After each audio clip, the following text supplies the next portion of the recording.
Redemption begins. Find yourself within. Take up your blade. Let the fears within fade. Stories are told as the die roll. Don't be afraid. Make your destiny will find you in me. Friends at your side, may the group with pride. Try as you might, you now live to fight. Monster nor foe can fill you with woe. Enemies in sight, it's time to roll dice. Roll for initiative. Check, please.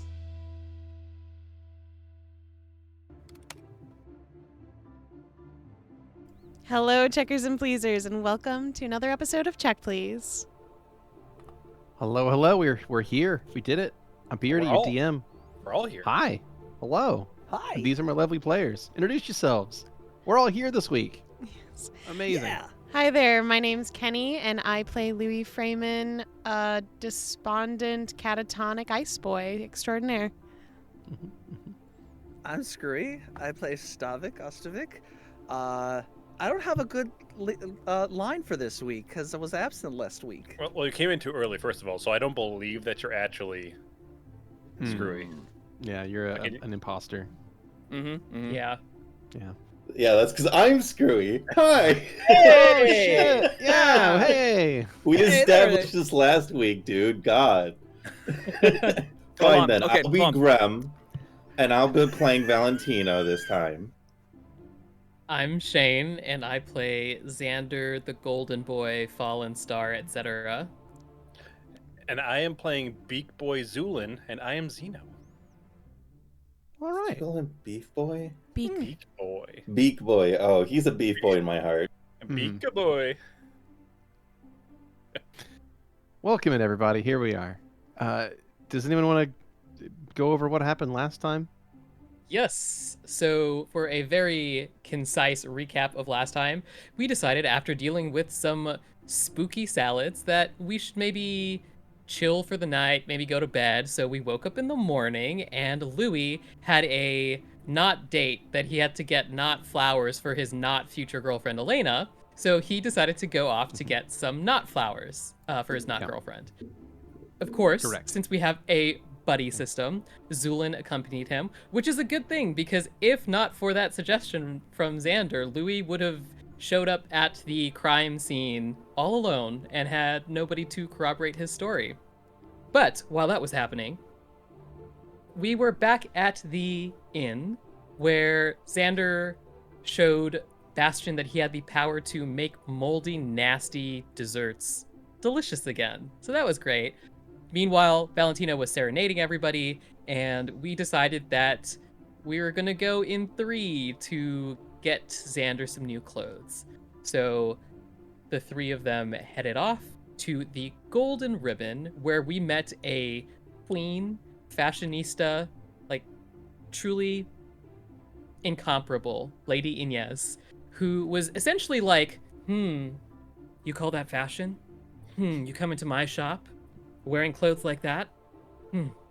I suppose I'll find something for you. But only because I'm a genius when it comes to cloth. And so Xander dropped 150 gold pieces on an outfit that would be delivered to Rosalejo when we got there. Bastion got himself a pair of sleek, fingerless leather gloves. And as Lady Inez was about to go solve our fashion woes, suddenly the glass broke as we were attacked once again 2 days in a row by PETA. The veggie dogs and the salads. They came for us, and surprisingly, we actually did better against them than we had with a full party. So that was nice. We managed to take them out without too much effort. Meanwhile, Louie and Zu'lin discovered that there was apparently a struggle in Elena's home. Could not find her. There were signs of a fight, magic, some wet carpets, but no blood, no body, no signs that she'd actually been injured. So they ran looking for the group. Meanwhile, we took care of these plants and ran looking for them.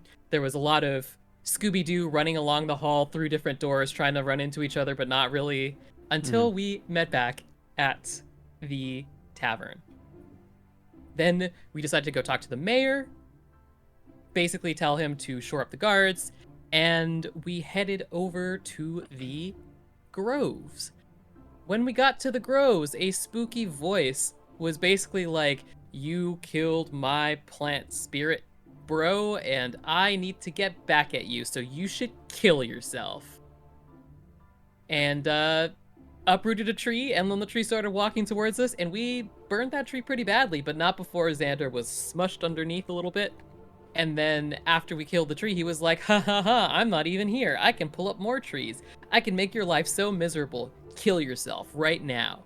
And Xander was like, "Guys, should I kill myself?"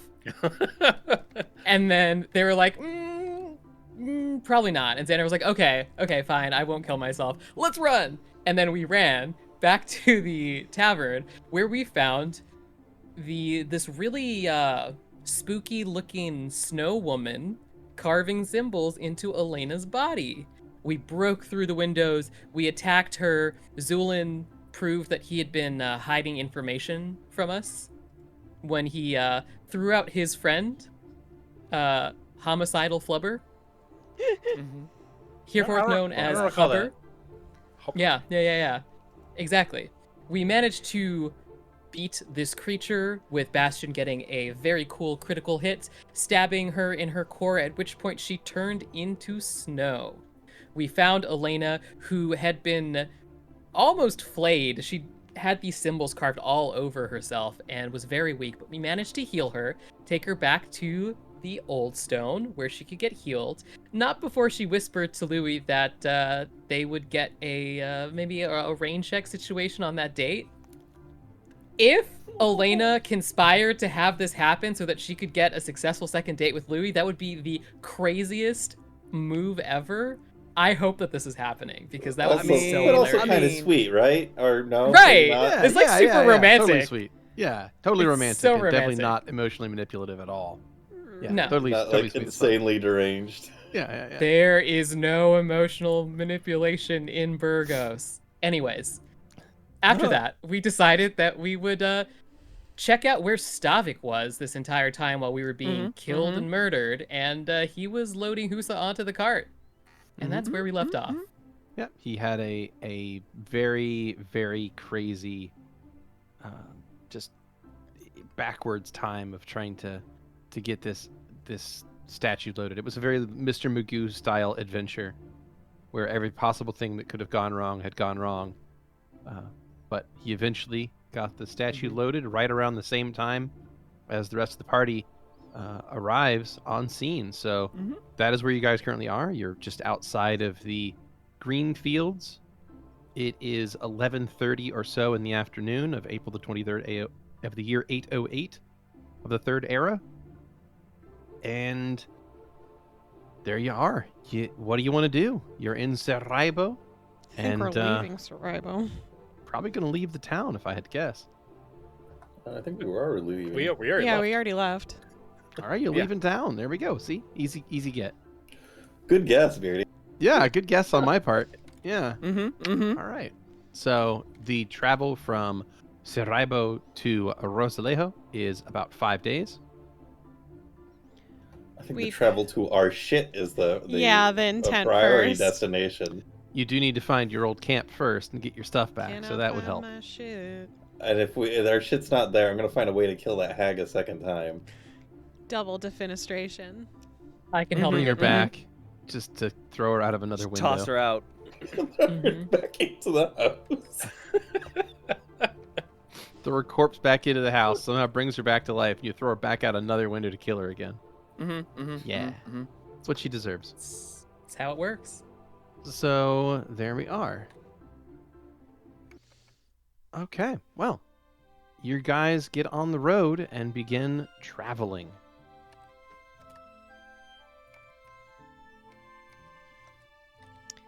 Louie's currently just staring off into the distance as we walk.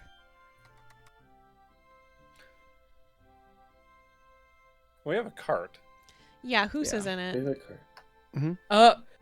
We should definitely get an actual cart and not walk 5 days or more. Yeah. Did we get additional horses, or am I? We Because got I some remember Valentino horses. volunteered to ride a horse, but I So- don't remember if it was. Ignacio de la Torre, not the sword, gave us some horses to borrow, which we could totally take because, why not? Potentially. Nobody said that they were going to return the horses, so it depends if we Ignacio return or is not. the sword. Rodrigo's the guy. Mm-hmm. Yes, you're right. Rodrigo de la Torre. Correct. Yes. Yep. So you guys have some horses if you wish to use them here. Yeah, and if I remember right, the conversation was something to the effect of, "I don't want to travel on horseback," and Valentino was like, "Well, I can ride one of the horses. I don't give a shit."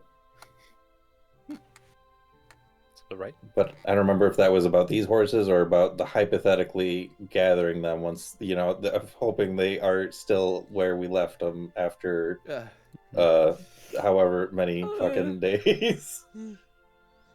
Has it been a week or like 10 days at this point? It's been a week. Ooh. It's been a bit. It's been like 8 days now, I think. Okay. I mean, if they stuck Yeah. around, they're probably fine. If they, Let's see.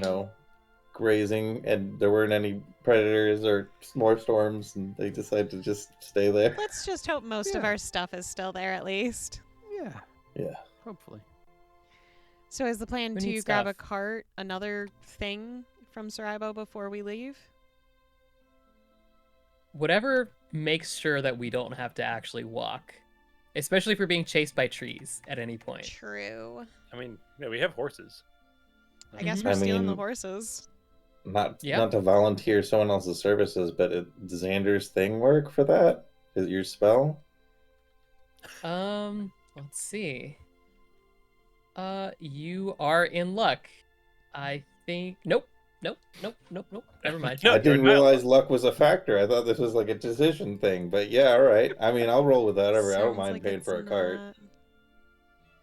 Don't worry about it. Yeah. We'll have to. Maybe we could just ride our horses, and have Husa being dragged along behind Okay. in the cart. In the cart. I don't know what Louie's gonna do though. I mean, Louie doesn't add any weight to the cart. That horse will feel exactly the same. Wow. I don't know. Seems like a lot of dead weight. Oh shit. Wow. I'm not the one who said he was catatonic. Guns I blazing. want to tonight. throw out that mine was meant to be more of a compliment. Mine was too. Oh yeah, I love being called dead weight personally, Mm. which is good because it happens a lot. So you taking applications out there? Yeah, I mean, if the party just directs Louie to it, he'll just sit down and wait for time to pass. So, you sit in the wagon with a statue of Husa that is currently curled into the fetal position. That's right. I mean, technically, Stavik is, in fact, dead weight. Get on with it. Undead weight. Dead weight. Yeah. So I suppose we Anyway. start traveling then. Yeah, Mhm. indeed. So your group makes your way out of Saraibo and onward down the road. So, is there anything you guys wish to accomplish on the road? Any activity you wish to perform, or otherwise delve into Not until nighttime, on the 23rd of April? Okay. for me at Well, least. in that case, yeah. Anyone else? I've Nope. got my shit back. Yeah, along the route, gotta keep an eye out for signs of our shit. Okay. You guys got nabbed, I think, on your second or third night. Yeah, it was Second. Second night. Okay. Yeah. like So smack you dab won't. in the middle. Yeah, you won't get your stuff like tonight. So you're not going to like Yeah. run into your camp this close to Saraibo. Right. So So yeah. nothing till then. Yeah, nothing till then. So the party makes their way up, and you guys manage to travel 45 miles, making excellent time with these lighter horses and not much actually have to pull behind yourselves. You make excellent time, and by the end of the day, or rather by sundown, which will be around 7:38, the sun sets and Husa wakes up, looking around somewhat confused as you all pull this wagon off the road and begin setting up camp. Good evening, Husa. I thought I was in a bed. You were. We had to Oh. leave town. She's still not gotten used to the fact that this is happening. Huh. I didn't realize we were leaving that town so soon. Okay. Yeah, I mean, we were always planning on going probably the next day, but Oh, all right. there were definitely some things that happened that might have sped us up from leaving, maybe. I would have liked to said goodbye to that nice lady that gave me the delicious drink. Oh, we said goodbye. We told her on your behalf. Oh, okay. Yeah. That's good then. Louie Just to doesn't refresh say my memory, anything. when they turn to stone, is Mhm. it just like instantaneous? As they turn, and it's like that time skip. Like there's no dreaming. It's like waking up in from stone form. surgery. Ah, Well, you could Hopefully ask. not quite like that. All right. Probably not. okay. Ah! You know what? I'm going to ask. Go for it. Just curiosity. If when you turn to stone, are you dreaming? Do you? Does the time seem to just disappear? Well, I had a lot of that drink to drink, and it kind of made me feel woozy and spinning. So then I laid down in bed. I was helped into bed. I don't remember who helped me. Louie raises his hand. Thank you. That was very nice of you. But then, after that, I don't really remember much. Don't think I dreamed anything. And then I woke up here. Interesting. Fair. If you do dream, I hope they are pleasant. Okay. Do Nice. you dream?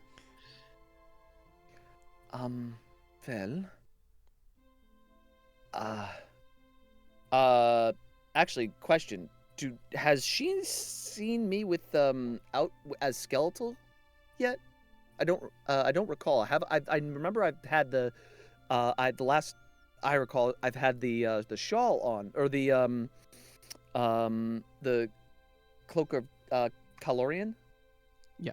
On, and I don't. Do they know that I am Bone Boy?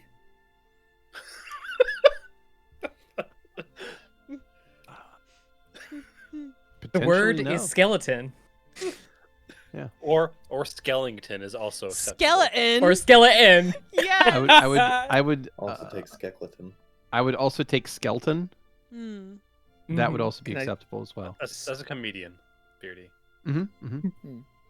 But not Skeletor. No, that's copyrighted. Why'd you bring it up You're not then? Skeletor.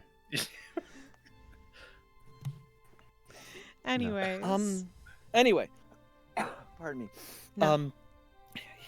Never. Oh, sorry. Actually, well, no. Generally, I don't need all that much sleep. Okay. Um, That must be nice. To just be able to be awake all the time. It seems like now I'm sort of just awake at the mercy of the sun, I guess. Yeah, a So- bit. I mean, that's kind of how it is for most of us. Like, not quite as strictly, but once the sun's gone, most of us are like, that's it, we're done, I'm out. I use magic to keep myself awake, so I don't really like sleeping. Much to your detriment, I'll say. Mm-hmm. Yeah, I know.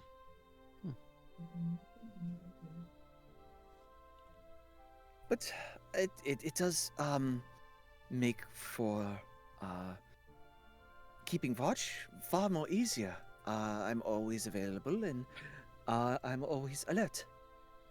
Are you now? Louie looks like he's trying not to laugh.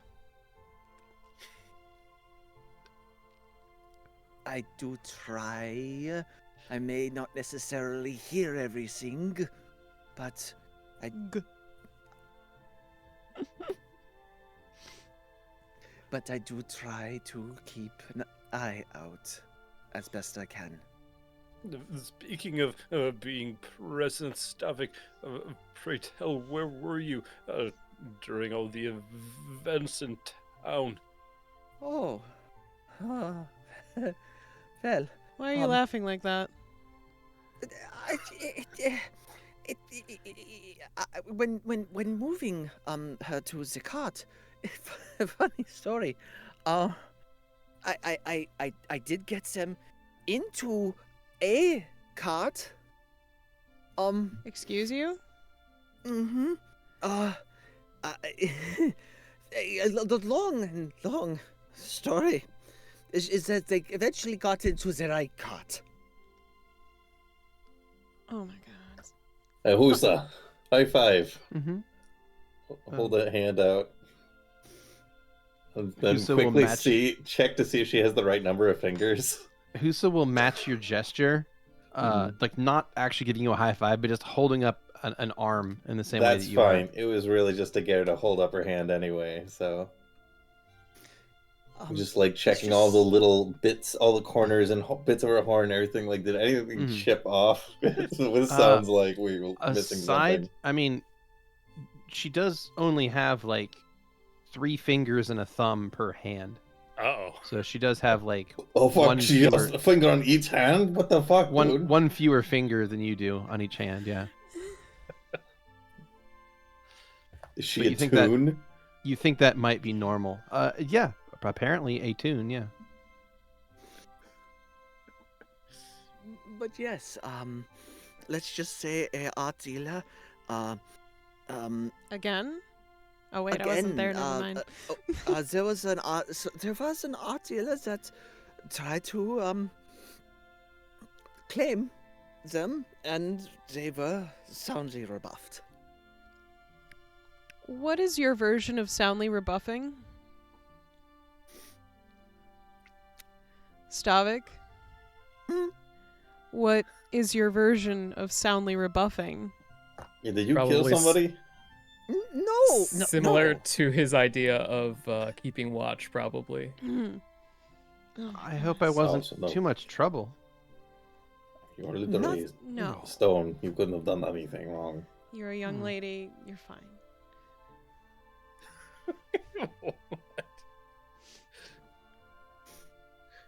I don't understand. Sorry. I think some of my own personal culture I grew up in is sort of involved in my speech a little bit right now. I'm sorry. What does it mean, though? Well, it means that there's oft a lot of hardships for young women. And sometimes they don't really have a place to speak. So, I try to make sure that if something seems like their fault, it usually isn't. It's just the world's made it seem like it's their fault. So, I just don't want you thinking that you existing is ever a problem. You're wonderful, okay? All right. I don't really understand, but there's a lot about this place that I don't understand, so thanks. It's okay. I don't think Burgos is really like that anyways, probably.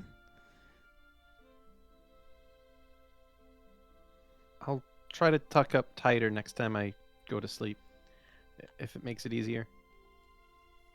It would. That would be very. I thank you very much. Xander is going to pull out an olive and he's going to take out the pit and he's going to hand it to Husa. Are you keeping the pit from her? That'll be your favorite part. Yeah, It's dessert, okay? You Yeah. don't eat dessert and dinner at the same time. You separate them. Maybe you do. I'm giving her the culinary No, experience, okay? I want my steak cake. Oh my god. My Steak delicious cake? steak cake. Yeah. It's where you take a sheet cake and then you put a steak down and then another sheet cake on top of it and then you ice over all of that and then you slice it. Is it Are we, cooked? are we talking like a prime rib? I would say a less juicy cut would probably hold up better. It if sounds you like use, like, a- something that I would take one bite of, throw up, and then immediately die. Sounds like a, it sounds Yeah. like a bit from fucking Always Sunny. Yeah, basically, yeah. It's kind of like a milk steak. Yeah. So, But you'd want to use a drier cut. Otherwise, you'd sog out the cake. But anyway. all right. Well, Hoos is gonna eventually just turn into stone, sometimes just by happenstance. You don't have to make demands of a young lady, Stavik.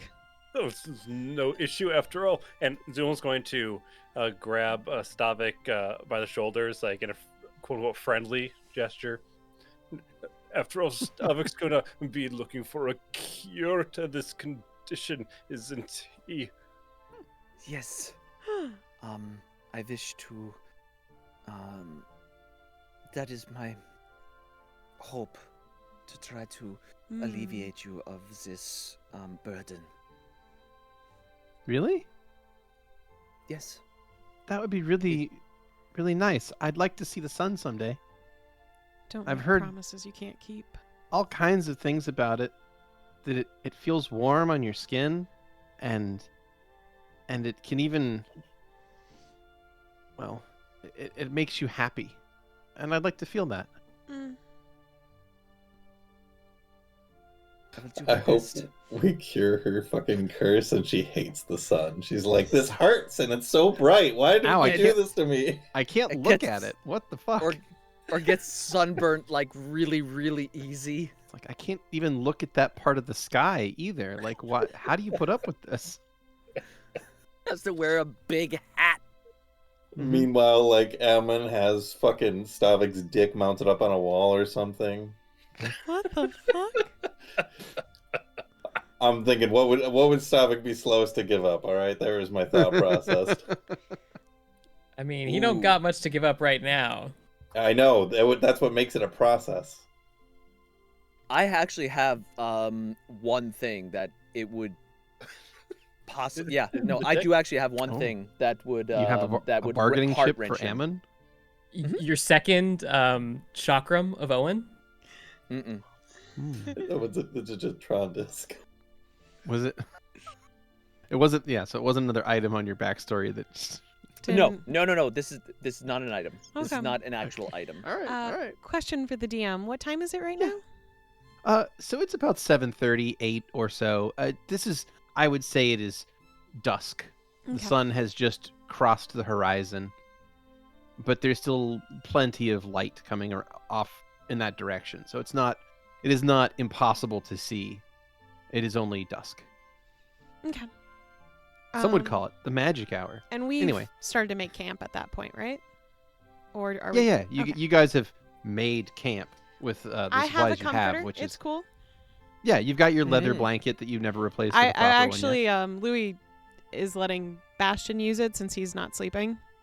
Oh, okay. But he's gonna at some point, if Xander's not next to anyone, he's going to like gently tap the side of his arm. Oh, hey, what's up? Xander. Oh, sorry. Yes.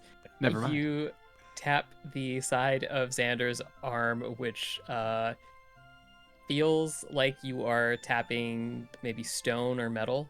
Mm-hmm. He doesn't react. Xander? Yes, Louie?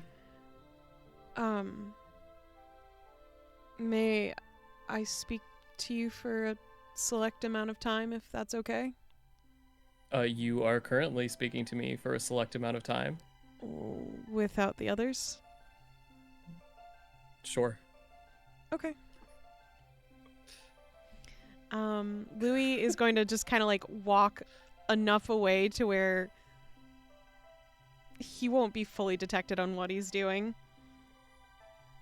You can see Xander will him follow. staring at the camp for a little bit before he rummages through his satchel and he takes out a bouquet of flowers that are wrapped in paper origami wisterias. And he just holds it out to Xander. I got Xander you is some flowers in town. He is going to take them and take a look at the flowers, kind of brushing his fingers across the petals, and then he'll lean in and do a little sniff.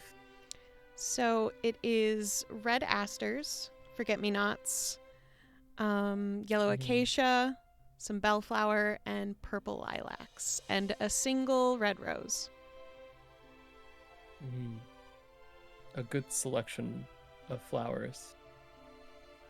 Yeah. Thank you, Louie. You're welcome. I just wanted to get them for you. I appreciate it. I also didn't want them to wilt before I gave them to you. I don't really think this is the best time to give out a gift, but I wanted them to be nice for you. They are quite nice. Okay. That's it. Oh, well, I will take very good care of them, Louie. I'm glad.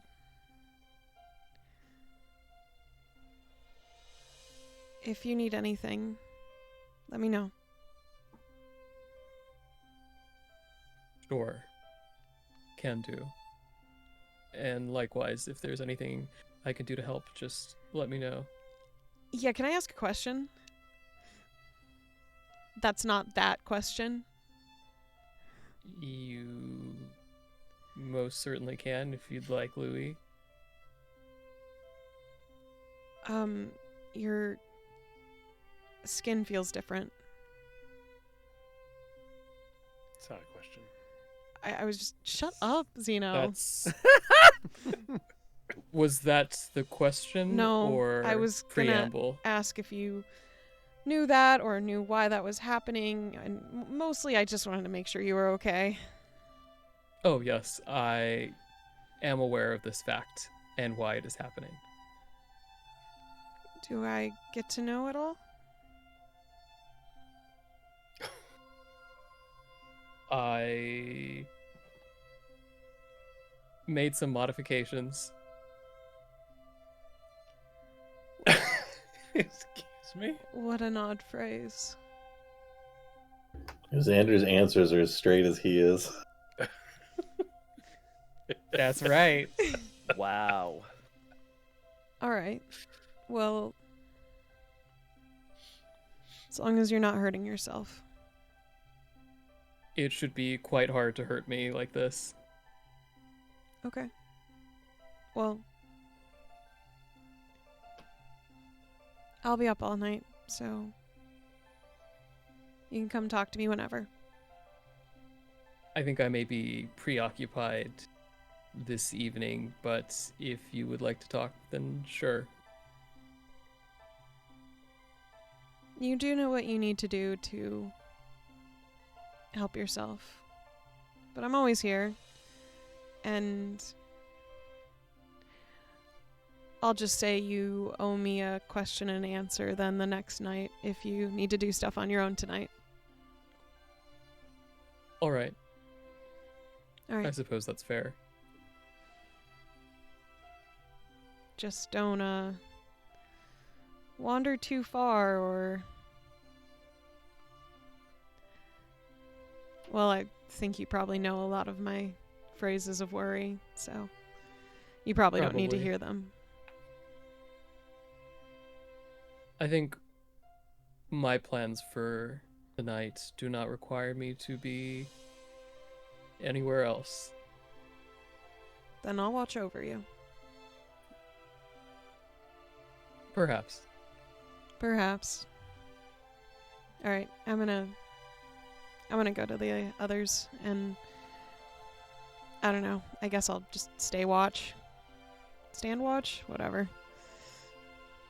Keep watch. Well, that is the spell. Yes. Watch stands. I'll talk to you later. Okay. Okay. And you can see Louie hesitate for just a moment, where it looks like he's thinking about something, and then he shakes his head for a moment and then turns to go to join the others.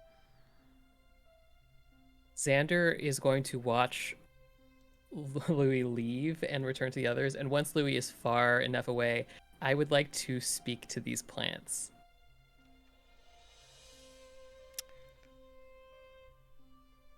Okay. Just want to say hi.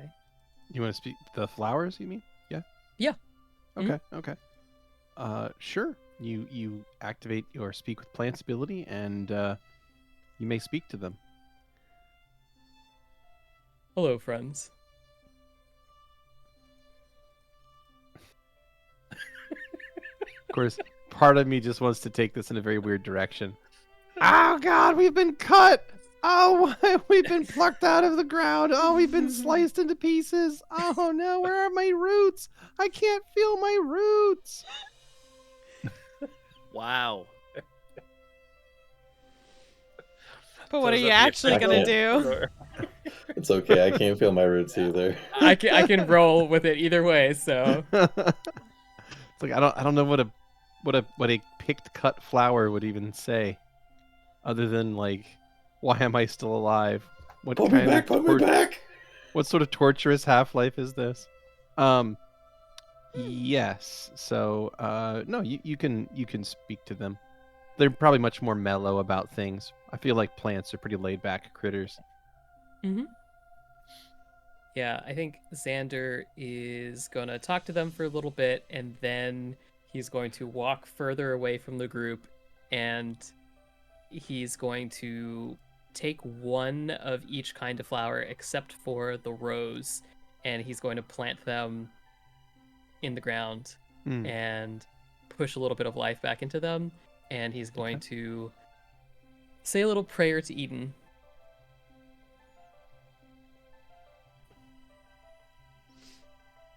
I'll take a knowledge religion. Okay. This is gonna be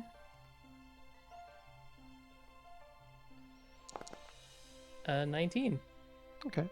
You recite some words toward Eden, and as you do, you don't feel especially different in any way. Neither does the world seem to give you any great sign, but you accomplish what you needed to. You say the Good. words and plant the plants. Excellent. Then he will return.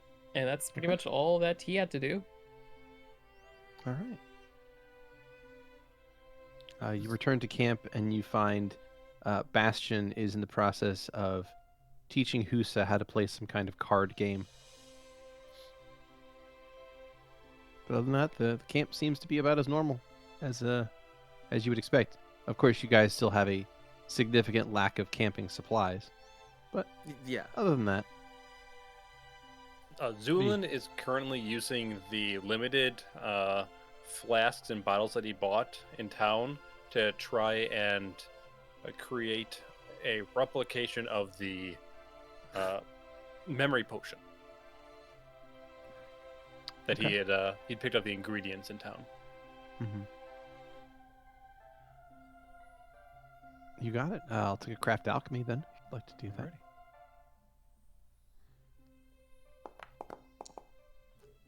So 22.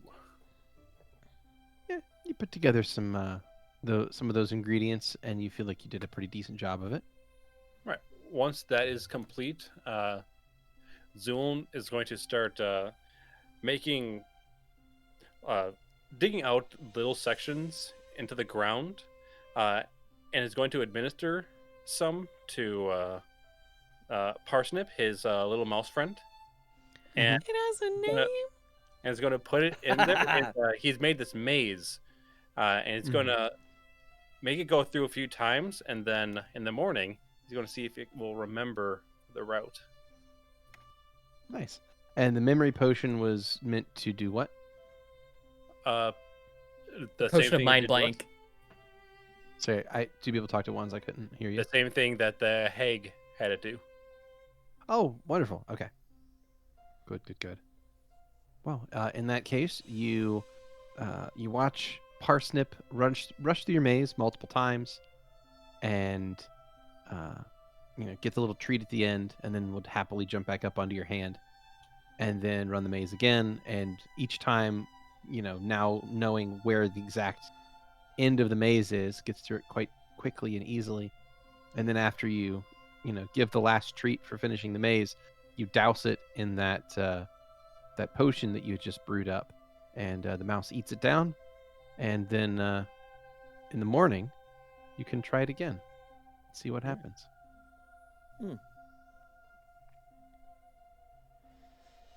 Put it back in the bag. You put parsnips back in the bag.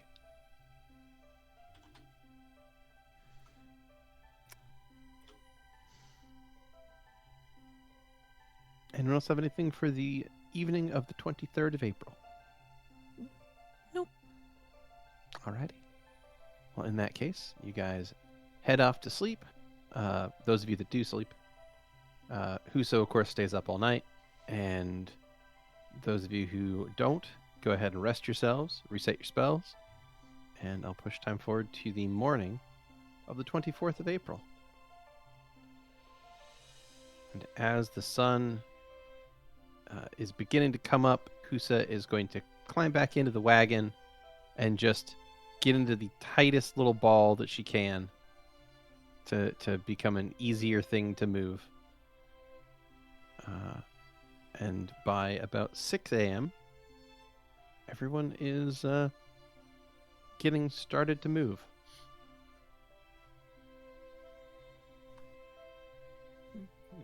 Hey, Bastion. What's up? What'd I do?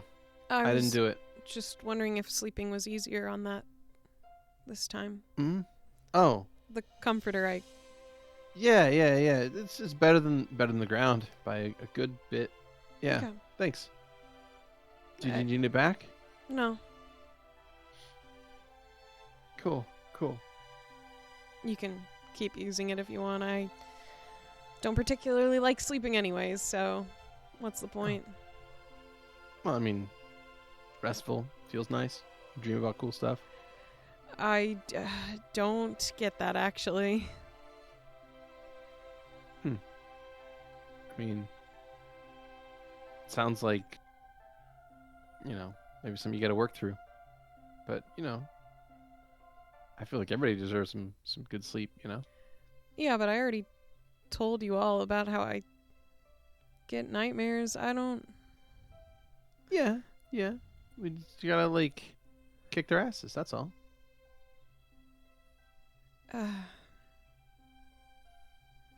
What? You're smart enough. You got, that cool mind. You can, do Yeah. whatever you want to in your brain, right? I'll keep It's your trying. brain. I know. Some things are just harder to fight, I guess.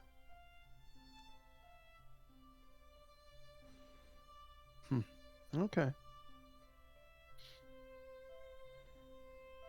But I'm okay.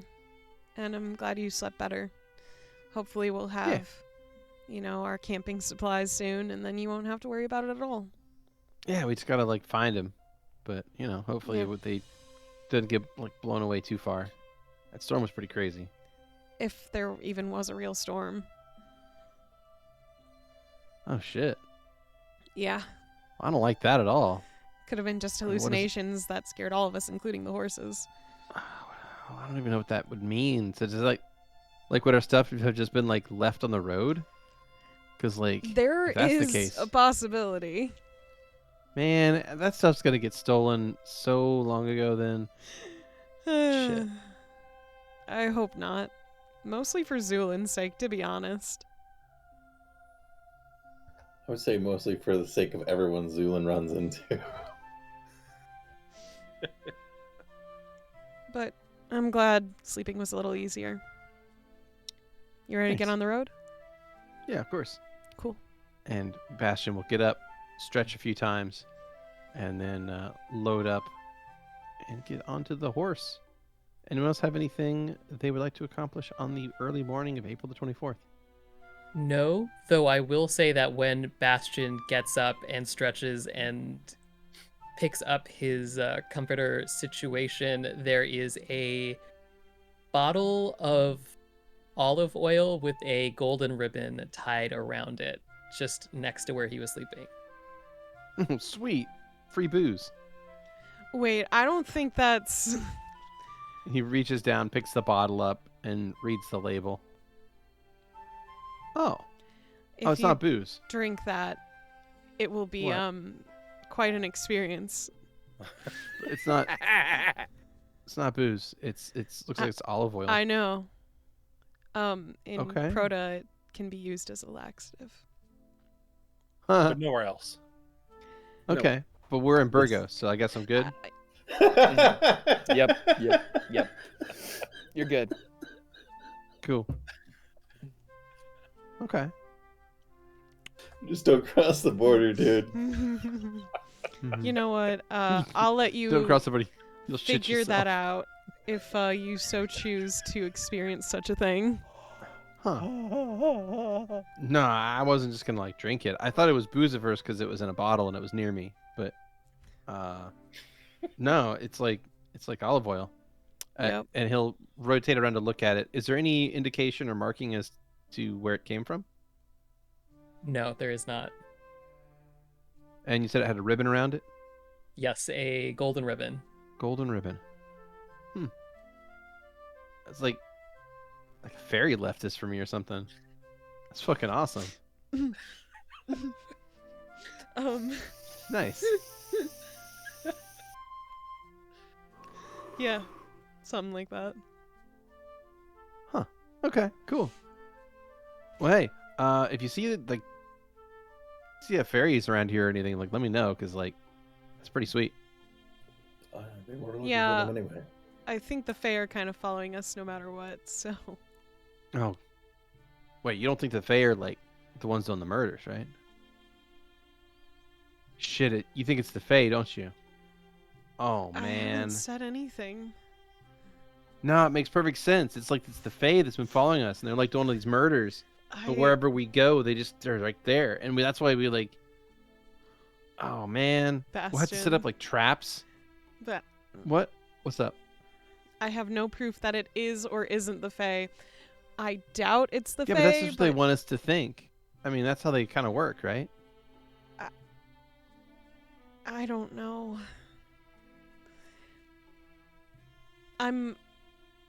I've only read like kind of, well, fairy tales about them, I guess. So I haven't really been introduced into their culture before. Yeah. Okay. I do speak Sylvan though, if needs be. Okay. Well, that's useful. Yeah, I guess. I know a lot of languages, actually. More so than I think we ever spoke on when we first started traveling together. Okay. I mean, I know a bunch of them too, to be honest. Go on. I just don't really use them. I mean, when you grew up in like a port town, there's a lot of people that like talk all kinds of different things. Mhm. So like I picked up a little bit of a lot of stuff. Okay. He flips over to Parthes and begins speaking, and it sounds conversational. Like it's basically, it almost sounds like he's a native Parthes speaker as he talks.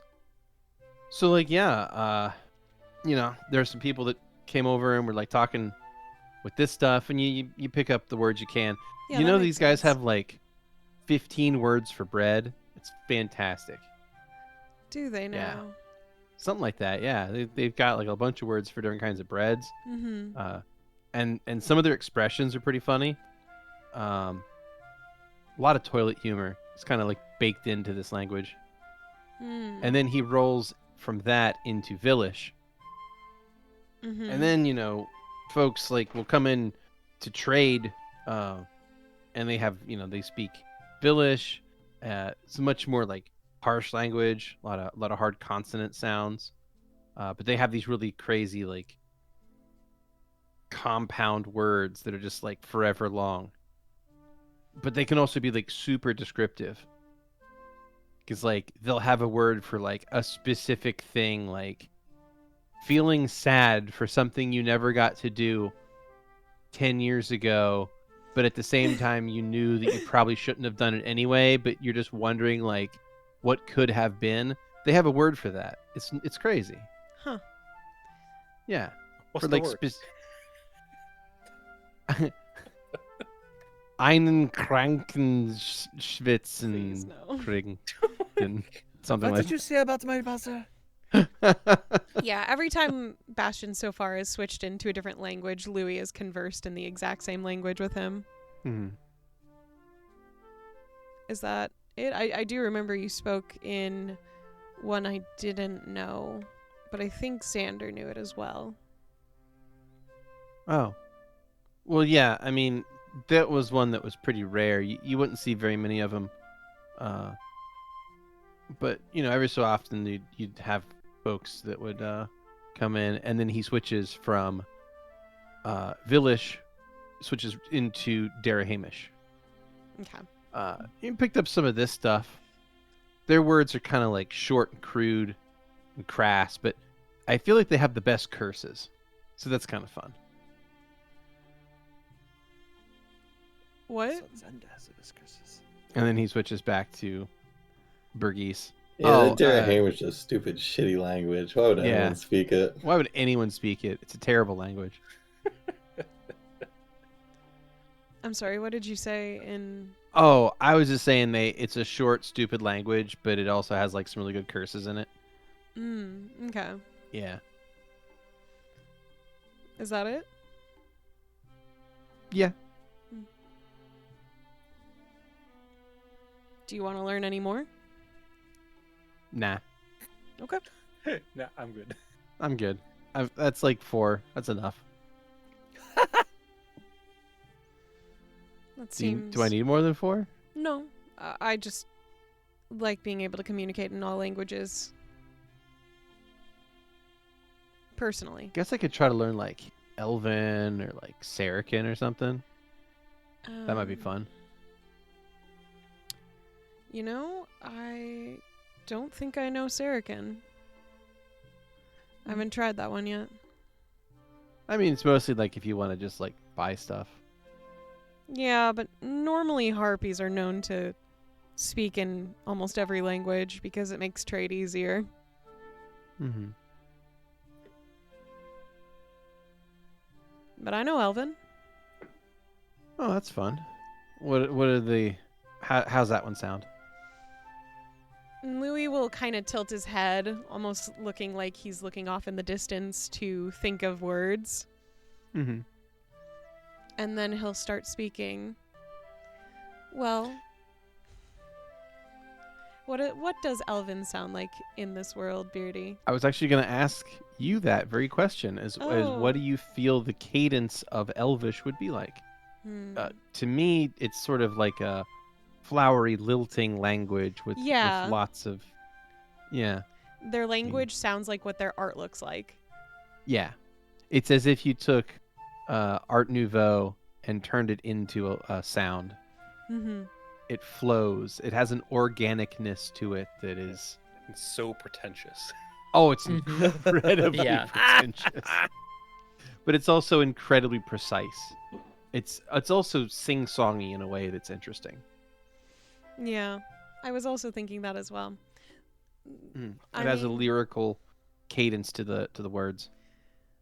once in a while, Louie's throat sounds like it chokes up on a couple of the cadences, though. But he'll just keep talking, not really seeming to care about it. Mm-hmm. So there's a lot of times when I'm speaking like this. I have yet to actually come across many elves where I've spoken to them in this language. I just sort of wanted to learn every language so that in case I ever get slapped in jail again, at least I can defend myself depending on whoever it is in whatever country.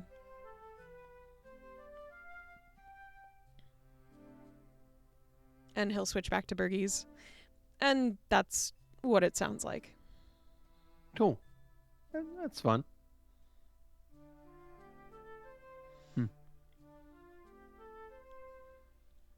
Well, let me know if you need help with writing or anything, okay? Oh, yeah. I mean, to be honest, I haven't had any time. We've been well, I mean, we've been all over the place. Mm-hmm. Well, enjoy the travel. Yeah. And Louie And, will keep moving on. Yeah. So, Bastion will load up onto a horse, and the rest of the group can do what they need to do.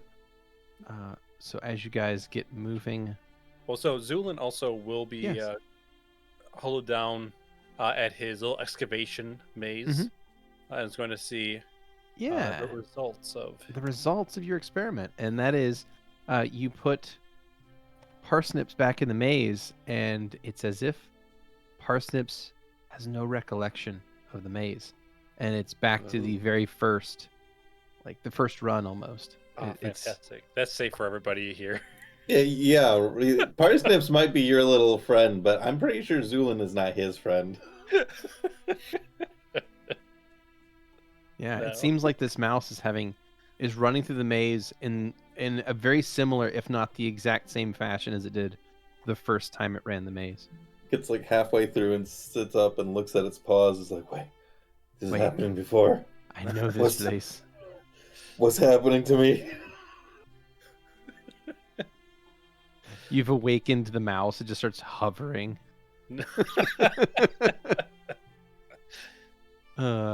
Yes. So Parsnips the mouse will eventually solve the maze, but seemingly losing all of the previous expertise that it had gained.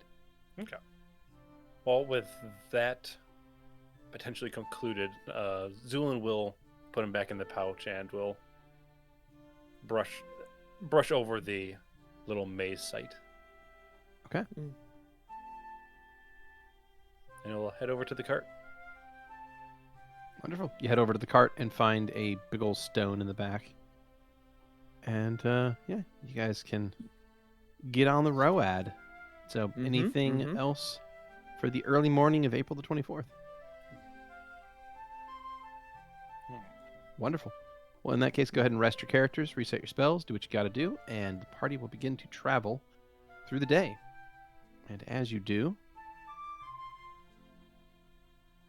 the roads are not empty, but also at the same time not particularly busy in this particular stretch of road at this particular time.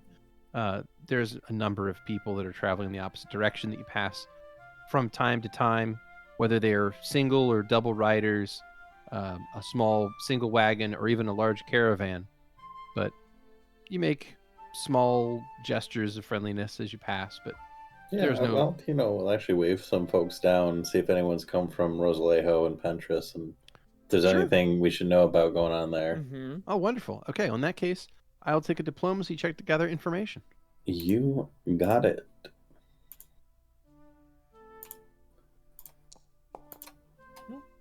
That is a dirty 20.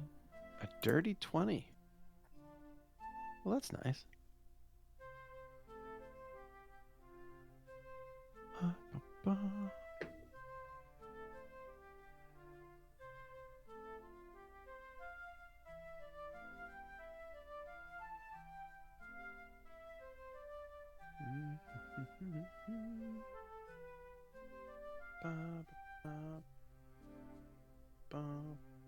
Yes.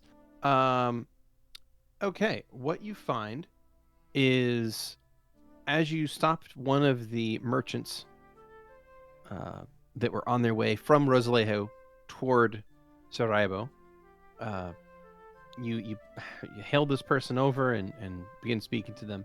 And what you'll find out is that they're on their way from Rosalejo to Sarajevo with a wagon load of fine glassware and pottery that was constructed in Rosalejo, and they're going to sell them in Sarajevo and stock up on local goods there, and then move on to the next town, doing sort of just a regular mercantile circuit. They did say that they were a little bit sad to have left the town when they did, because they're going to miss the trade fair.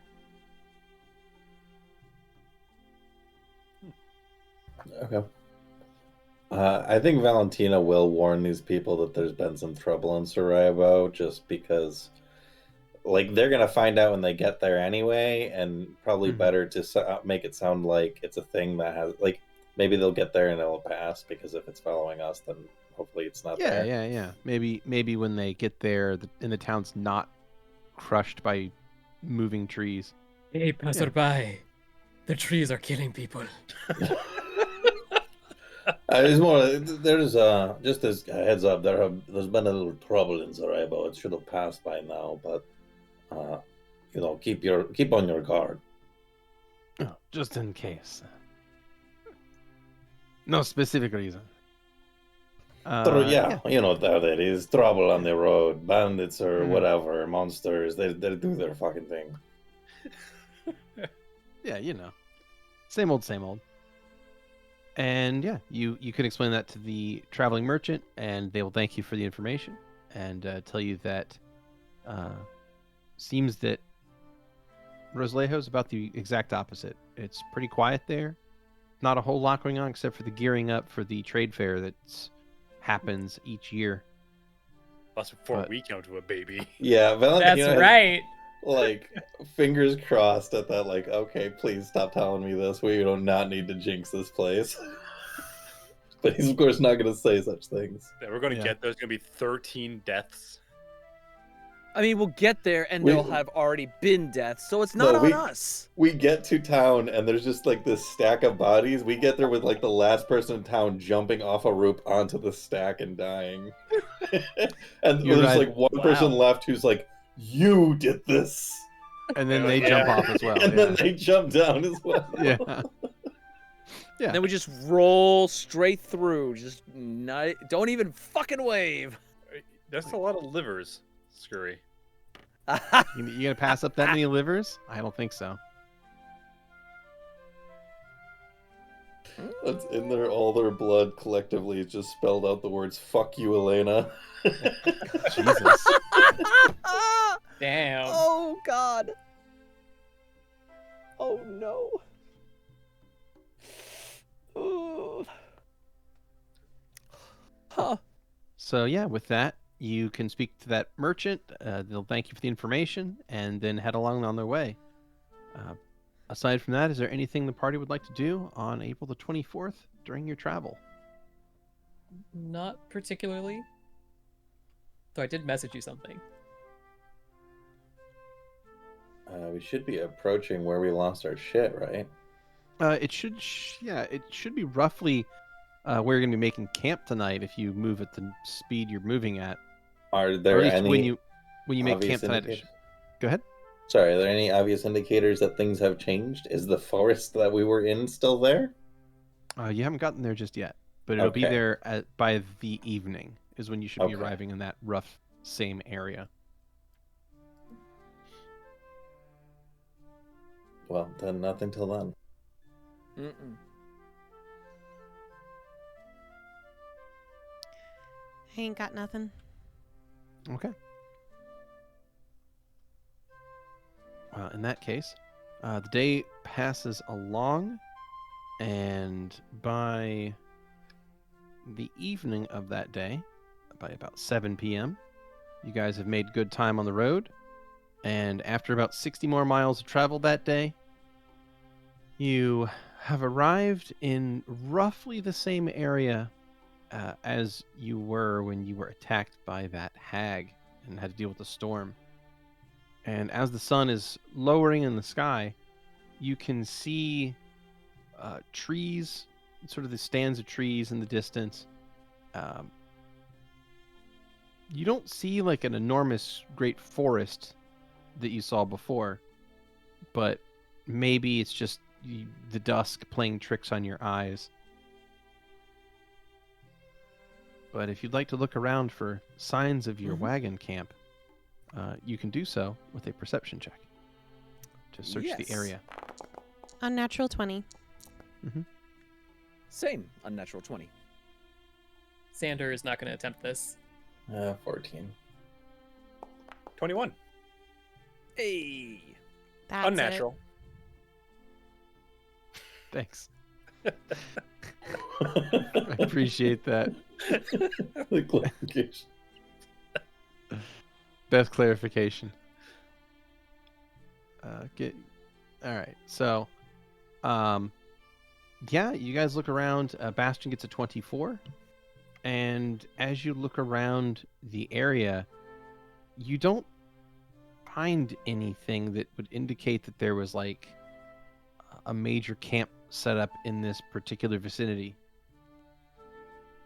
That would have, like, there's no sign of your wagons, there's no sign of the horses, but it's also kind of dark out, so it's difficult to perform a major search in these conditions. What can I roll that's not knowledge planes to help me understand this? Arcana? Cool. Could also make that check, actually. It's a 24. It could have been some kind of illusions. That's certainly possible. The forest, like the deeper part of the forest, might have been illusions. But yeah, it's unclear. Could I try and roll on this? Sure. I don't think I'm gonna get much better than a 24, but I got a 26. Hey. Yeah. Hey. Slightly better. Slightly better. Yeah, I mean, it could have been illusions, but your camp wasn't that far from the road when you made it the first time, when you got hammered by that storm.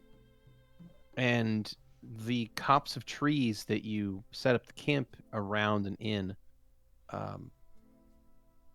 you are having trouble finding it.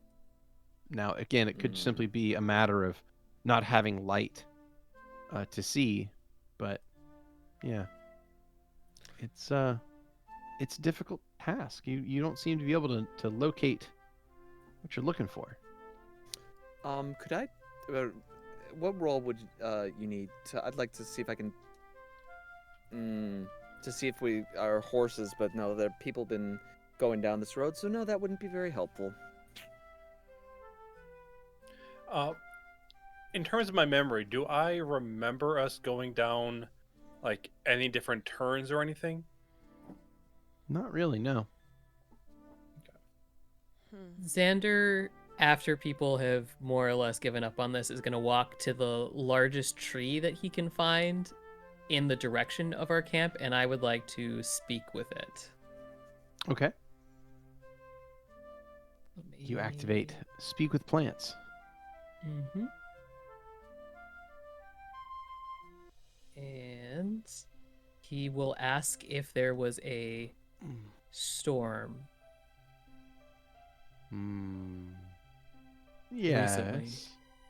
There are storms from time to time. A great storm. One that split trees with the lightning. relatively recently.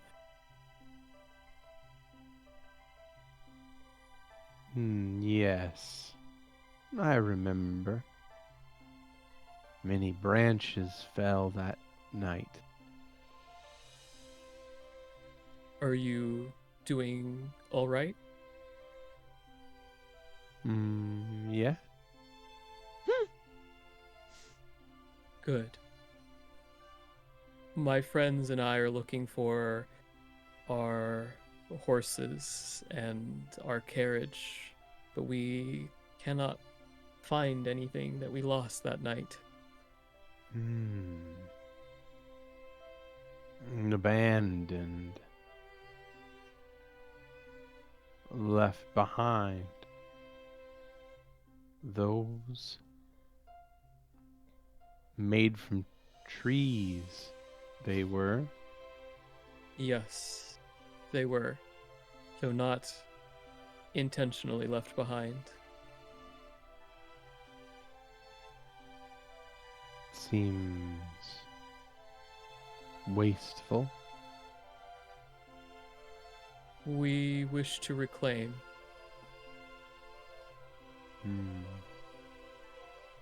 Found. Reclaimed already. By the forest? Or by something else? No. Not the forest. Taken by little ones. Moved on. Away from I here. see. Could you tell me which direction they went in?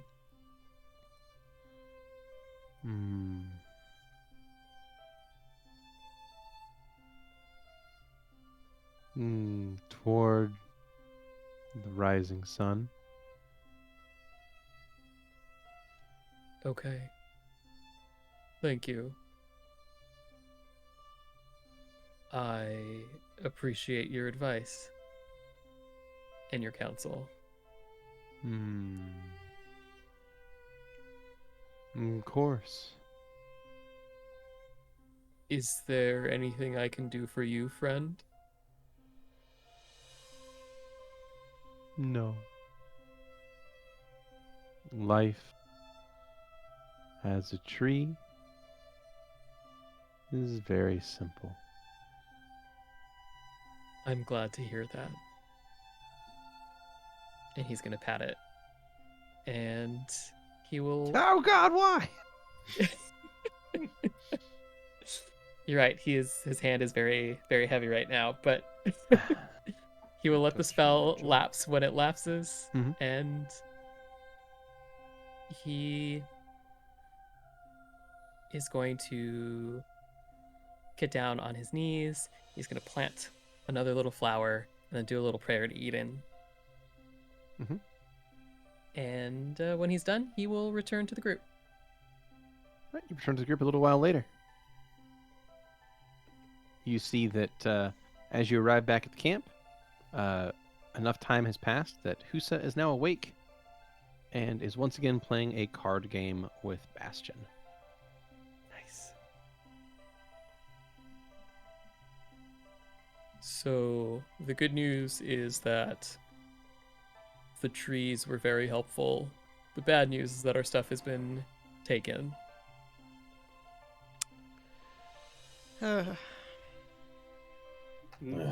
Do we know where perchance? I believe he said the little ones took it in the direction of the rising sun. Little ones? Rising? So to the east? I see. Indeed. The question is, should we go after it and risk getting lost? I'm not worried about getting lost, but it's admittedly probably a bit of diversion. I do have some very important reagents in my supplies in the cart. I could afford to lose what's in there, but I'd rather not. I don't know that we would be able to definitively pinpoint where they are if they have a several days head start, but if it is important to you, we can certainly make a detour. That would greatly appreciate it. Also, it's quite hard to find one of those hats in this area, more in the Quayan region.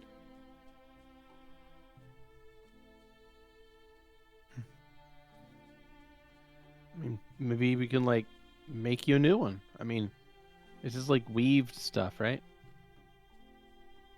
For the most part, but the reagents, on the other hand, are quite rare to pick up and quite expensive. What if we went due east a day, maybe two, and then if we went due north, we would then, if we did not find anything and then went due north, we would pick up the road again, correct?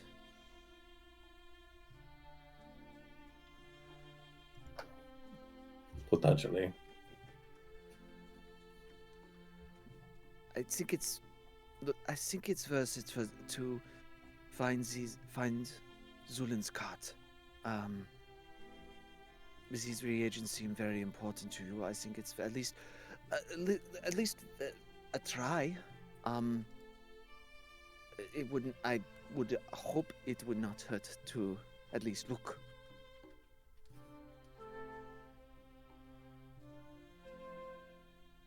If that's what you guys want.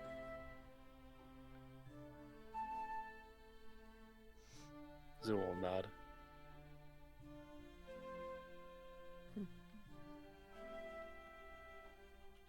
Due east, it is then. Sure. Sure. Perhaps we can pick up a trail once it's daylight. You can, Xander, you can talk to the trees again. You can, maybe they would be able to point the way. That's If pretty Yes. cool, by the little way. people. Agreed. Oh. Thank you, I suppose. Though, you've all talked to trees as well, so it's not Hey, Oh all Maybe yeah, that like all the impressive. time. I mean, they don't talk back. You just got to be very patient. The one that tried to crush me under it did talk back, but I suppose you weren't there, Stavik, so that's understandable. Hmm. Oh, oof. Don't worry, you'll get a chance to speak to it soon enough. Oh, I had a willow tree I'd Hooray. talk to all the time when I was younger. oh. We could never talk to the mushrooms. It's Hmm. interesting that the trees up here talk to you. I mean, most people. Only if you know how to listen. Indeed. Bastion, I think this card means that I win. Doesn't it? Huh. Bastion looks at the cards that Husa is holding and just lets out a sigh. Yeah, you win again. And then he'll Oofda. shuffle the cards up and start dealing another hand. Oh, yes. Such a good gambler. I see.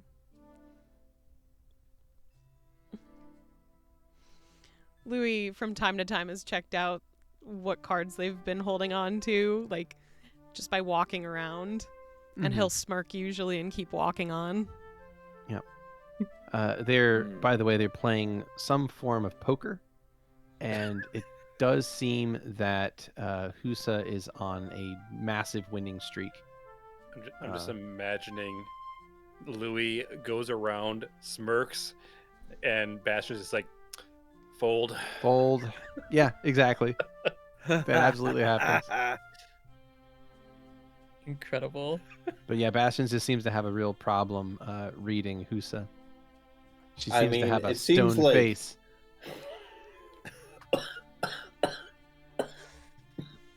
Forget it. Forget it's talking. I imagine like Sorry. doesn't even like. I'm like, he just needs to like out poker face her, but I assume she just never folds, so she just waits until it's over, and then it's like, this is what I got. Yeah.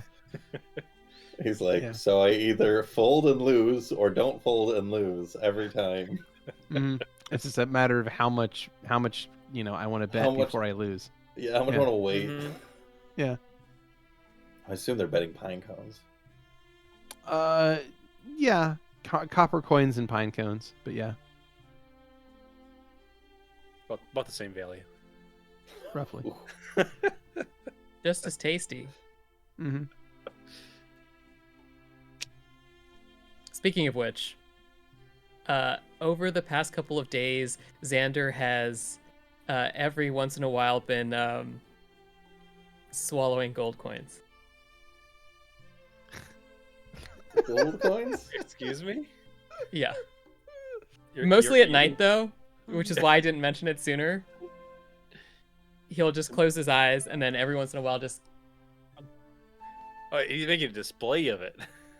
You're not a piggy Not bank. even a- Seems dangerous. I mean, It's Valentino's magic gonna be stuff. like, well, it's your money, you do what you want with it, I guess. It's fucking weird, but not my business.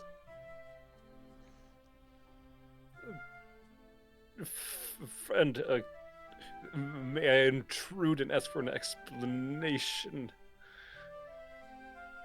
An explanation for what? Plants talking? For the consumption of metal objects. It is a very ancient technique. Do you like, is it so you can like shit ingots? Because if so, I'd like to learn this technique. No, though if metal needs to be shaped, that is something that is possible. Theoretically, at least. Well, yeah. Do it all the time. Now, this is a ancient technique of what in particular, other than, of course, eating non-digestible material. Oh, the idea isn't to digest them, Zu'lin. It is to store them up. Is this some form of a pastime, then? No, it is an unusual and rather esoteric technique for enchantment. Could I make a knowledge arcana check and see if that rings any bells or anything, or some other knowledge? Or roll a vibe check on that. Grem feels like that's believable enough, but at the same time, Valentino's like, I think you might have a weird habit, and you're coming up with an explanation for it. I just don't want to know when they pay out. Sure. What are you looking for specifically with that sense motive check? Me?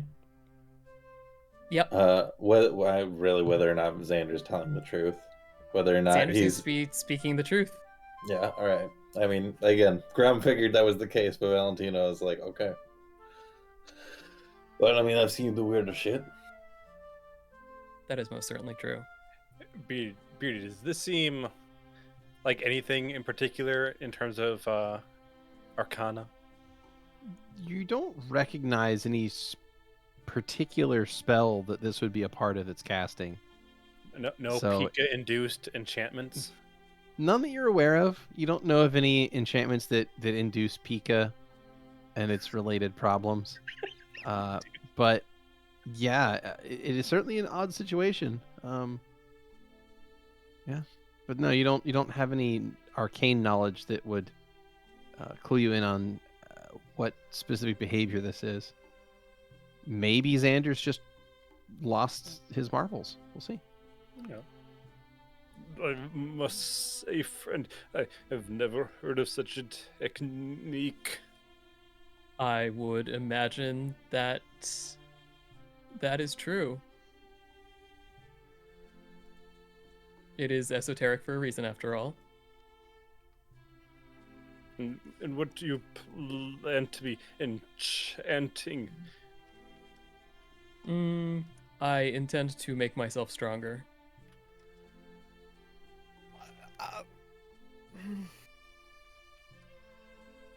I see. Or perhaps more resilient. Here, Xander is going to hold out his hand for a handshake. Zu'lin will put out his hand. Xander is going to squeeze your hand and give it a firm handshake, and you can feel that it doesn't feel like you are squeezing someone's hand with skin. It feels like there is stone and or metal there instead. I see. I would like to inspect his skin.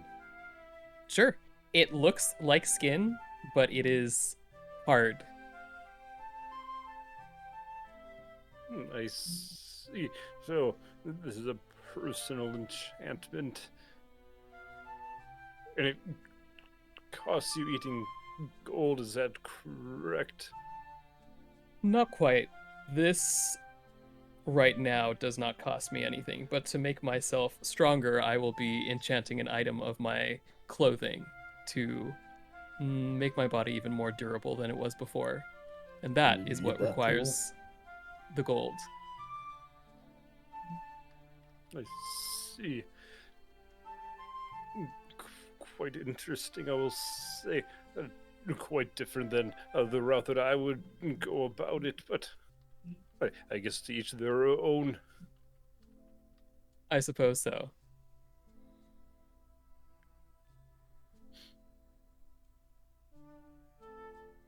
And Zu'lin will start writing his notebook. Xander will keep eating gold. Equals hard skin? Equals power? Gains. Mm-hmm. Money equals power? I mean, It's true.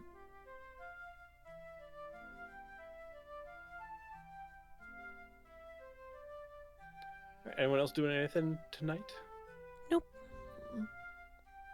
Hey, how's ever shit's not here then? Not yet. Mm-hmm. All right. I will ask Xander. At some point in the next day or two, could you help? I'm feeling a little injured still from our previous engagements. I could use healing at some point. Currently unable to heal you in that way, though I suppose sometime in the next few days I should be able to. At your leisure. All right. You spent all that time in that city, didn't buy a wand of harm? No. Though I do have a question for you, Stavik. Yes. Just a hypothetical question. Okay. A riddle, we might even say. Ooh. It's a very simple one. Okay. Dolphin. Imagine yourself one day in a life or death situation, and Louie has given you an order, and I give you a contradicting one. Whose order do you listen to? Luis.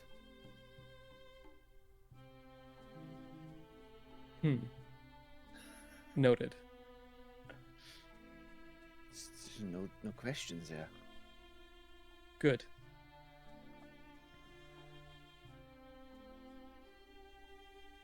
And then Xander will just walk away.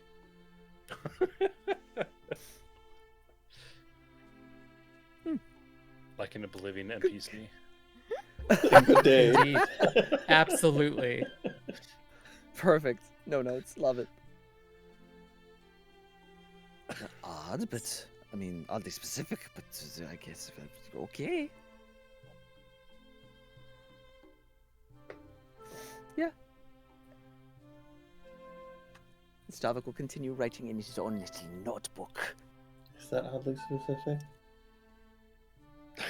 It's kind of oddly specific if someone's telling you and Contradiction, yeah. That's strange. That's a scenario. Yeah. I would think oddly specific would be like there's no present evidence that this is a thing that could happen, and you would need to know stuff you don't know for that to be possible. It's a very unique scenario that I don't think would potentially occur, but the I fact think that this they says are a lot about Stavik's viewpoint. Yeah.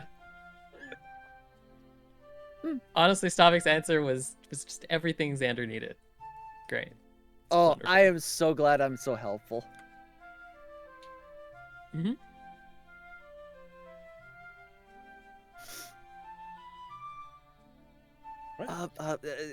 Bastion, I can I join in the hands of this? Oh, please. Yeah, give Husa someone else to beat up on. Oh, are I'm we quite allowed to good at join now? this, from what I've heard. Oh, I didn't mean to make you feel excluded. Oh no, I just figured Bastion was teaching you, and it was so fun watching you beat his ass. You were doing If great. I did something wrong, I'm sorry. Oh god. No, you didn't do anything wrong. I just wanted to give you some time to learn the rules of the game. I know the rules of the game now. Do you know how to play? I can show you. Sure. Why don't you show me? Sure. You get the cards Mm-hmm. put in front of you, yeah. and then you look at them, Okay. and you don't show them because it's a secret to everybody. It is, you're right. But then you look at them yourself, Uh-huh. and if you have the same numbers or pictures, then that's good. And you want to have as many of them that match as you can, and then you try to figure out if the other person has more than you, and if you think that you have more than they do, Mhm. you put these, and she indicates the copper coins. You put more of these in the middle between everyone, and then when it comes time, everyone shows their cards, and whoever has the best cards gets all the coppers in the middle of the group. I see. And I'm apparently good at it. You are. It's beginner's luck. That's really all it is. I mean, You could also say Yeah. it's a woman's intuition. All right, deal me in. sure. All right, let's deal everybody in. And Bastion is going to shuffle the cards. And he deals them out to everybody. I'm And- just imagining a poker game. It's like, nah, there's a lady here. It's got lady's intuition. This, like one woman sits on the table, all the guys get up and start leaving. They're like, "Nah, I ain't dealing with a woman's Aw, intuition." damn. I can't. I won't handle that. We're all gonna lose now. Yeah, maybe. All right, so now it's a game of Bastion, Stavik, Husa, and Louie playing this now. Indeed. Nice.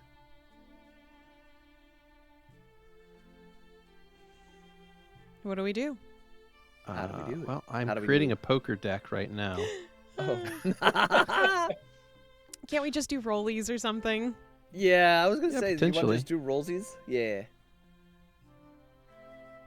And I mean, luck isn't I a. would think bluff would usually be what you roll for poker. That's true. I've got Ooh. any skill you need, baby. Except for climb. Oh, that's what you're gonna need, though. I guess so. What You're gonna about climb swim? those rankings, Yeah, I was gonna say. Mm-hmm. climb them leaderboards. okay, I think I know how this works now. All right, so we have how many players? 4 in total. 4 players. All right. I actually never used this functionality before, but there is a card system built into Foundry. Oh, fun. Yay. And we're dealing 5 cards each. Unless you're playing, what do you call it? Poker. That other kind of poker, the Texas Hold'em. I don't know. I mean, what would the We don't. Hold'em is We the don't have Hold'em to is actually poker. The play other, poker, interesting. Beardy. Okay. No, you're fine. You're fine. I was just seeing how the system worked. Looks like I did do that wrong. We I do need to that potentially deal out them. the game. Yeah, potentially. Or if I could get this working, then if I was faster at this, we could have gotten this to work. It's fine. It's all good. Mm-hmm. Rollsies to see who won. Sure. Okay. yeah. What are we rolling on? 100? Highest wins? Sure. Yeah, that's fine. Okay. Ooh, 67. Ugh, fuck, 61. Ha! showing your hands so fast. All right. Husa got an 89. Very Oh, nice. god damn. And what a Okay. bastion. A 24. Oh, fuck. Poor dude. Louie is just beaming. I almost had you. Did you know? Valentino's watching this like, I mean, guys, do any of you know how to gamble? Just kind of sit through it all the way to the end, and then everyone shows their cards, and then you just take it, the winner as the winner. We're not in a gambling den right now. I don't have to play it seriously. Well, why play it all if you're just going to? If it's just a game of waiting to see who gets your money. I don't even know what you're talking about, Valentino. I'm going to be frankly honest. There's some bluffing. That looks good. I see. I It's was just really never one odd for to me. bluffing. It seems like it's just like a waiting game. I don't see the point in lying right now when I know I can beat someone with talent over that. Oh yeah? Yeah. What talent? Just getting good cards is your skill? Sure. Well, that's surprising because that's also a skill of mine. Well, I already told the others my secret the other night. Ah, well, that's the difference. I never reveal my secrets. I didn't reveal mine to you. Good. Wouldn't be very fun if you didn't. If that's how you work, makes sense why you stop me from telling things sometimes.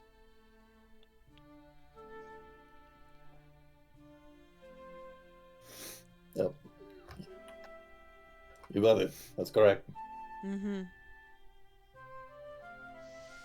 That was fun. Another roll. Another? And if we want to just... Do you mean another round? Yeah. Fine. Another round? One more game. Deal it. Okay. I think I've gotten it fixed now, so we can actually play poker. I don't want to actually play poker in D&D, Beardy. No. All right. Okay.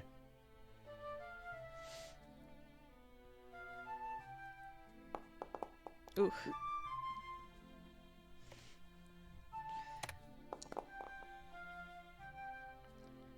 Nice. Nice. I got a 56. 69. Very nice. What about Husa and Bastion? They do any better this time? Well, let's see about that, Nene. Okay. Well, we have got Husa got a 68, and Bastion got a 76. Oh, so Bastion finally won. Bastion's like, oh, thank the gods. I'll take all of that. Thank you. Oh yes, don't forget the pine cones. Yeah, no, you can keep those. Husa can here. You consider that your gift. Crunch, crunch, crunch, crunch. Well, good game. just gonna let this girl just eat pine cones. Pine She cones. likes them.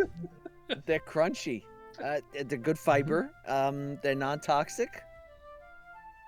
Okay, but when I eat gold, it's a problem. Yes. No, we're I fine I with haven't it. said anything. Yeah. Have you ever heard of a blockage? I To be vibe fair- checked and you passed the check, so we're good. To be fair, we didn't stop you. Yeah. No. That's fair. No. Just You're just gonna like, shit gold "Ayo, soon. why you doing that?" Alrighty. All right, Eh? but that'll be Louie's yeah, last that- game, and just he'll enjoy the fact that he played at all. Nice. Valentino's watching this in horror. It's just like, I don't get this at all. Nobody's bluffing anything. They just wait until the last round and then all play their cards. So it's always up to whoever just got the highest cards. Yeah. Yeah. Which, It's in just for spite of funsies. his bluff a minute ago, has never been Louie. It's like, what? What? What?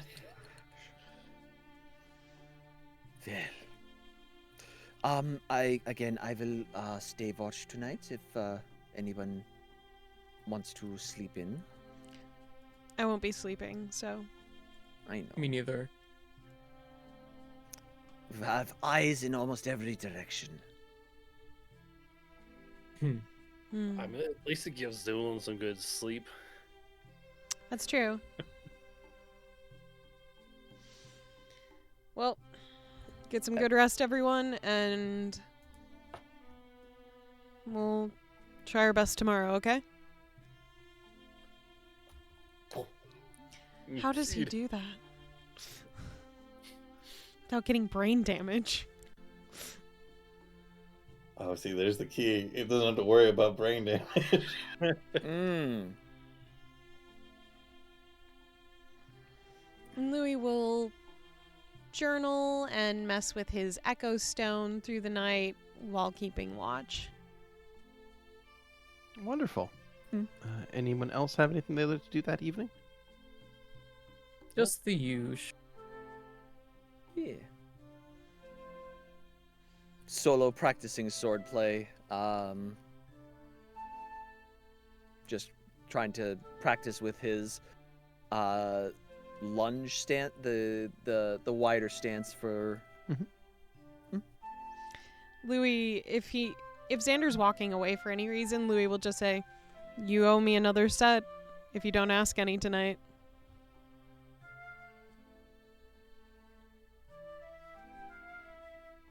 Xander looks at Louie. What's your grandmother's name? Winifred. If you could learn a spell that could do absolutely anything, what would you use it for?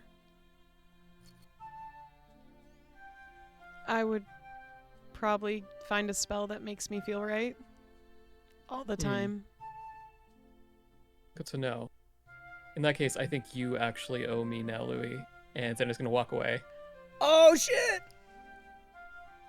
Fine. I'll wait.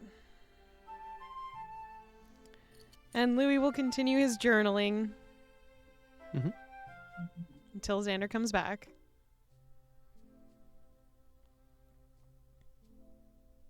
Husa will continue playing around with these cards after having been taught a game that one can play by themselves.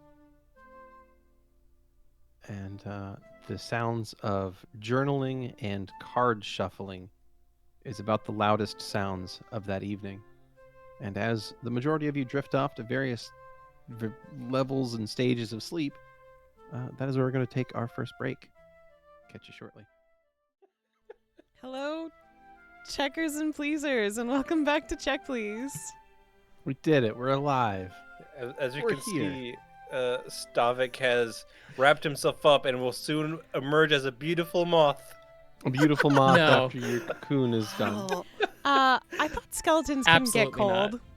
Well, yeah, see, the thing is, he's got the blanket covering everything but his head so that he'll be a death's head moth. Have you ever Ooh, not very nice. have you ever not heard the term chill to the bone? Yeah, that's where the cold stops. Yeah. Stops at That's the why your bones, which is why you're immune to it. skeleton, your skeleton can't feel it. Skeleton. A skeleton. I have brittle bones. What do you want to tell you? Stop getting hurt. Indeed. I Well. try. So if there's no more activity overnight, we will advance until the dawn. And as is becoming tradition, Husa, skip the 25th for some reason, try to jump to the 26th. Anyway, April the 25th dawns, and Husa gets into a tight little ball in the wagon to be as little of a problem as possible. And the sun comes up, and the party awakes. I feel like Husa did not have these self-esteem issues before she joined us. That is correct. Stavik will do that to you. That face. Hasn't done it to me. It's all right. Accurate. All right, so first thing in the morning, Zu'lin is going to shakily go through one of his bags and is going to inject himself with some of his medication. You got it. Xander will do the same. And by medication, I mean gold in his mouth. All right. Any other really fucking weird things in the party members want to do on this one? Wait, hold on. I took medication and then Yeah, I know. he ate gold? So did I. Yeah. Just because your illnesses look different than mine doesn't mean that mine aren't as valid as yours, okay? Wow. Okay. Or in this case, that you having an illness isn't fucking weird and shouldn't be chastised. Yeah. God, Zu'lin. Physician, heal thyself. Mm-hmm. Sorry, I'm looking. Go ahead. Any trail or indication of our camp or where things have gone? Well, now that the sun is up, it's a little bit easier to see. So go ahead and make me a new set of perception checks. Okay. 19. 23. 24. I love it. I saw better at night. 19. And 25 from Bastion. Hey. All right. So working together, you sorry. No, Working together, you guys look around and you manage to find that there don't appear to be any wagon ruts heading off away in toward like the east, like off-road. So it doesn't look like there's any wagon trails going off in that direction. That seems that the wagon traffic pretty much stayed either right beside the road where your wagon has veered off the road to camp, or just on the road proper. So you don't see any trails leading off other than what's already on the main thoroughfare here. They probably did us a favor and delivered our cart and horses to Rosalejo. Oh. Well, But didn't your tree friend that say that they were taken to the east? Well, the road is kind of the road is to the northeast. east. More northeast than east, I'd say. well, Just judging by the positioning. from the position of here to where Rosalejo is on the map. It is east. Well, I imagine north the of east. tree said that the small ones took the cart to the east. And if we go to the east, that does intersect with the road, then they may have changed direction after that. And since we don't see any tracks, we wouldn't really be able to find them if they did go off-road. But it seems no one has, and we've been back to Saraibo, so there's only one other direction that they could likely be in that we'd be able to track them. Before I do anything, I would like to make a survival check just to see if I can see anything else. that may Absolutely. Yeah, I'll take shed it. any light. See if you can find any more clues. Yeah, 25. 25. You look around, and it does it does not look like wagons traverse any other directions from here aside from going back toward the road. So you do find a couple of old wagon marks, but these would be days old, which could match up to you guys. And they, these sort of marks in the dirt, or really they're just sort of depressions in the grass, make their way back toward the road, and then disappear amongst the many, many marks upon the road. So And no other indicators of anything with those survival checks? No other indicators of any kind. So near as you can tell, it looks like whoever took your wagons took them east, and then eventually probably toward Rosalejo. So they did take them east? Yes. To the road. Ah, then okay. northeast, northeast. to Rosalejo. None must be going. All All right. right. So, although if we can't find it there, I really would like to come back to this area to retrieve my samples. We'll find it in Rosalejo. Yeah. I mean, kind of got that far. And besides, like, don't we have, like, magic that one of you guys can do to, like, find this stuff? Yes. Well, there we go. That makes it easy then. well, Perfect. let's not dilly-dally then and get to it. Got it. Indeed. The group loads up and begins traveling along the road back toward Rosalejo. Party have anything to do with here on the 25th during travel? Mr. Freeman, I'd like to talk to you for a moment, perhaps a bit further away from the group.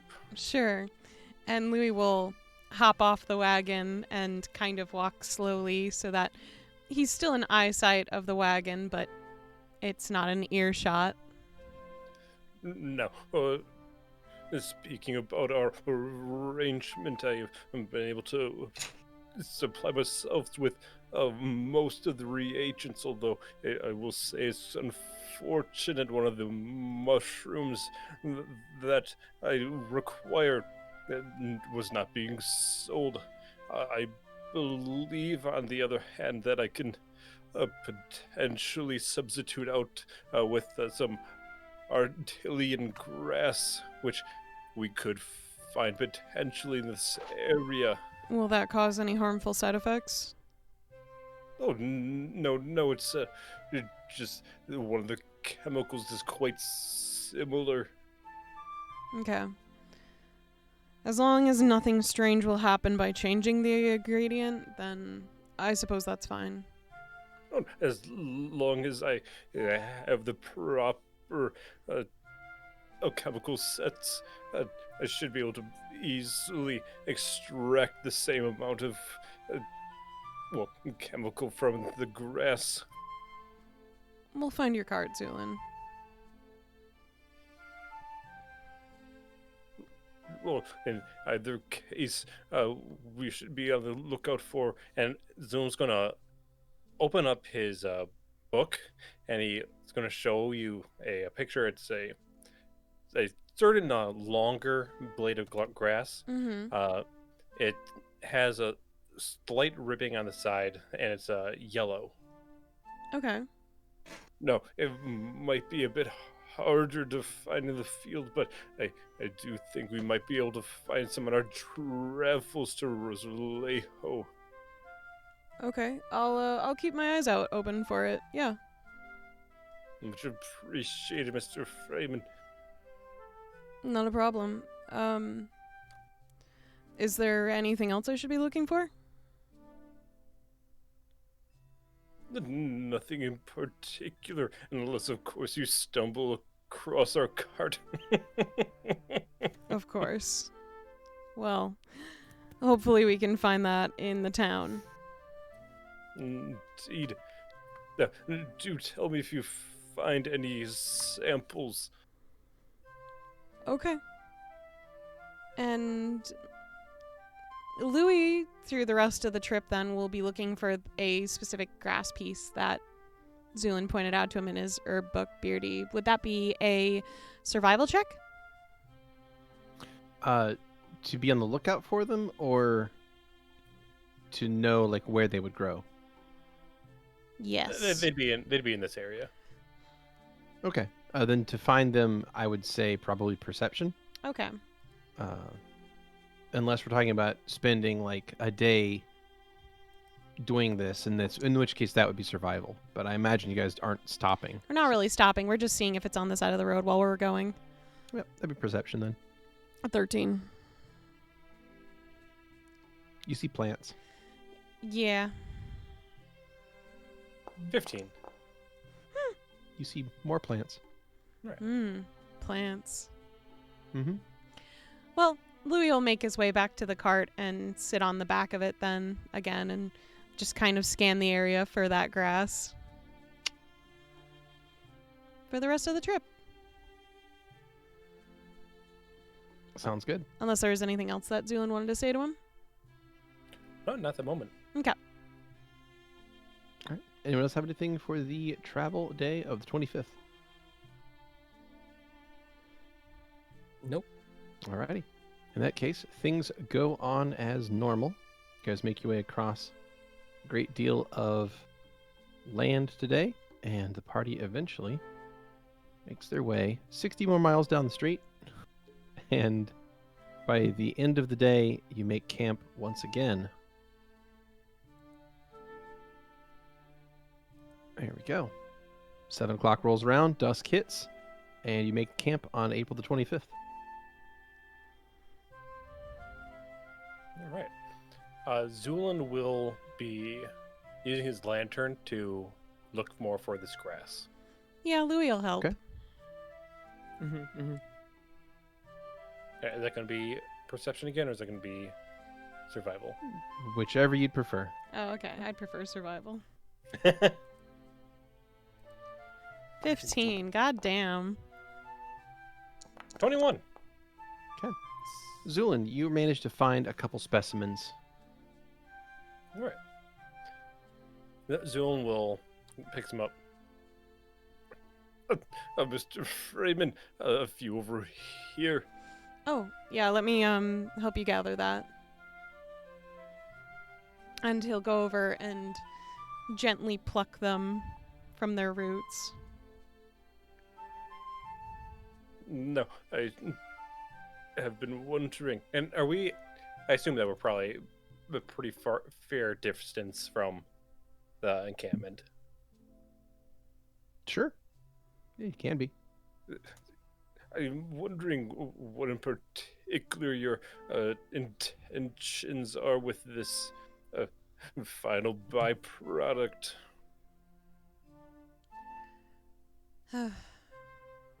To be frankly honest, I don't really trust Bastion. I suppose that's understandable. A thief from Kanyas. You can't really look around your own back enough. Well, it's not really where he's from, it's more so how he acts. He never really goes into much description of what he's done in the past. He's elusive in his verbiage, and to be frankly honest, he changes his mind on what he's said before many a times. I just have a hard time trusting someone like that. I suppose so. Of course, it could be that he's just absent-minded, but I'd say that it's always more important to... I'm hoping he's absent-minded, to be frankly honest, too. I hope he's just some weird guy who is an idiot, maybe. I don't know. Well, as a form of advice from what I've learned working in Kanyas, you shouldn't let such hopes get in the way of a factual analysis of an individual. I see. Or more easily to say you shouldn't trust anyone.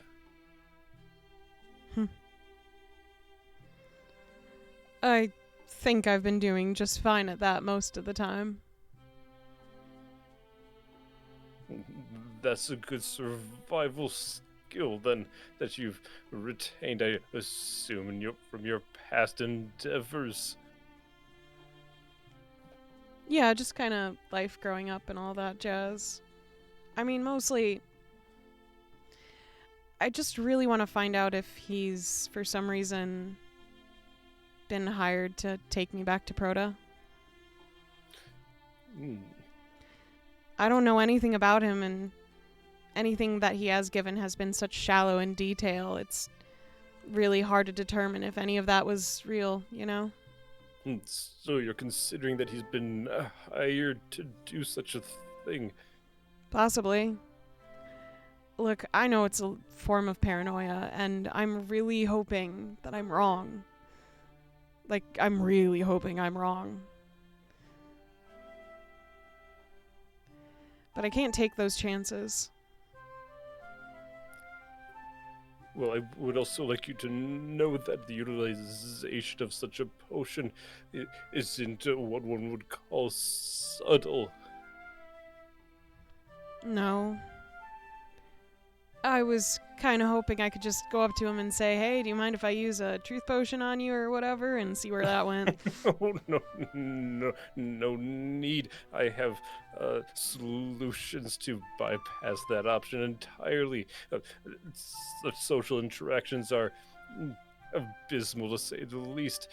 But what I have concocted, and Zu'lin will furbish a small little bottle of a kind of clearish to brown yellow liquid. This it's a recreation, perhaps not perfect. I haven't fully understood the dosaging yet, which is in itself the exciting part.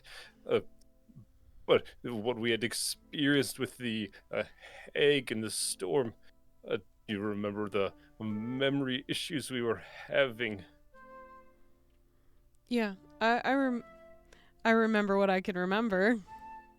Well, let's just say that if we were to add this in with the serum itself, the social issue would, in a way, solve itself. Well...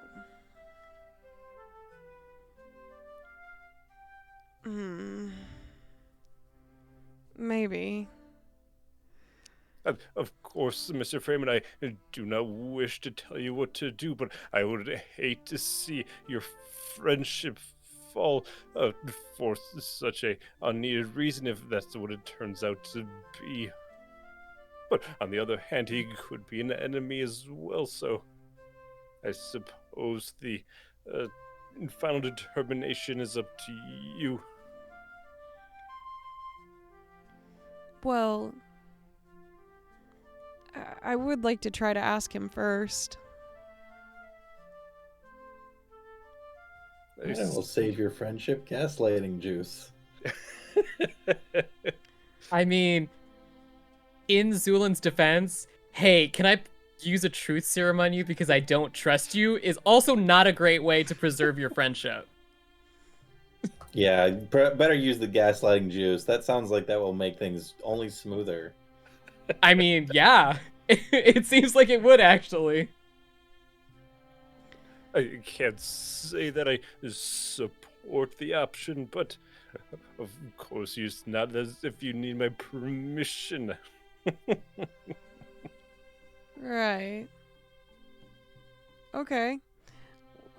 Besides, I was kind of thinking maybe I could, like, double whammy it with a charm spell or something. I don't really like using them, but... Okay, Shane, I take you right. I Yeah. concede everything. Thank you.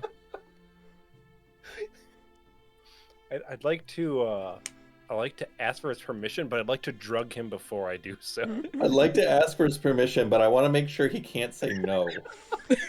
I meant the charm spell after he said yes or no. But, like, if he said no, Okay. I'd drop it. It was just in case he tried to resist the medicine or something. We'd have a backup plan. You can't resist a syringer. I don't know. Maybe he has a high tolerance. That's true. Look, I'll think about it, okay? Please do. The minute details could be quite important. Please, if you have any questions regarding the concoction, I'm happy to answer any. Okay. It could be something as easy as being set within, let's say, a cup of tea. Or some alcohol? I suppose so. A bit harsher, I suppose, but more to his taste. Exactly. Yeah. I'll think about this, okay? Please do, friend. And Zu'lin will hold out his hand to shake. Mm-hmm. Louie just stares at it. Afterwards, he'll just brush himself off. That's cold. Well, the best of nights to you, Mr. Freeman. Thank you, you too. I And hope you have Zool- sweet dreams. Oh, every night. Hmm. And I'll head back to the camp. Yeah, Louie I wanted to will know how splurgy his hand was. wait for a moment and then eventually get back to camp. While they're away, Valentino has been taking the opportunity to try and teach Husa how to play poker for real, which is to explain to her that you're supposed to lie while playing it. But lying isn't good, I thought. One shouldn't tell things that aren't true. Well, that's why it's a game. It's like a way to kind of compartmentalize it. I don't know what that means. So lying like is get it out of okay your as system. long as you're playing a game. As long as you're playing a lying game, yeah. Okay. So we I call it should. gambling. Okay. And you deal cards. Yes, you understood the game right, And- but here's the thing, right? So say you have a hand, like say you got your hand is really not really good, and I've got like a flush right here. Now, if you know your hand's not any good, you're just waiting to lose your money. But if I think your hand's really good, I can't see it. My Maybe hand I is will- really bad. Right. Well, okay. Wow, I'm super convinced. I'm going to fold what? because my hand is so bad. And Oh, Husa, really? Okay. she, she puts her cards down. All right, we're getting a little ahead of ourselves, but there are sometimes when that's the right move. Look it Did I- over. did I do was it right? a bad hand? You flip the cards over, and it is a royal flush. All right, so that was a step ahead of where we want to be, but you're in the right mindset. That's the right idea. Now, if it was maybe slightly less good than I could have had that hand, then it would be the perfect move when you're playing against me. Okay. So doesn't that mean that I lose though? Well, yeah, but if I had a better hand than you have, and you do that, then you lose less, right? You didn't give me all your pine cones before you did that. I think I understand. Yeah, we'll go a few rounds of it before it'll make sense. Okay. And then the two of you go back and forth playing, and Husa doesn't quite seem to grasp lying very well. Yeah, didn't really think it, but there was just the pain in Valentino's heart of seeing a bunch of people sitting around playing a game of poker where they're just like, so I got this, and it's like, What? You're not even gonna try?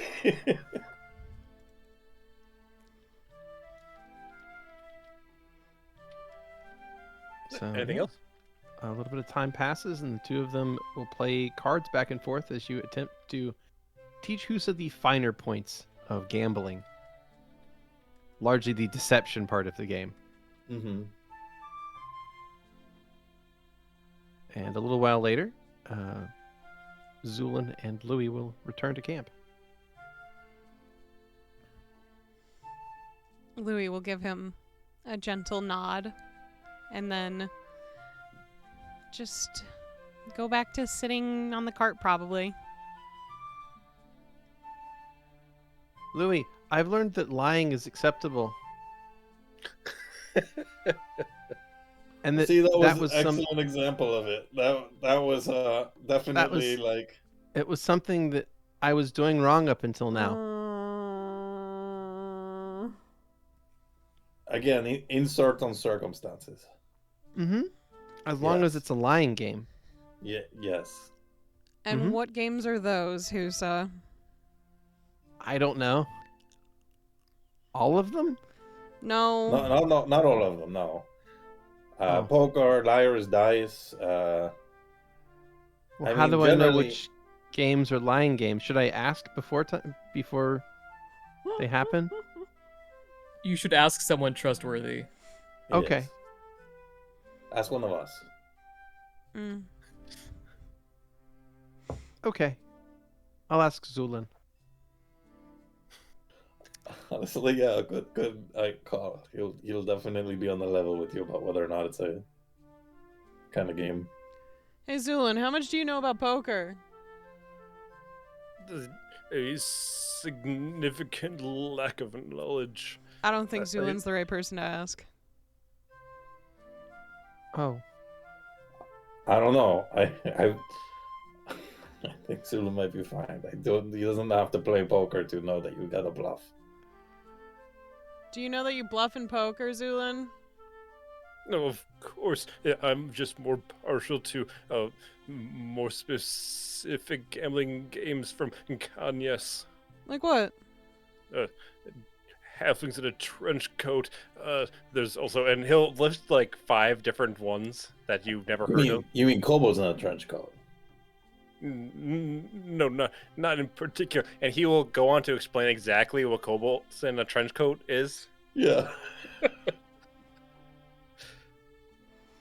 Wow, this is So riveting. there. it utilizes the 2 of the golds, and you'll understand the premise. Yes. I didn't realize there were so many different games that you could play with these. Oh, there's so many. Yeah, they're quite powerful, those cards. Hmm. We'll get you your own set when we get to Rosarejo. Why? What's wrong with this set? Is that there's no Bastion set? Bastion's like sitting 10 feet away, like sharpening a knife. They used to be. Bastion just shrugs. I mean, I'm not using them right now. Okay. Mm. Or if you alright, then you can keep those ones. I wasn't trying to make a problem out of it. Oh, all right. And Husa goes back to shuffling. People around here are so weird when you're trying to get them gifts. Well, True. I don't think that's really. I mean, Husa comes from a different culture than us, so that makes sense. Mm-hmm. But Oh no, what? nothing. Oh. Didn't realize that you heard that, so don't worry about it. Okay.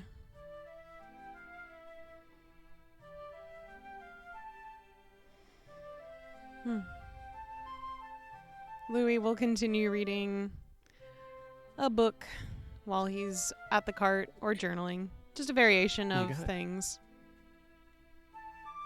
Alright, anyone else have any activities over the evening of the 25th of April? Just the same 2. Eating gold. Eating gold. Mm-hmm. Louis will Okay. go up to Xander once it's nighttime.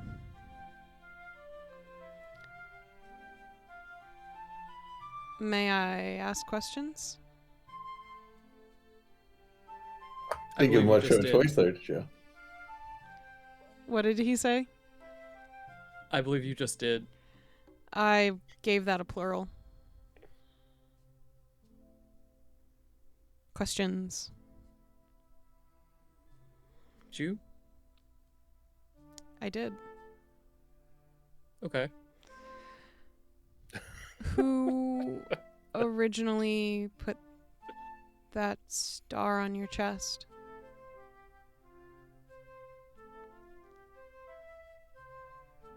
I don't know if that's a question that can be answered. Do you not know? Is that a second question, Louie?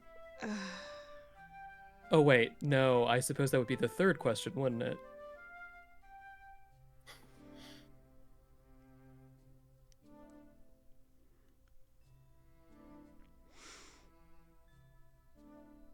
I'm just trying to get to know you better.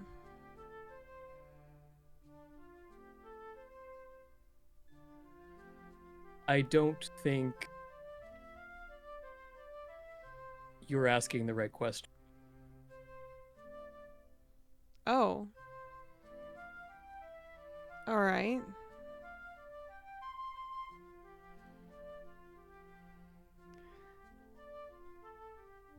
What questions should I ask?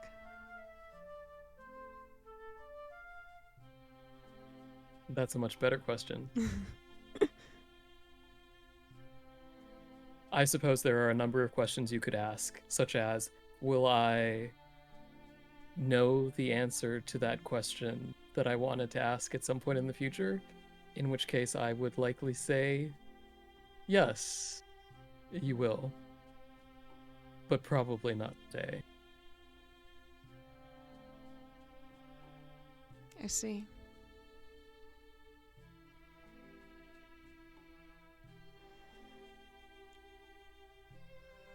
Well, it seems that I've asked a bit of the wrong wording for now, but I'll work on it. Perhaps no one did, and perhaps everyone. Perhaps it was never there. But Maybe you just imagined. Do you really believe that? Yes. I see. You should know by now, Louis, that you can't fully believe everything that you see is actually there.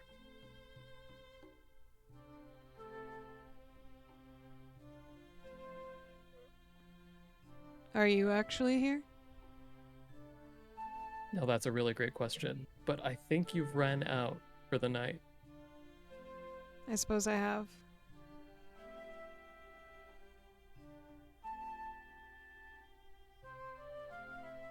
And he will reach out and he'll just poke Louis on the forehead. Mm. I suppose real enough to do that. Say that again? I suppose I'm here or real enough to do that at least. That's true. Thank you.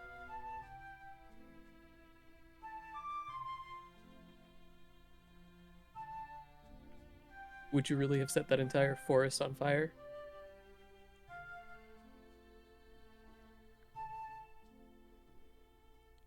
If it meant saving you, I guess so. Yes. I appreciate that, Louis, though I don't believe that would have saved me. I don't think so either. But I believe when you care about something, one deserves to be able to work hard and try for whatever that may be. And if that happens to be protecting someone, then that's what it will be. I agree. Though I would also say it's important to keep everything in perspective and not let yourself fall beneath the surface without realizing it. The surface? Indeed. Hmm. I don't quite understand yet, but I'll keep working at it. Sure.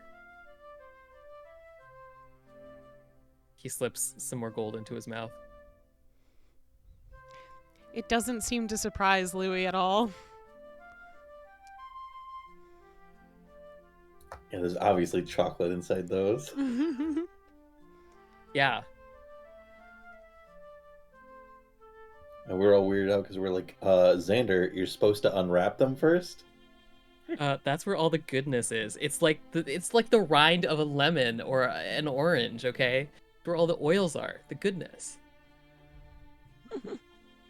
Xander eat bananas with the peel too. You bet. Or mangoes. Melon, just chomp right into the side of a melon. He actually just distends his jaw and swallows completely. Oh, like a Like a Oh, yeah. fucking duck? yeah. Yeah, let's go with that. Wait, do ducks swallow whole melons? Like, they swallow everything whole, they don't chew. Yeah. Well, yeah, Mhm. that's burbs. Mm-hmm. It's a consequence of not having teeth. Mm.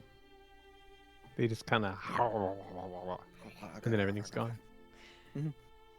I'll try to find better questions next time, though. What do you mean? Those are very good questions, Louie. I might be spoiled on getting questions answered normally. Spoiled. No, that's an interesting word. Well, I mean, usually when I ask Detlev a question, it's just he speaks it in his own way, but I just kind of know. Or with Jackie, well, Jackie would never hide anything from me. They were very plain and blunt and soft. Even if there was a question that was hard and they thought I might not like the answer, they still answered me. And I guess in that sense, I'm not used to someone rebuttaling any of my questions. I see. It's kind of fun, though. I had a feeling you would say that, and not just because I saw that in the future. I see. Do you? Sometimes. Well, then I hope you see the right questions next time. Hope is a powerful tool. Yes. Are you off doing whatever you need to do tonight again? Just the usual. He says as he puts more gold in his mouth. What are you preparing for? Wait, right? Correct. Preparing for? Sorry, maybe that was not the right wording. I just noticed you've been feeding yourself coins, and I'm guessing that has something to do with what's happening to the density of your skin. Those things are connected, yes. I was just curious of why. Like I said before, I've been making some modifications. I have been somewhat lacking recently, and my decision making also seems to have been questionable in the past weeks. So I have decided to make some changes. Does it make you happy? I don't understand your question.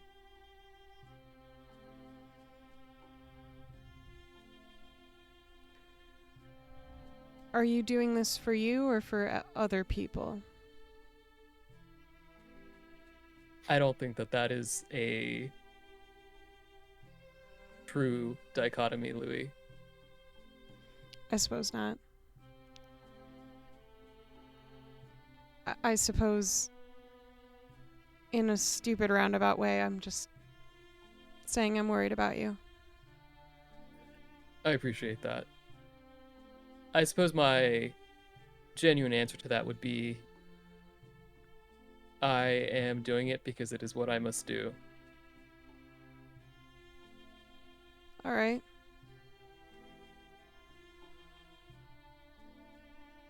Well,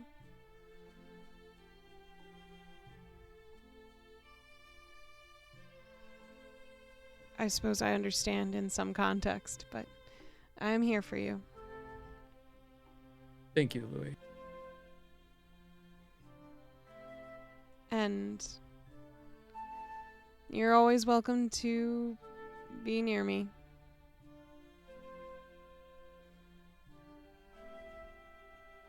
Thank you. I'm gonna go back to the main area just so that I can keep watching, because actual physical eyes are probably better than none. That would certainly be the case. Have a great rest of your night, Louie. Thank you. I'll see you later. See you. Xander will keep eating his gold. And Louis will perch himself in the middle of camp, just scanning the horizon. What's Stavik been up to? Practicing and keeping watch. He doesn't want to fuck up once again, so he really wants to hone his ability to read the battlefield. Tactics. So- He's working on his tactics. What do you mean fuck up Yeah. again?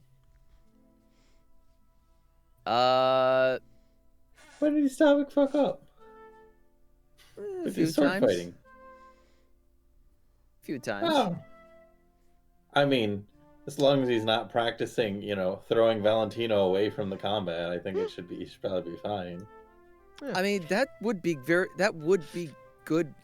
upper body and core practice, but No, it would be Be bad rude. practice. You're getting the opposite understanding here.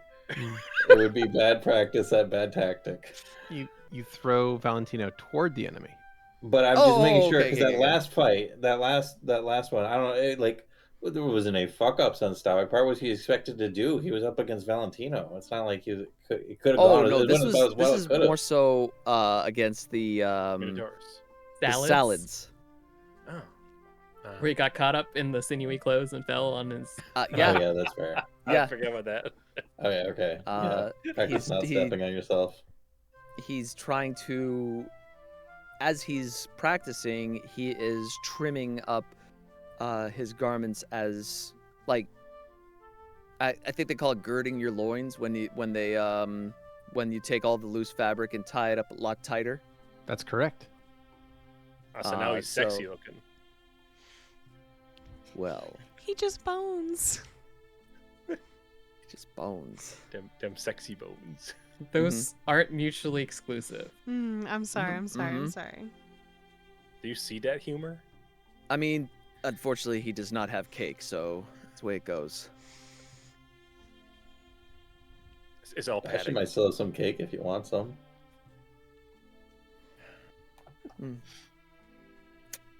But yeah, that's what he's doing. He is trying to be more streamlined, so he doesn't trip up once again. Well, take it from me, Stavik. You'll clumsiness never goes away. This is true. Right. Anything else? Nope. Not for me. All right. Well, then the night passes with no other major incident as the morning dawns on April the 26th, and Husa once again curls up in the back of the wagon as tight as she can to be as little of an inconvenience as possible. Alrighty. So with that, you guys gather your things and wake up. It is now the 26th. Feel free to rest your characters again. If you have any more HP damage to heal, Stavik. Don't know if you're okay or not. Oh no, we Yeah. are not. Yeah, get yourself some more HP then. And with that, yeah, you guys can get up and begin your day. Anything on the morning of the 26th? No, I think No. we're packing up. But I will inflict serious wounds on Stavik the night before. Oh, nice. Go ahead and roll. Oh, thank you. You cast a spell to heal them. I'll drop a couple of these, because I mean, Might you as could do some well. sick burns and see. that every It's like day. vicious mockery. All right, so Stavik, go ahead and heal for 12. Hell yeah. Be 58.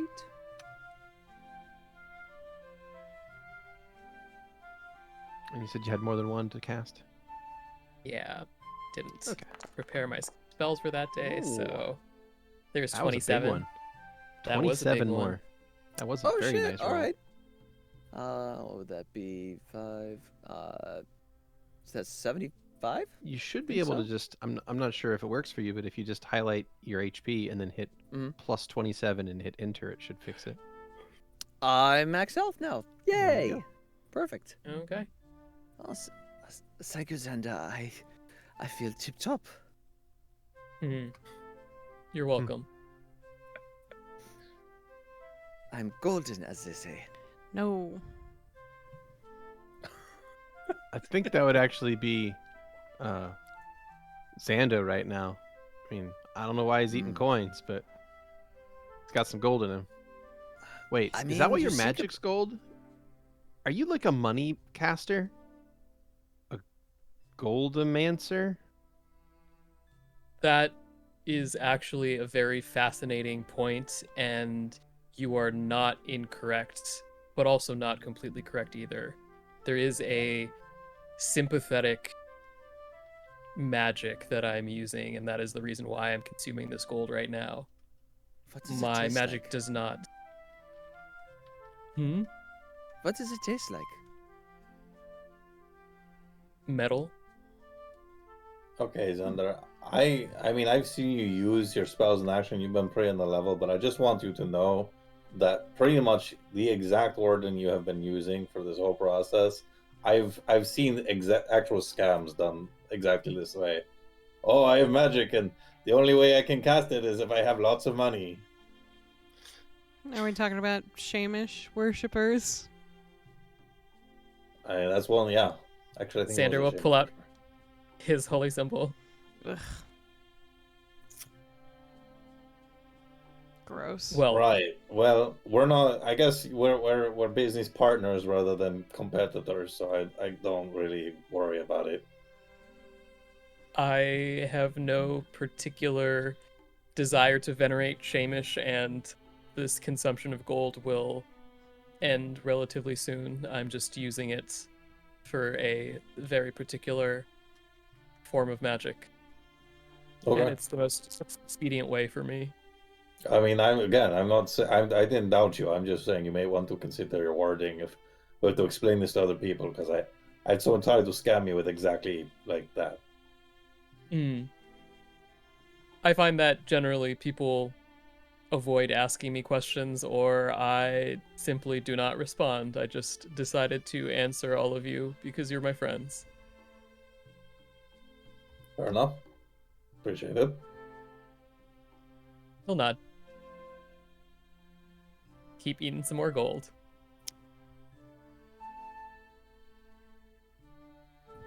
Rolled gold. Bro, why are you eating gold?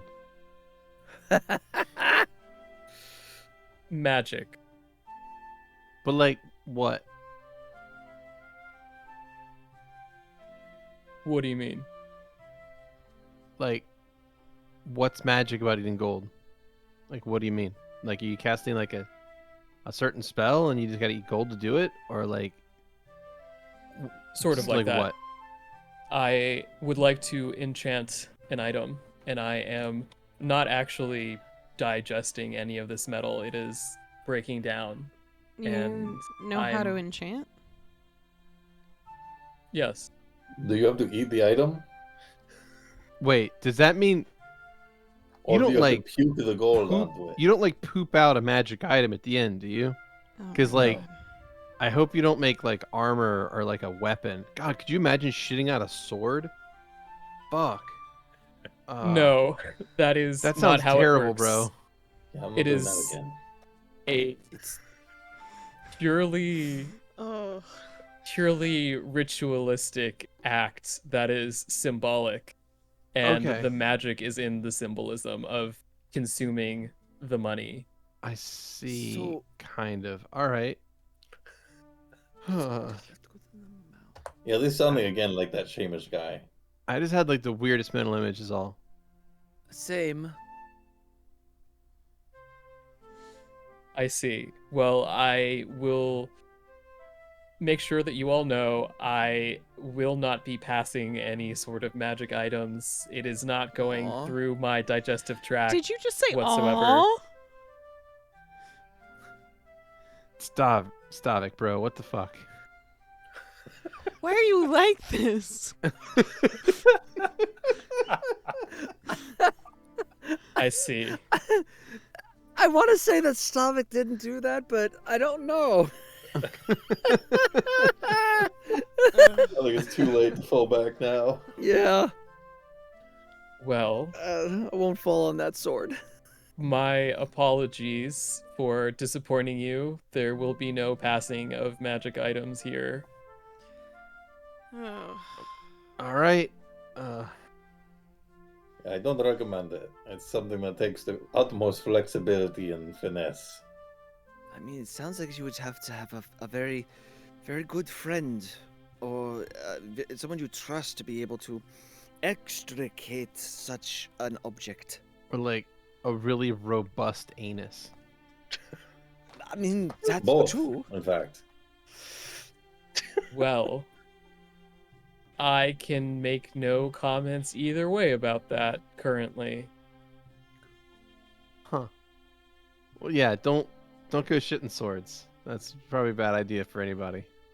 Don't worry, I'm not planning on it. Cool. I think he's just going to shit onto his sword. Oh, I hope. Oh no, that's Xander. That's not how the magic works, is it? No, there is Okay. no defecation Oh, okay, occurring good. at all in this process. I mean, Alright, if you keep eating gold, there's going to be no defecation involved in the rest of your life. Once again, it is not actually passing through my digestive Okay. tract. All right. I was But then you worried also again said for a second breaking there. down. Like, what else would be breaking it down? Magic. It is being broken down through magic. I mean, My your God. god has to be magic to be eating gold like that. You can take it from me. Sure. Yeah. In any case, is there anything else that you all would like to speak of? Anything other than this conversation. Oh. Nah, I'm ready to get traveling if you are. A Awesome. lot better weather Great. we've been having this time around. Yeah, like we Yeah. have. There wasn't like a horrible storm and a giant dragon and like a hag. We'd get sit underground and chased by minotaurs and have to like ride on a boat over like waterfalls and shit. Yeah, good times. Yeah. Water. So. Yeah. You don't like water? I love water. I love the ocean.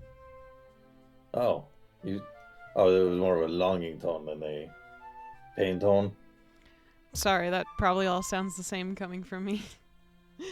I'll work on it. Well, I didn't say anything like that. Right. No, I mean, other than the fact that, we had someone bleeding out in a boat next to us, the waterfall part was kind of fun. I mean, I was pretty sure I was gonna die. It was pretty wild. If I'm being totally honest. But yeah, we made it. Anyway. You won't be dying anytime soon. Oh, you think so? No. Mm-hmm. Nice. Cool. Good to know.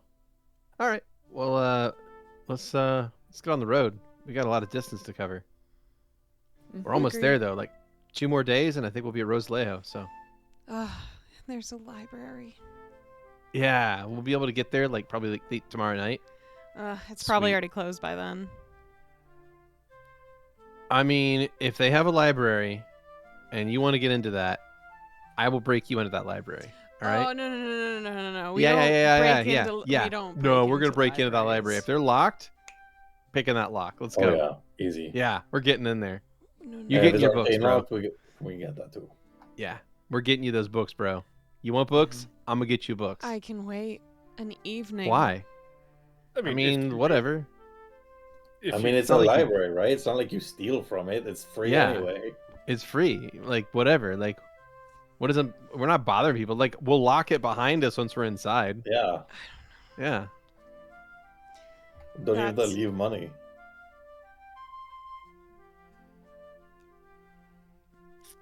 We'll get you your books, bro.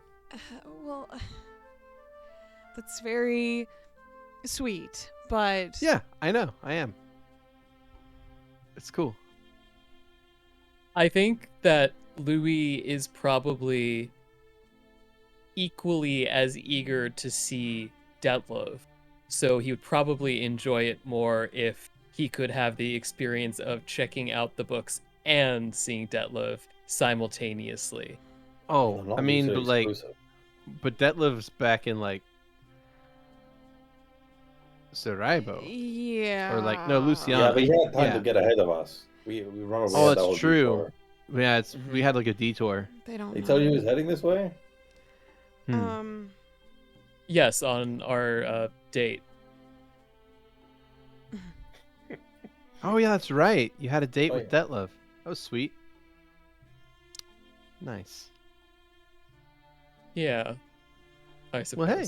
Yeah, if he's gonna be in Rosalejo, then yeah. Like, do you know like where he stays? Because like we could visit his house.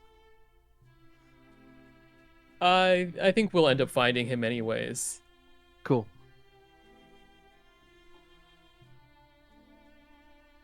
Hopefully, we find our shit there too, because I'm getting kind of. Well, all the gemstones and stuff. It sucked that we lost them, but really, it was that loot and those scars that I'm hoping to get back. That was a date? Hmm? Well, yeah. I'm sorry. I was stuck on that. I thought Oh yeah, we had they're gone over like this already. totally into each other. Yeah, the What? sexual tension was just like cheese. Yeah, like you couldn't tell that. Like they were like, you could like, I mean, I don't want to get like too crude about it, but like the kind of looks they were sharing, it was like intense. I Like I've don't know. I've seen like sexual tension before, bro, but that was something else. I actually had to like step a few steps back because I was like, these people could like start at this any second. Damn. I was not aware that there was so much tension. I mean, I suppose he did ask me if I wanted to stay the night, but It sounds like Dila was aware. Yeah. we mostly talked about all of you. Whatever you're into, man. I can't say I blame you.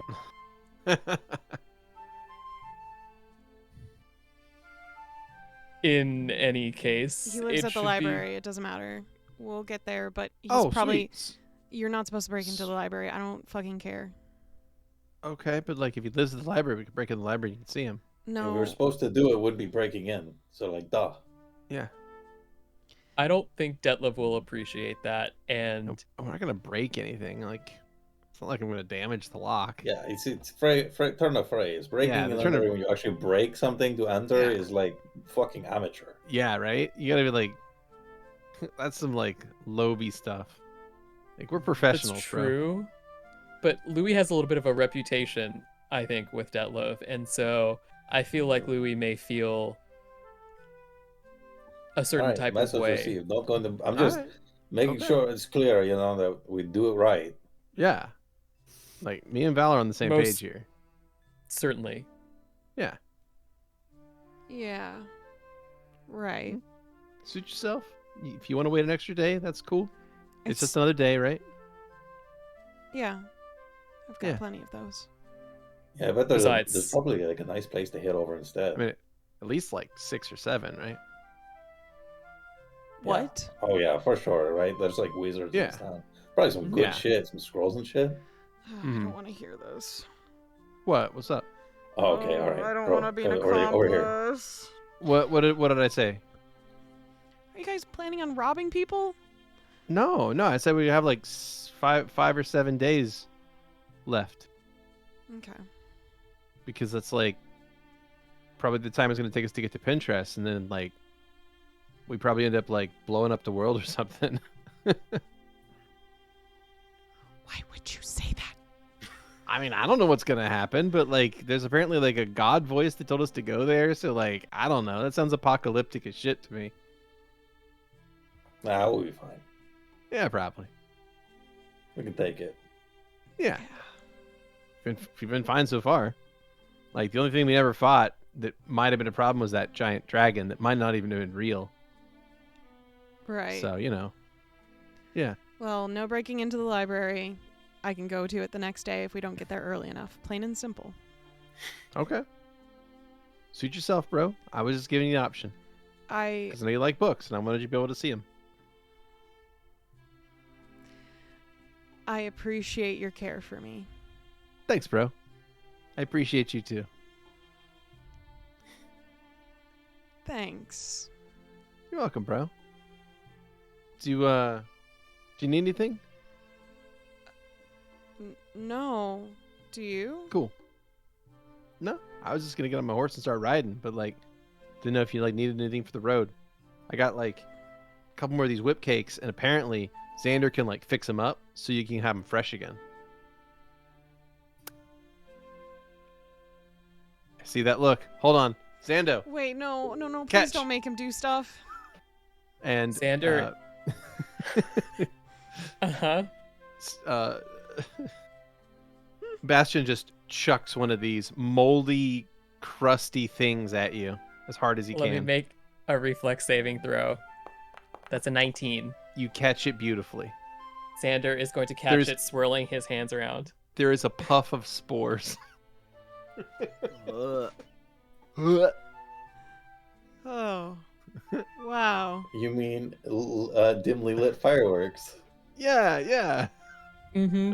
Xander will swirl his hands around, and there will be a golden glow. And then when it fades, he is holding a fresh whip cake in his hand. Sweet. Just imagine him catching it like the fucking Waffle House lady, twisting it. It's almost as if there's like you can see a tear welling up in Bastion's eye. It's the most beautiful thing I've ever seen. Oh, Yeah. well, for you. There you go, bro. Thank you. And Louie will take it and just kind of stand there for a moment awkwardly until he takes a bite of it. It's fresh Hmm. and delicious. Spores eject from the inside into your mouth.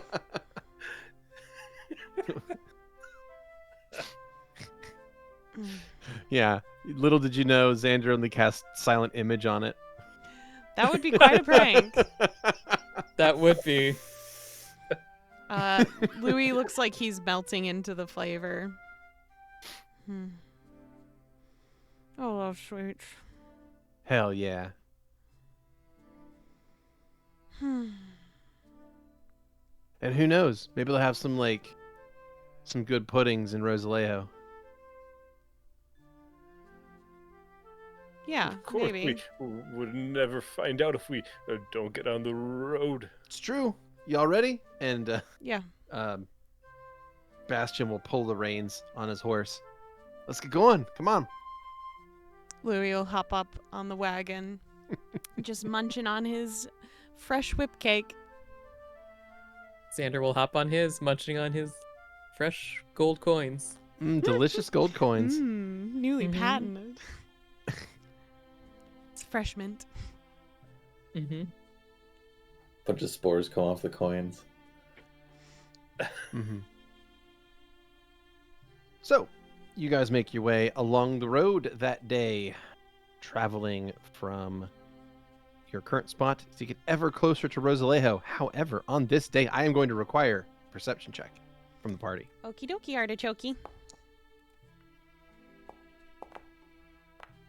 26 11. from 22. 10. 25 from Valentino. Off to the side of the road. You travel for multiple hours, by the way. So it's now about 2 p.m. You make it about 30 miles. And so you're about halfway through your travel day. And as you get to this point, you notice something interesting. Specifically, Stavik and Valentino notice this from a far distance away. And then you can clue everyone else into what you see. And that is, ahead of you, on the road, or rather, a little off the road, behind some trees, is what appears to be a circle of wagons. Yeah, point that out. So it looks like there's like a caravan or something that is pulled off of the road and partially hidden themselves. Does it look like our wagons, or can we tell from here? From here, it's difficult to tell, but if you get closer, you can certainly make another perception check. Okay. Okay. So as you do so, feel free to roll me another perception check. See if you can determine anything. 12 this thing. time. Yeah. Valentino, 29. Yeah. you are very easily able to tell once you get a little closer. One of the wagons does, in fact, look like your wagon. Now, that's not to say that it is exactly the same wagon, because, you know, oftentimes wagons are mass-produced, so a lot of them look the same. But one of them looks very much like it could have been your wagon. Alright, guys, eyes up. This could be trouble. Or maybe not. Well, yeah, I'll approach as stealthily as I can. I don't know if we're doing this as a group with our wagon or on horseback or what. I would say, yeah, go ahead. Valentino, do you want to scout the area by yourself first? I think that's probably a good idea. I suppose you actually can turn yourself invisible yourself, can't you? It's funny you should say that. I can too. Snap fingers and turn invisible. Louie just like, Nah, it's cool. I don't need it. And yeah, I'll hop down from my mount and head over. So this is off the side of the road then? Yeah, it is. It's off to the Sweet. side of the road. It's a little distance away. There's a stand of trees blocking the camp mostly from vision from the road. So if you were closer to them, you actually wouldn't be able to see the camp. But you're at a distance where you can sort of see around behind that stand of trees and see the camp back there. So it looks like they're kind of not necessarily hiding, but they've definitely set themselves up in such a way to be somewhat less visible to immediate passersby. Yeah, I want to get in as close as I can. Okay. You- if- Go ahead. Go ahead. But I was wondering if I roll anything for that. Yeah, stealth check. Yeah, go for it. Does it automatically put in the bonus for invisibility, or do I put that in? It does not automatically put in the bonus. And that is 20, right? Correct.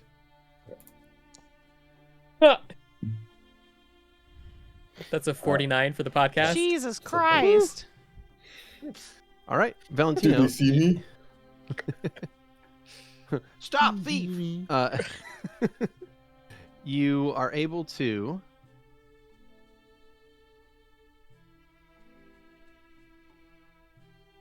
It's weird. I think must have a sticky key situation going on here.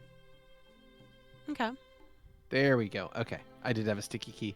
Shift was stuck down. That's why everything was breaking on me. All right. So as you arrive on this place, you are able to see ahead of you 3 wagons. Quick question: how many wagons do you all have? Just the one?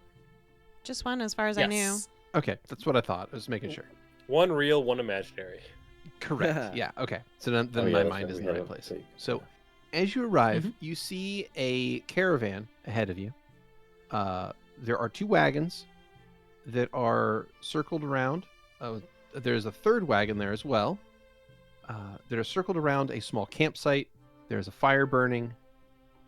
And there are a number of guards sort of spaced around the camp.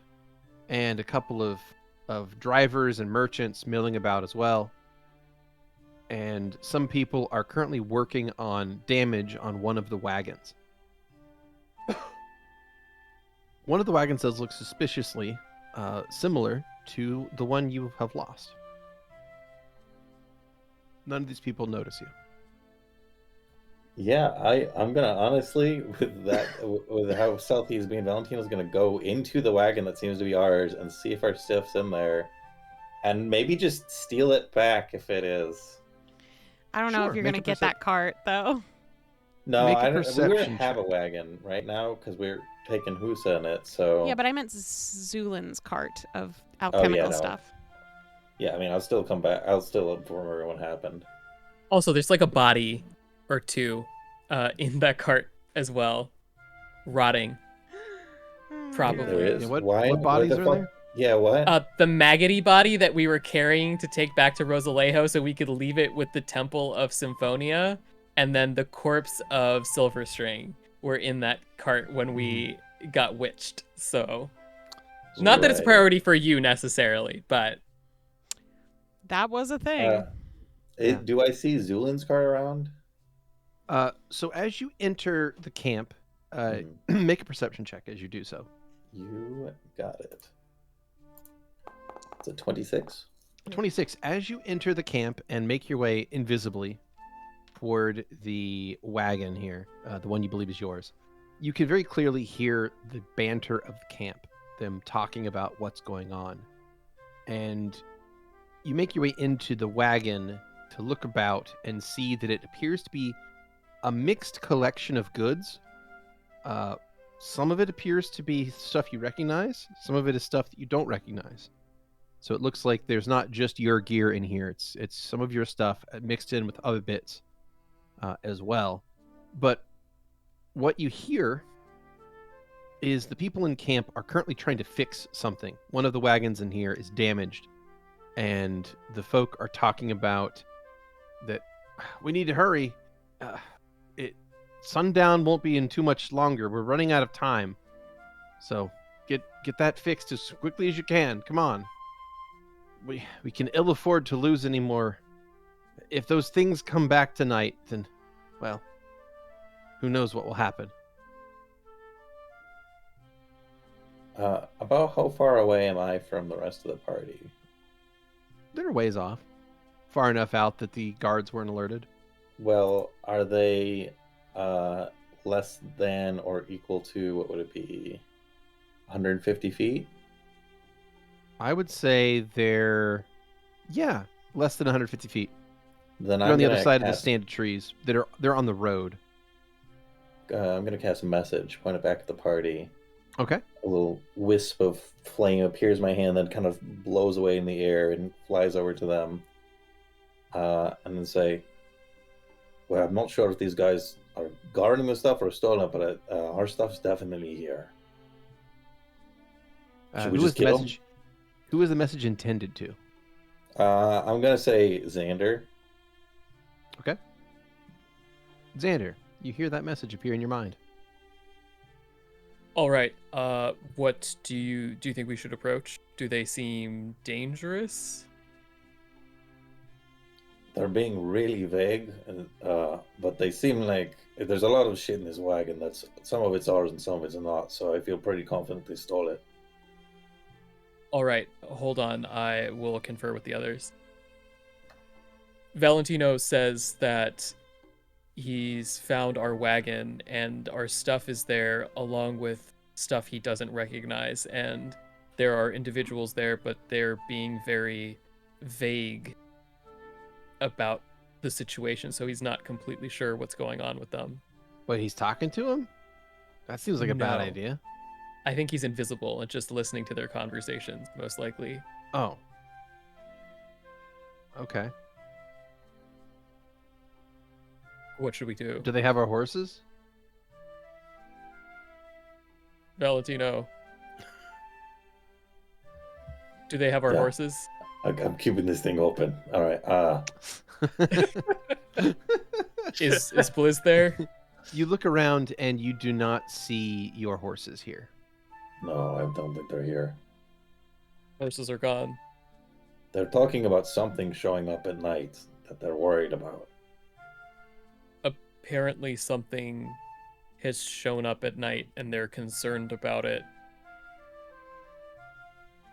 I mean, that's weird.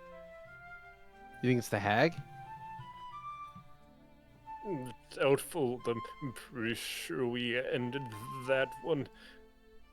Also, if they encountered the hag, I doubt that they would have been able to escape unless they were strong enough to defeat the hag in the first place.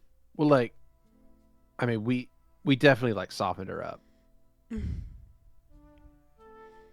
So like, maybe. That's fair. But either way, we do have our equipment in there, so I say we need to retrieve it in any way possible. Valentino, shall we approach and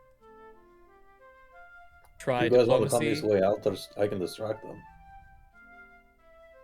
So you can approach them silently, surround them. All right. Valentino wants to distract these individuals while we try and surround their camp. What do you all say?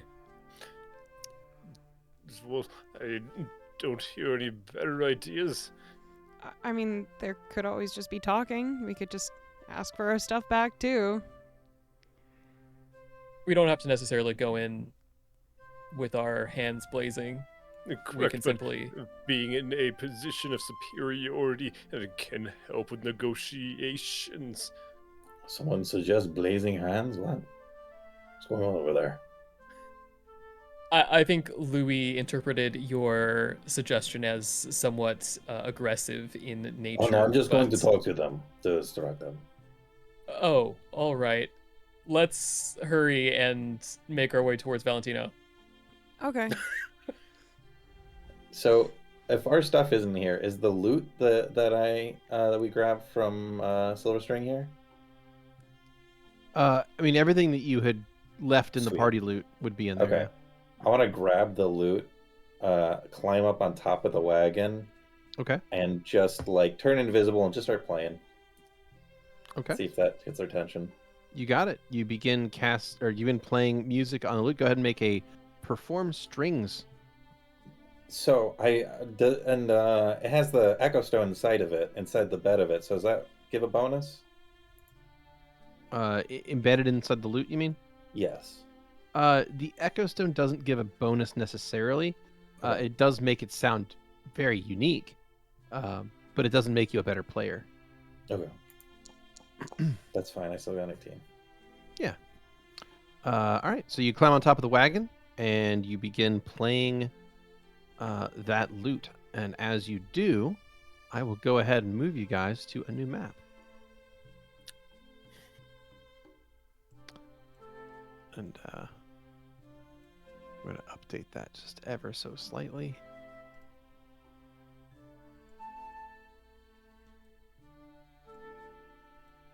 There we go. We will make the clouds bigger, but also less frequent. Far too many of them. All right. So, you find yourselves here on a grasslands area. There is a small camp ahead of you. In that camp, there are a number of guards, as well as some merchants and other people that are working on a broken wagon. How would you like to approach? Well, the original was that we were going to surround the area. Is that correct, or is that? Mm-hmm. So feel free. Yeah, so if you want to move yourself into a different edge of the map, you're welcome to do so. I feel like I should. I'm not necessarily Mr. Stealth. Should I Go from the other Come. side. Sorry, repeat that. Approach them from the other side. Okay.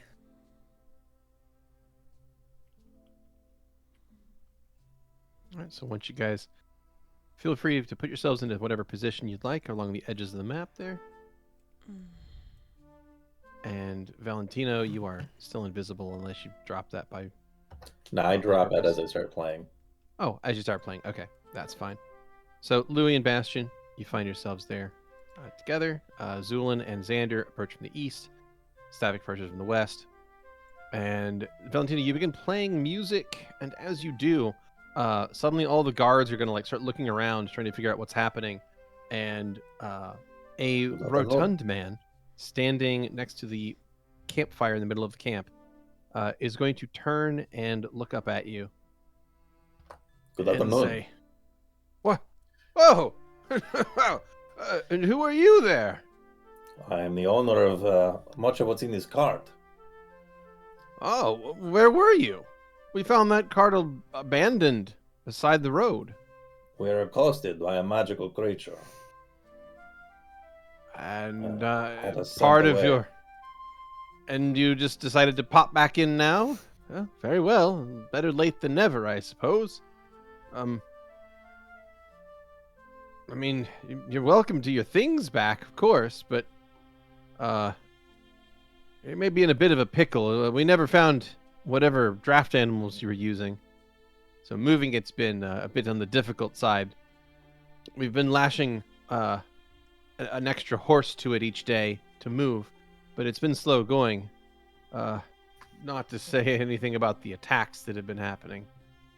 That's all right. Oh, what about these attacks? Well, I think something is cursed about your wagon, because as soon as we picked it up, every night we've been accosted by some sort of beast. I see. Well, fortunately for you, I am a famous and powerful adventurer. So are my friends. So, we'll do what we can to keep you safe. Perhaps we can take these off your hands, in fact. Well, I mean, like I said, if it's your wagon, you're welcome to have it. Now, we did balance the load in the other wagon, so some of our things are in there as well, but once we get those back out of there, that's fine. You're welcome to the wagon back, of course. We'll give you an opportunity to take your things, of course. And was there a smaller cart with these wagon, like a pole cart? Mm-hmm. Yeah, it's in there. Excellent. Well, thank you. You've all been very amiable. The guards look around nervously as they see Xander, Zu'lin, Stavik, Louie, and Bastion all approaching from different angles. Ah, we've arrived, my friends. I'm glad that we are all able to have a pleasant conversation about this, where nobody has any sort of aggressions being raised. Right. It's nice to meet all of you. The name's Mercado Velasco. This is the Velasco Trading Enterprises. We have seen better days, though. Welcome to the camp, of course. We have had A fair amount of troubles of late. A creature's been stalking us at night. And I'm not sure exactly what's been happening or why, but it did happen shortly after we found this wagon abandoned off the side of the road. Could you perhaps describe this creature? Well, it's dark. It was difficult to see. It was almost as if the being itself was made of shadows. Though it was hard to tell. It's attacked a few times now, and, well, a few of the guards have sustained injuries from it. He'll indicate the guards around and indicate they're pretty much all of them have suffered some kind of injury or another. Now, is this humanoid? Some of the guards will start muttering quietly. Well, it differs. Some say yes, some say it ran on all fours. But that it had no discernible form, and it seemed to be made of pure darkness. But I don't know if I believe that sort of thing. Such a thing is certainly possible. Well, if you want to take your things out of our car, we can get it out of your hair, or if we don't think there's time to do that this evening, we'll do what we can to reinforce your caravan. Sure. That sounds wonderful. In fact, are you heading to Rosalejo, or are you heading to Saraibo? We're heading to Rosalejo. Oh, good. Would you mind if we pooled our resources and traveled at the same speed until we arrive there? I understand if you're in a rush and don't wish to slow down your progress, that's understandable. The rest of the party. But I would prefer safety in numbers, if at all possible. I have no qualms. After all, they did protect our equipment, did they not? No, so I feel it's the least we can do to thank you. We've, our things could have been taken away by bandits or worse, so I think it's fair. Stavik, could you perhaps grab some of the horses so we can attach them? Of course. You'll make our way Well, over to our cart. none of you would happen to be skilled carpenters, would you? The creature damaged one of the wagons in the previous attack, and unless we get this back up and running, we'll be stuck here. I can use mending. It'll take me a while, but I can back you up on that. all right. Oh, most wonderful. What luck. Just show me where I need to fix things. Sure. And the drivers and merchants and guards here will... Now he's a carp now. Blub No, blub. he's a carp now. Blub blub. He will tell you, or rather show you, where the damage is located. And you can see these slash marks through the wood of the side of this wagon, and you can see the axle underneath, where you can see another slash across it, and it's caused the axle to crack in that spot. Is there a Yeah. check I can Unless make to that's- see what kind of thing caused this? Sure. I'll take a knowledge nature. I said I think I can roll. Oh, I'm sorry. No. Shit, 15. Damn it. Then no, you can't. 21. 21, they definitely look like animalistic claws of some kind. So they do look like the claws of an animal. But in order to cut through wood this easily, they would need to be quite strong. Which is not unheard of. Certain predators, large predators, would be able to do such a thing. Something like... You think maybe something like a tiger would be strong enough? I But believe tigers are not really native to this part of Burgos. So... I believe this is the work of a square wolf. He suddenly... Immediately shits his pants on the spot. Suddenly, everything goes still. The air gets quiet. He looks at you, tears welling in his eyes. And he says, "Square wolves?" Fuck And at that, yes. we will take our second break. Oh my god. Hello, checkers and pleasers. We are back. Hello, hello. Here we are. We made it back. So you guys have recently made it to this campsite where this group of people, representing a merchant caravan known as the Velasco Traders, are basically having a run of very bad luck ever since they found your wagon. And Sorry. they have asked for help to get this wagon and themselves to Rosalejo. But they've been accosted every night. As soon as sundown, they've been accosted by some sort of strange creature. Yeah. So the square wolf bit, did that... Yeah. Oh no, that wasn't real. What? None of Sorry. it's That was a real? We But looked my- at None it of and it's we're like, you know real. what? It's not pixelated enough. It's not a square wolf. Hmm. Yeah. I Mm. mean, if anybody's got square wolf art to send my way, I'll think about it. When Working the on it. square wolf like slashes something, then it turns the anti-aliasing off. I like it. Oh It just starts like you get texture tearing really bad.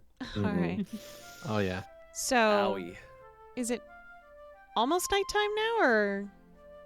It is about 2 p.m. Okay. Well, Louie is I would- currently... Oh, sorry. Oh, no, go for it. Louie is just currently helping Valentino mend whatever broken areas are on these carts. I would like to Sounds good. sense motive on these individuals. That is a 20. They appear to be merchants, traders, Okay. caravan guards, drivers, things of that nature. Good to know. Not secret thieves? They don't appear to be secret thieves. Hold on. Beardy just said that they were merchants. That makes them secret thieves. Or Well, not yeah. secret thieves. They got you. suppose I would only say that they were secret thieves if they were capitalists in the definitional sense that they were using, like if there was someone who, say, owned the majority stake of this caravan company, but they weren't actually here doing the work and they were just like That's back fair. in their estate, living off the gains of the work of these people, then that would be a thief. Yes. So the namesake of this company, perhaps.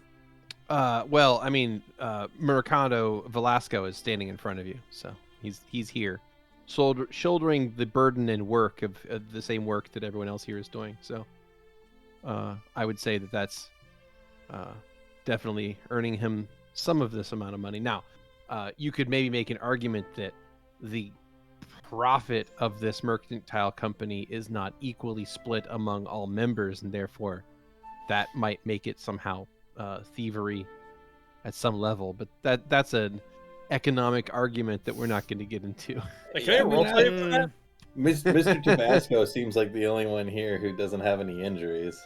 Yeah, conveniently. It's true, he is uninjured, but so We is one can of the change guards. Oh, okay. So that guy is in it with Tabasco. hmm It's his lover. Secret. I was gonna say secret lovers. Secret lovers. hmm I'm invested. Oh boy, I'm in for it, yep. Let's do this.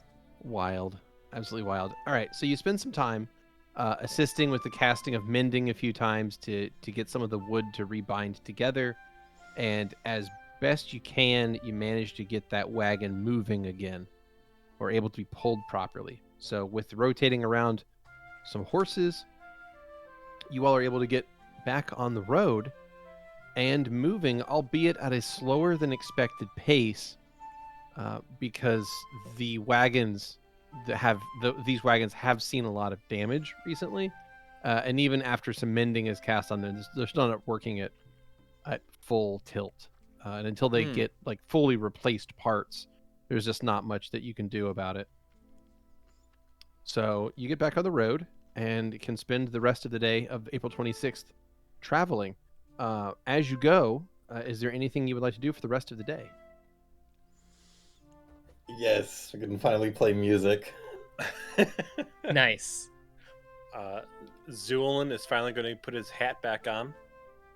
'Cause it has been Nice. off since we were in that storm. Nice. Wonderful. You pop your hat back on and once again feel like a full person again. Xander Stavik. would like to. Oh, go for it. Stavik was going to ask of the mercantiles, what do you normally transport between the cities? Do you have a specialty?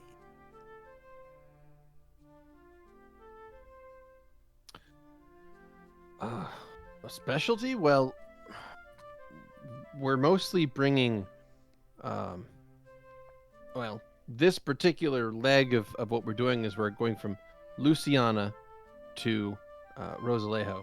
We're bringing imported spices from Sejun, and we have some products from Koth as well on board. And we're bringing them up to Rosalejo to potentially sell them to some Parthenian traders that we have some contacts with. We'll offload here, and then those products can make their way through Parthene, and eventually from there, who knows? But it's a tidy profit to move things across Burgos. I could imagine. You mentioned. Do you have any tea from Shijun? Perhaps. Are you interested in purchasing some? Oh, I would like a little bit of tea, yes, if you happen to have it. I can check and see if we have any tea. Mostly what we have are spices, but I can see if there's any tea in there. What's And the spices we got?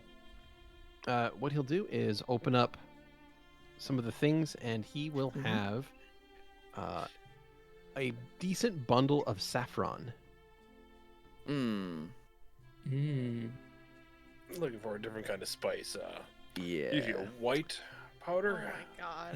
Yeah, look at the kind of spice that spider carries. You know what I'm talking about? What are you talking about? You've already collected that. We're looking for some mind expansion, so maybe some spice melange. I need to bend right. reality. Let's go. hmm Need to bring some desert power in here. I am deceased. But yeah, he'll check, and he has sadly no tea. Such a shame. Oh, Yeah, well. he just has various spices from Sejun, as well as some Kothan objects of art and various other, like, in some cases he has food product. There is some chocolate in there, but it's kept inside these locked containers. Oh, well. Remind me, is Stavik currently bound in skin or not? He probably would be, yes. What a fucking horrifying way to ask. I mean, it's Am accurate. I trapped in a fleshy prison? Yes. Is he in his skin prison? Are you currently imprisoned within Um, the flesh? I would like to clarify that Stavik is imprisoned and it's not within the flesh. Is he wearing his skin suit? Is he Buffalo Billing it up here? Yes. Looks to be. Gross. That's all I have to say to that. Yeah. Gross. You're just gross. Just gross. That's rude. Yeah. It's Stavik we're talking about. Louie is eyeing the homeboy. chocolate. Oh. Yum. You got the sweet tooth on? Always has. His ears and face are just bright red, but he is not physically trying to hide his face. He's just looking away. Bro, you want me to get you some of that chocolate? Let's just see how much it is. How much are you charging for the chocolate? Oh, well, it's actually quite a lot in there, and it's fairly lucrative to bring. It's apparently difficult to process and only grows inside those jungle climates. Let's see. And he will look it up, and it is, in fact, quite, roughly expensive. It is 10 gold per pound. That's expensive. Yeah, that's pretty expensive, I would say. Oh, okay. But it's sold in half-pound bars for 5 gold each. How much is a banana? Like $20? Yeah, how much could a banana Right. possibly be? It's a bar of chocolate, Michael. How much can it cost? Like 10 gold? Right. Well, yeah. Yeah. I think I. Yeah, I'll buy a bar. I got you, bro. And Bastion will pull out some monies and purchase a bar of chocolate. Yo, And he takes- that is sus. Let's drug this man. He gets handed by the merchant this half-pound bar of chocolate. He holds it up and he snaps it in half, and he hands you 4 ounces of chocolate. Thank you. Yeah. Cheers, bro. Cheers. Do you like chocolate? This is bitter. Yeah. Nah.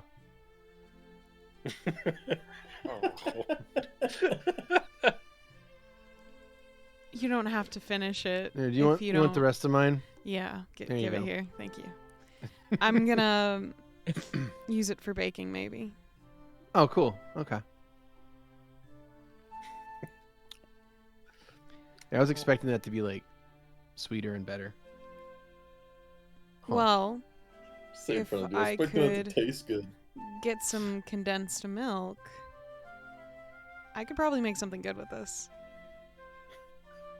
Do you like crush the cows? No, you condense the milk after. That's as much explanation as I'm going to offer Bastion. I feel like Okay. trying to get more detail. is just Okay. gonna- Okay. Basically, you remove the water content and you add a lot of sugar to it, and it Sheep. becomes more dense. Oh, okay. I didn't know if you like had to like put the milk in a press or something. No. Okay. Maybe. Okay. How else will you get the water out? Yeah, right? Magic. Magic. Nice. Louie is going to take just like a bite off of a corner and then put the rest in his satchel. It's bitter and Mhm. dark. Is it spicy? It does have some spicing in it, but not as much as you would have expected. Okay. Yeah, I can So make you something think this good could with this. could be used for other purposes All right. without much problem. Thank you, Bastion. Though Bastion's saliva will probably cause it to degrade somewhat. Oh, I guess I'll just remove the part that he ate then. From I the can main... purify it afterwards. Okay. Yeah, I guess I don't want to accidentally make people sick by using a part that's been contaminated. My bad.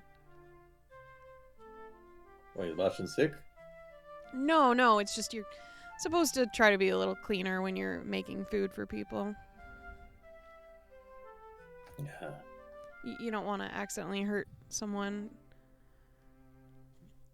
To be fair, I'm not sure I've ever seen a chef wash their hands in canyas. Oh. Gross. But okay. Oh, I was also more by the more derelict side, so my point of view might be a little bit biased. Derelict? Lower income. Oh, I see. Not surprising. I mean, that'll be fine either way. I don't really care. Do you guys have any other sweets? I'm afraid not. We don't really do much perishables. The chocolate wasn't even my idea. Well, the merchant that was selling things kind of sold me on it as as an easy way to make money, though I'm not sure how high the profit margins are in it. I imagine I'm only going to make probably a handful of silver off the shipment, to be honest. Hmm. Unless I can find some Parthenian that truly enjoys chocolate and is willing to pay, well, a bit more than what I paid for it. Parthenian. How about... Or you go ahead. No, you go ahead. I was gonna make a stupid joke. Please, please talk over me. Xander is going to begin incanting a couple of words, and he's going to blow out some golden dust over this container of chocolate, and I would like to cast Preserve on it. Okay. And then he is going to say, since you have been such a great help in returning our belongings to us, I figured this will give you a little bit more time to sell the goods. They should last an additional week at least. Well, that's very nice of you. Thank you. We should hopefully make it to Rosalejo in the next day or so, and imagine we'll be able to hopefully find a buyer there. It's our more valuable items, at least the things that's going to make this trip profitable, once we factor in the repairs and replacement parts for the wagon, is actually probably going to be the art objects we purchased. We have some fine Kothan cultural things that should be of interest to the nobles of Parthene. They'd like to show off their wealth by being worldly, you know. Oh. I do know the type, yeah. Could we see? Sure. All right. And he will go and open up the back of one of the wagons, and inside you can see items of Kothan construction. Some of them appear to be religious items, like these sort of fans used during religious ceremonies. They have like ANNNNND symbols woven into them. They're like, imagine like these big leaves, but they're split into these tiny long threads. So like the whole leaf is sort of shredded into long segments, and then those segments are woven back together, but done so in a way to have like a pattern on them that ends up forming the ANNNNND symbol. But the whole thing is like a big fan when it's all done. How much for those?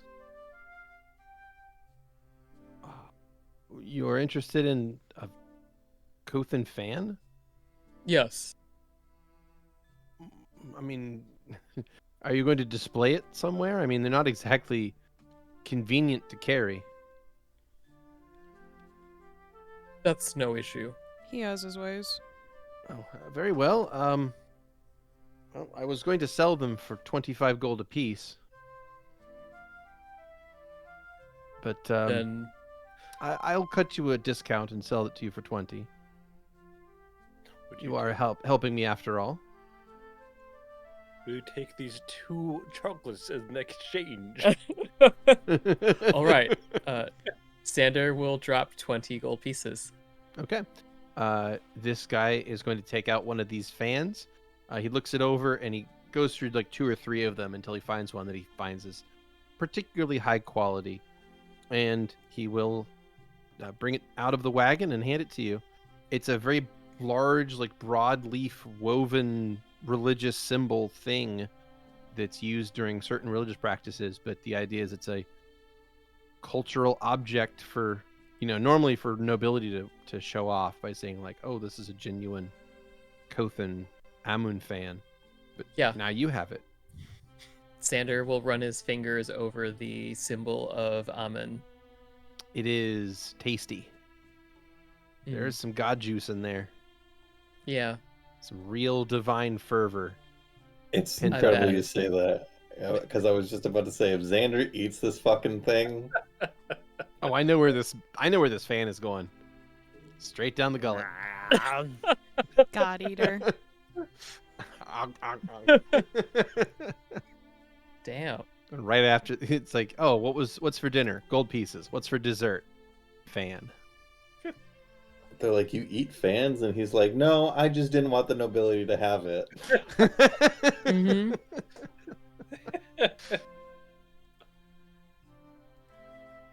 Well, there you go. You now have an Amun fan, and Thank it you. is fairly bulky and difficult to carry. It's designed to be used with two hands. Sure. Like one hand holds like the center of the stem, and the other one holds the top of the stem, and it's meant to be like waved in unison with a bunch of other people in the same ceremony. Yeah. To basically to fan flames. It's a whole thing. Mm-hmm. But yeah. So you now have one. There you go. Thank you.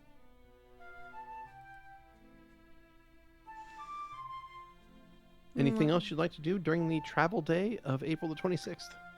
Zu'lin will be watching out the side of the cart for this alleged monster.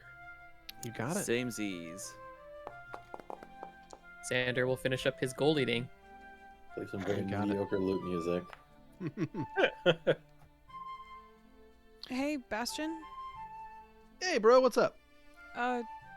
Can I walk next to you? Sure. Yeah. What's up? No, that's it. Never. All right, bro. Yeah, you can totally walk next to me. Okay. I mean, we're cool, right? Sometimes. Okay. I mean, it seems like sometimes you got like some anger about me, and I don't know if I like said something wrong or what. Louie just kind So. of shrugs in response. I'm not Okay. exactly the most stable person either, so. Yeah. I mean, but yeah, you can walk next to me. What's on your mind, bro? Oh, I was just grateful for the sweet treat thing. Bro, that was not sweet. But whatever you say. You let me work on it. I'll get you something sweet. Oh, I'm sure you will. Like, you're good at what you like. When you put your mind to something, like it fucking gets done. So like, I don't doubt you at all. It's just that when you say that thing was sweet, I beg to differ. That was some bitter stuff.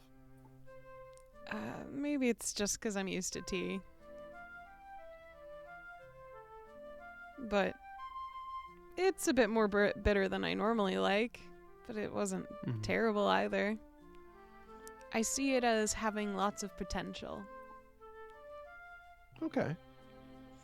Just needs a little love put into it, and then it'll be as tasty as anything. Nice. But as thanks, you do get to taste it first. Whatever I Okay. decide making. Cool. I'm down.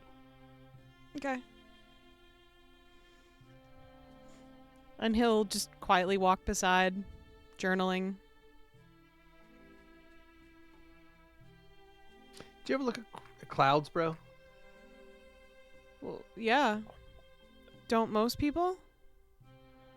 I mean, like, really look at them, like to try to like understand them, because like they're just kind of what up they're there, made of, like or- waiting. Yeah. Yeah, like what, like they're, Well, you know, where just I kind of grew like up, moving along. And sometimes early in the morning, the clouds would be on the ground. okay, yeah, Never mind. all right, yeah. I'm listening. Like, so what would you like? Get them back up in the sky? Like, do you like no, hit they, them? they just go up eventually. But if you ran through them, you'd be... your clothes would get kind of damp. If they're made Yeah, of water. that makes sense. Because they rain, right? Yeah. Yeah. Yeah, those are piss. Right. Well, that's pretty cool. Did you do that as a kid a bunch? Here Did and your there. parents get like upset at you for like getting all wet? Like I don't really know how that would go because like never had that. But like, did they like stupid questions? All right, here we go. So like, what was it like having like parents? I was gonna ask like a more interesting question, but it just kind of came out like that. Sorry. Uh, well,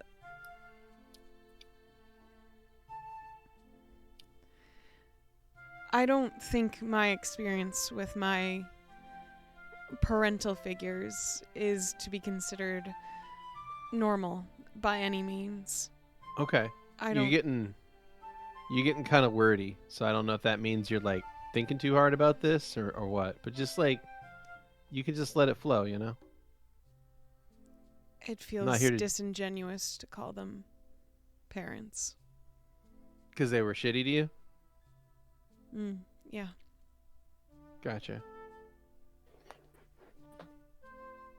Sorry, bro. You don't have to apologize.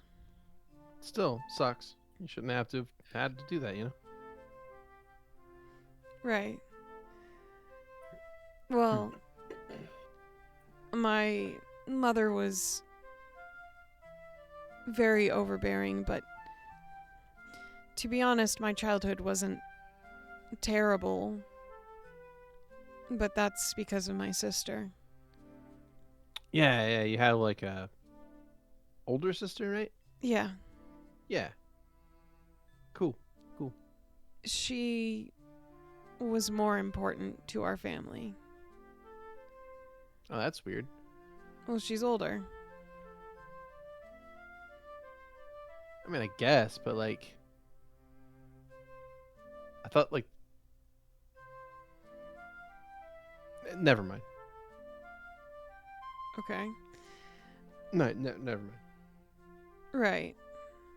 So, all their efforts were put on her to make her ideal.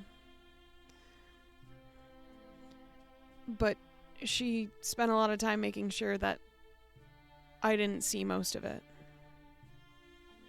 It's impossible to not see anything, but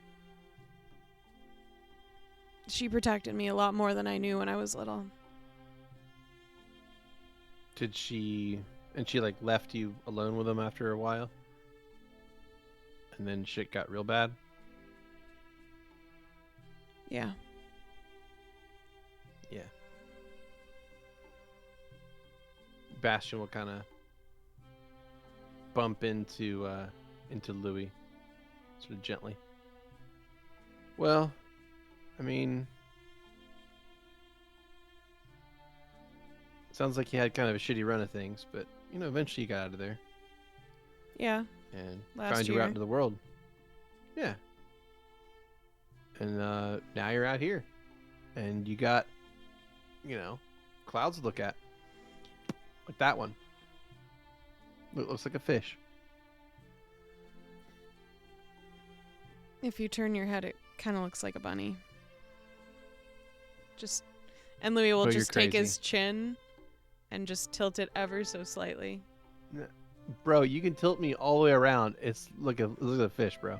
No. See, there's like There's not instead of the no, tail it's- fin, that's the bunny ears, and then that No, little that's- speck in the that's a middle, that's its fin. eye. It even has like an open mouth on the side. Like that's totally a fish, bro. I'm saying it can be both.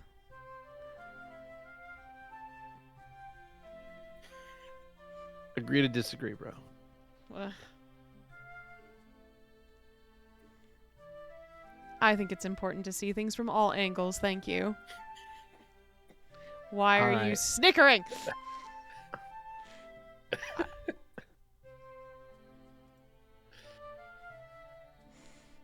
I just think it's very clearly a fish, but that's all good. You're a fish. I mean, if you turn into what you eat the most, probably a fish. Fish are pretty good. But My favorite Yeah. food was. Yeah. Why are you laughing? No reason. Did I miss a joke? It was just something I wouldn't have said in front of you because you'd get offended. Right. Well, it's just like when I say stuff like that, you always get like, Was it gross and vulgar? yeah. Oh, yeah. Yeah. That makes sense. But hey, then. it means I'm learning, right? Because I didn't say it. Huh? You shouldn't have to change yourself for someone else. You should, if you want to change yourself, it should be for yourself, not for anyone else. I still hope you laughed know at it. that. I mean, I guess I just felt like, I shouldn't be, shitty to be around. That's all.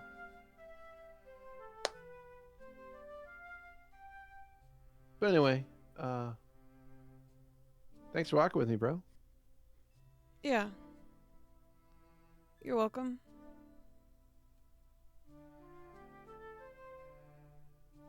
And the two of them continue walking for some time. Anything else the party wants to do on your way to Rosaleo on this, the 26th of April? I think we're good. All right. Well, in that case, time marches on as it always do. And you make your way, because of the speed of the wagons that you're keeping pace with, not nearly as far as you had hoped. And you make camp only about 15 miles ahead.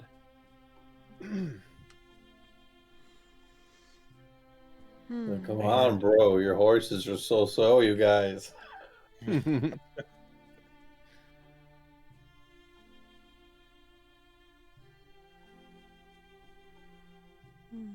as your group makes camp, I'll go ahead and set it to nightfall.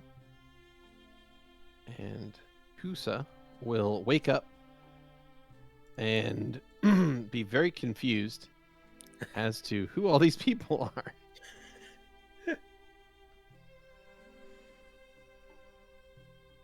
Well, Valentino will take the time to explain.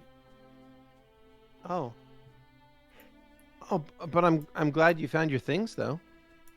Yeah, it seems like everything's in one piece. So we actually owe a good bit to these people. So we're protecting them through the night. If this thing that they're worried about attacks again, you should stay in the centaur and try and make sure that they don't get hurt. Maybe protect the stuff, but Sure. after the last fight, I don't want you getting hurt either. I understand. You there, injured person. And the guards freaks out seeing this very odd-looking creature approaching them. And after a short conversation, Husa will get the guard to move in closer to the camp.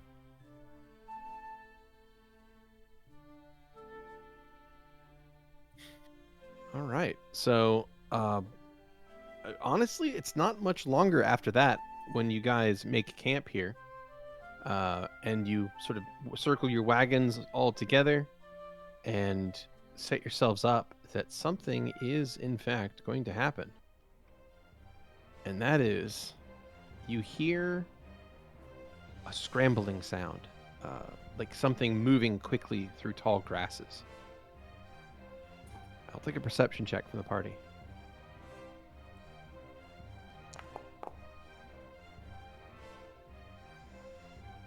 An 18. 24 from Stavik. Ooh, 17. 17. Ha! Twinsies. Yep. 10.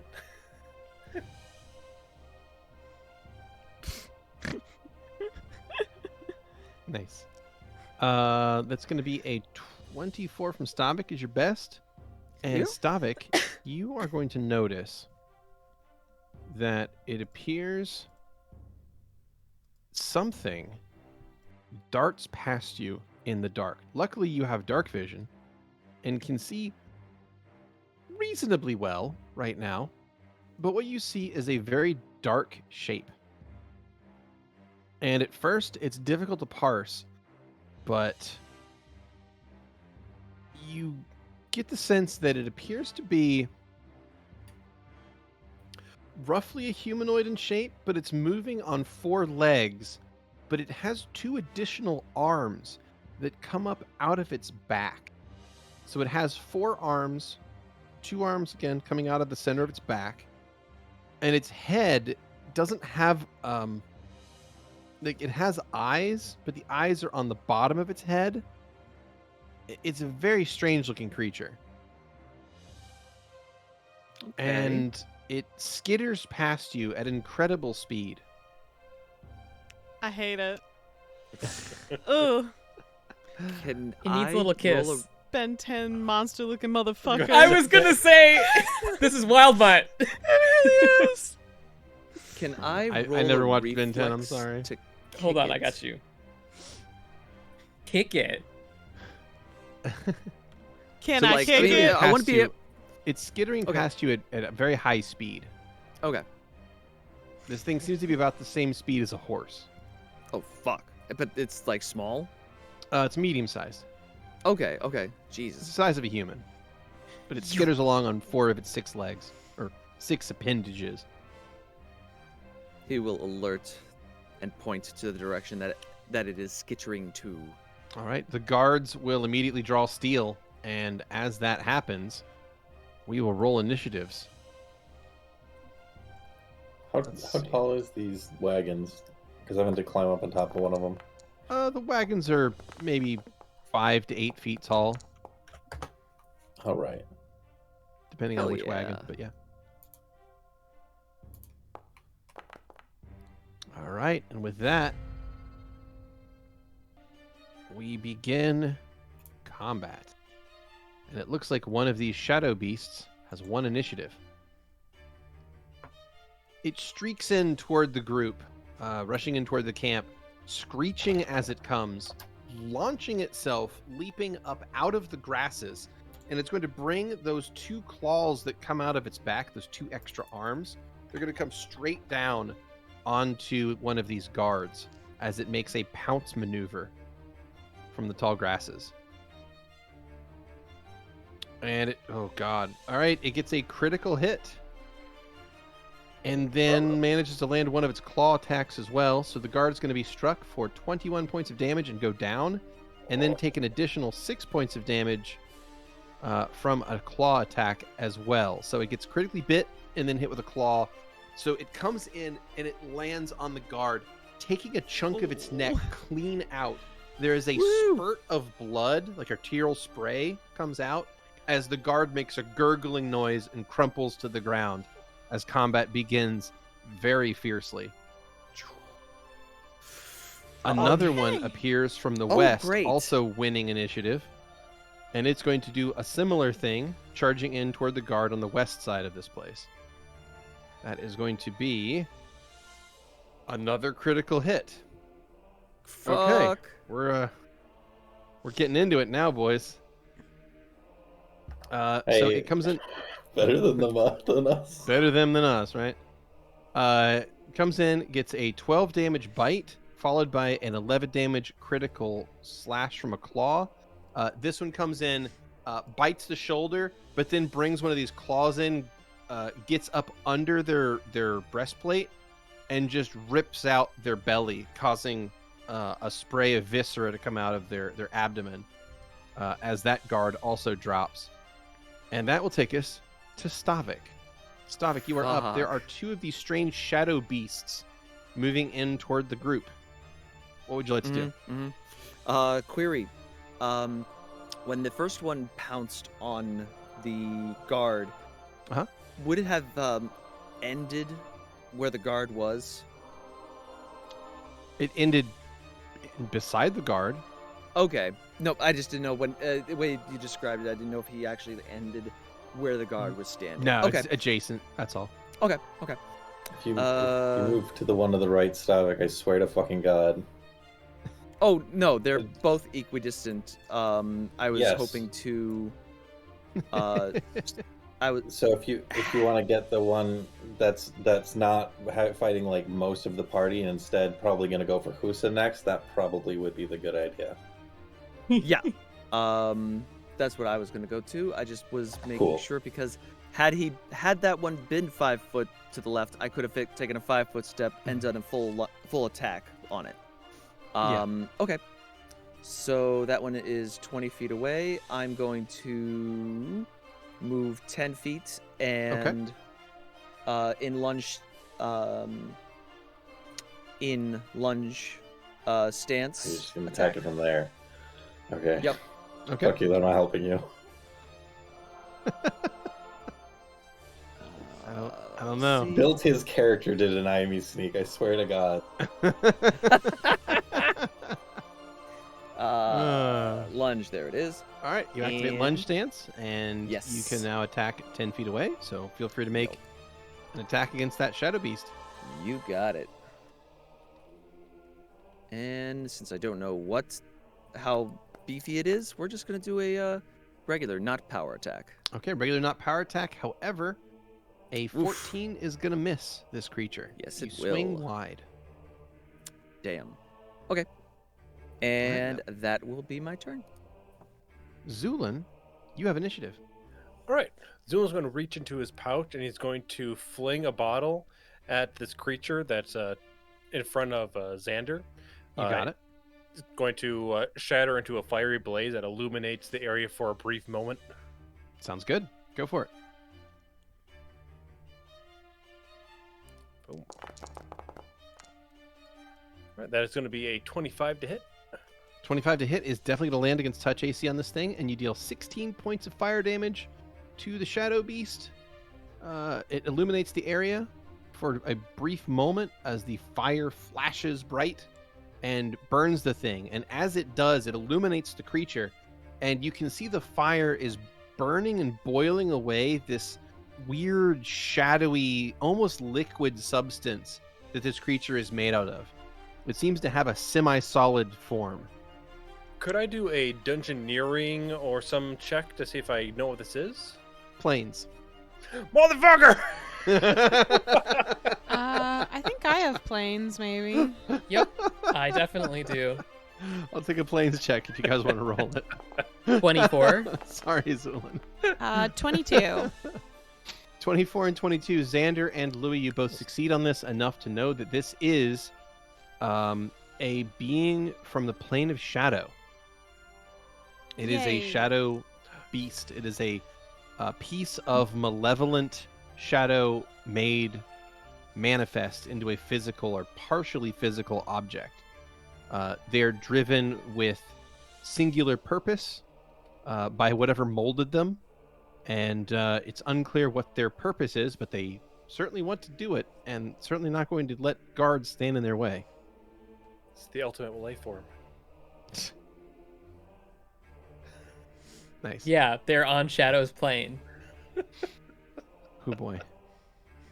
All right. So that is Zu'lin's turn. Do you have if you can 5-foot step if you'd like, but Yeah. Zul will go one step back. Hides Chum behind it- the merchant. Chumming it up with this our new merchant friend. yeah, with old Mercado Velasco. Mm-hmm. All right. So you start chumming it up with Mercado, and that will take us on to another shadow beast. This one coming in far from the north.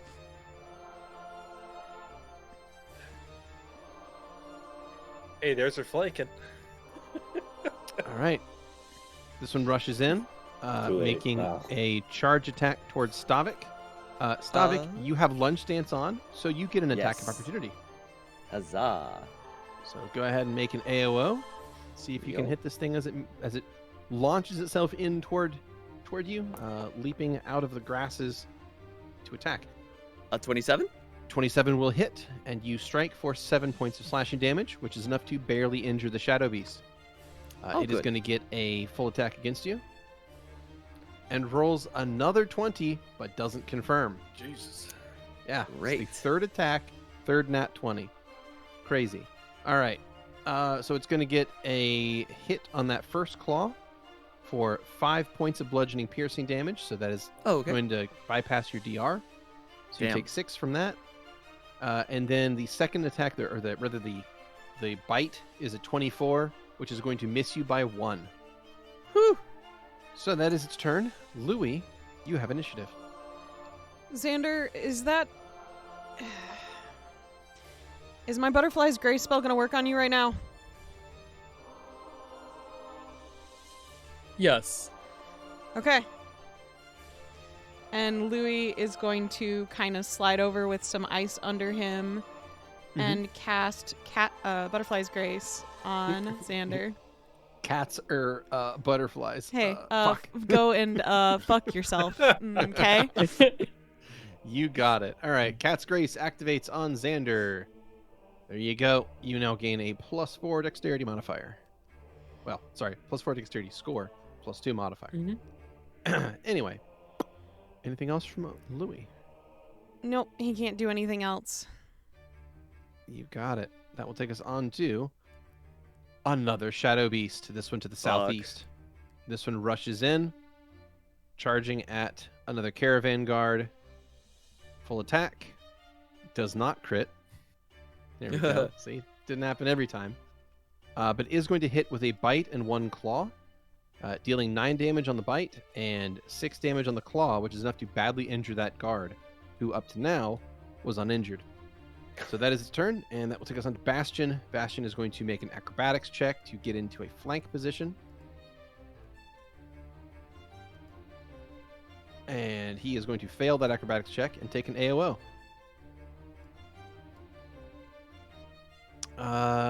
That is going to miss Bastion, and Bastion is going to hold his attack until that Caravan Guard's initiative, because otherwise he'd be flat-footed and he would gain nothing. So he holds an action, and that will take us on to Husa. Husa is going to take to the air, moving up 15 feet into the air, flying a little bit to the northwest, and then she's going to throw one of her javelins at that creature, getting a nat 20. And confirms. Holy shit. Let's go, Husa. And then rolling almost max damage. God damn. Okay, so she hits for... 1 second as I do some quick maths. Because I don't have a proper attack for her built. I had to do this manually. 15 points of damage for a javelin throw, which is Not really bad. good. Yeah, not bad at all. 15 points of damage. In fact, she also gets a piercing critical. Appendicitis. Target is poisoned. Wow. Yeah. Yeah, that's pretty bad. Yeah. Zu'lin. Okay. Fort save. Get it, Husa. Failed the fort save. Shadow Beast also takes stat damage. Fuck him up, girl. All right. That is enough to injure that Shadow Beast, and that will take us on to Valentino. Well, I hate to be boring, but I think probably my best option right now is to actually start getting my defenses up. So I'm going to start with a casting of Shield. Okay. On myself. You got it. There we are. All right. And I will also hop down between Stavik and this other guard, just to give that sense of solidarity that I'm not just standing in a safe spot and protecting myself. Sounds good. You shield yourself and then move down to be beside Stavik, and also prevent Stavik from being flanked from that direction. That as well, yep. So that works out, and then takes us on to a Caravan Guard. This one is now flanking Bastion, which is going to trigger Bastion's attacks. So Caravan Guard goes first. Hits for 8 points of piercing damage. Bastion is going to go with his sneak attack from behind. Doesn't quite confirm a crit. Almost critically hit the thing with a backstab. But we'll still hit it for 21 points of precision damage from behind, badly injuring that Shadow Beast. That is the Caravan Guard's turn, and that takes us on to another Caravan Guard. This is the one beside Valentino. He moves forward, spear in hand, and tries to stab at the creature to the west of Stavik, and it's going to miss. Xander, you have initiative. There's Okay. a Shadow Beast 10 feet to your north. What do I know about Shadow Beast's vulnerabilities and or like resistances? They have no extraordinary resistances or weaknesses. Wonderful. In that case, They- Xander's gonna do... Yeah? Oh, I was just going to say, the only thing that's kind of strange about them is that they are They are susceptible to bright light. Like they are weaker in areas of particularly bright light, but that's really about it for them. That's their only real actual weakness. They're weak to bright light. Xander is going to shout out, and then he is going to step to the side, and seeing that he is just outside of this circle of light, he's going to do something a little bit different than normal. Okay. He is going to take Arbiter's Edge, and then he is just going to cut himself. And as it does, this golden ichor is going to pour forth. And That's what happens when you eat gold coins. that's true. But just as it pours forth, it begins to change into this purplish, almost black color as it flows down from his neck onto the corpse of this guard. And I would like to animate dead. Interesting. All right. Let's see. Also, I'd like to say Xander emphatically taking harm in the middle of combat and being like super stoked about it. Not unusual at all. I disagree. Not unusual, no. Do a little bit of damage to myself. Yeah, you do 4 points of damage to yourself with Arbiter's Edge, and use that lifeblood to fuel a spell, and you cast Animate Dead. Let's see here.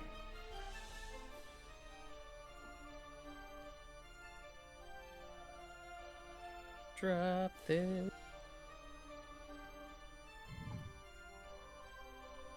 Okay. Blood money. There we go. There we go. Okay. Yes, that's. I was Took I was some actually just strength about to damage ask. as well. I thought you were, yeah. Yeah. Mhm. All right. Cool. You take 1d6 points of damage, and that Plus equates strength damage. Oh, that's strength damage. 1d6 plus 1 strength damage for expensive material components, since I need onyx Okay. for this normally. And Uh, I feel kind and don't want to use Stavik's pinky, which I have on me. And could So That is tr- very that would work. demure. You're welcome, would- Stavik. That would have worked if you'd used Stavik's pinky, I know. but you know that it would have. Mm-hmm. So All what you're right. saying is that we could easily multiply Stavik into more Staviks. Yeah, exactly. Absolutely. I don't know how I So- feel about that. You are going to Should be summon. stoked. Are you going for just a standard, or Bloody. okay? In that case, a bloody skeleton is going to rise up out of the ground, or out of that body. Like the corpse bursts open as the bones shed themselves and separate from the flesh. However, this red necrotic goo sticks to them, and this thing is going to pop out and immediately join initiative.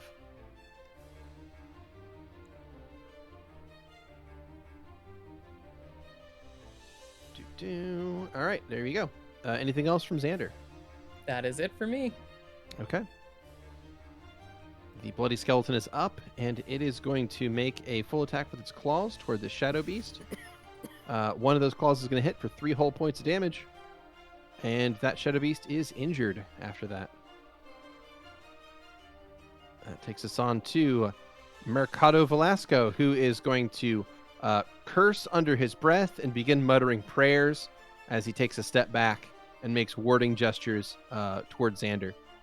That will take us on to a caravan guard, bringing up the bottom of the order, and it is going to rush over. This guy moves over, pulls a spear, and tries to stab at the shadow beast. He'll succeed, dealing 5 points of damage as he drives the spear into the shadowy figure, this multi-limbed abomination creature beside Bastion. And that will take us to the beginning of round 2. The shadow beast that heads up here in the northeast by the bloody skeleton is going to make a full attack against that very same bloody skeleton that just hit it. It is going to hit with all 3 of its attacks. And let's see. Bludgeoning. All 3 of its attacks deal bludgeoning damage, so it is going to cut through its DR, dealing 5, 5, and 12 damage, dropping the bloody skeleton. And that will be its turn. It's going to 5-foot step to the south and end its movement. Next bloody skeleton is up. This is the one beside Stavik and a caravan guard. It is also going to full attack toward the caravan guard. Claw, claw, bite incoming. Lots of nat ones. That's good. Bloody skeleton? So I think you mean I'm Shadow sorry, Beast. Shadow Beast. Sorry. Oh, misspoke. okay. Shadow Beast on the west side of the area, attacking a caravan guard. 22 to hit with a claw for 6 points of damage, and then a nat 1, which is not going to confirm, and then a nat 1 on the bite, which is also not going to confirm, but they both miss. That is its turn. Stavik, you have initiative.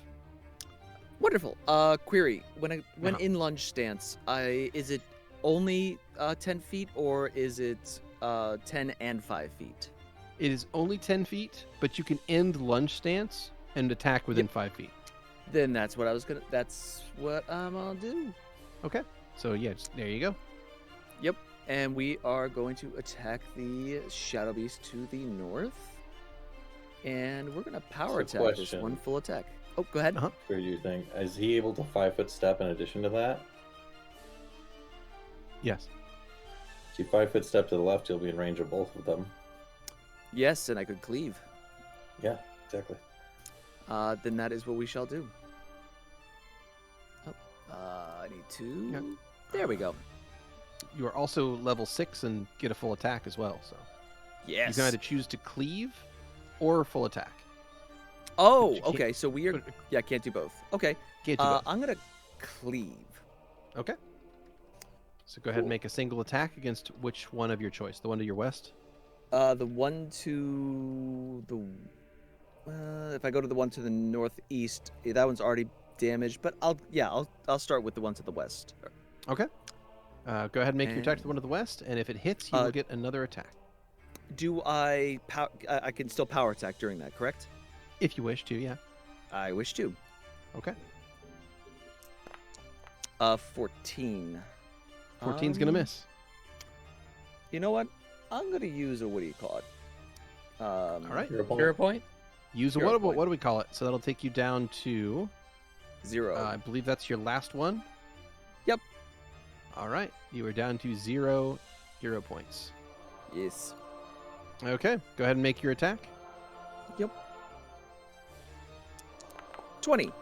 20 will hit. So you Yay. strike that Shadow Beast to your west for 13 points of slashing damage. You may make an additional attack at the one to your northeast. Yay. And that's a nat 20. That is a critical hit, sir. Yay! Wow. All right. Stavik, you swing at this thing, striking it with all of your might, performing a power attack.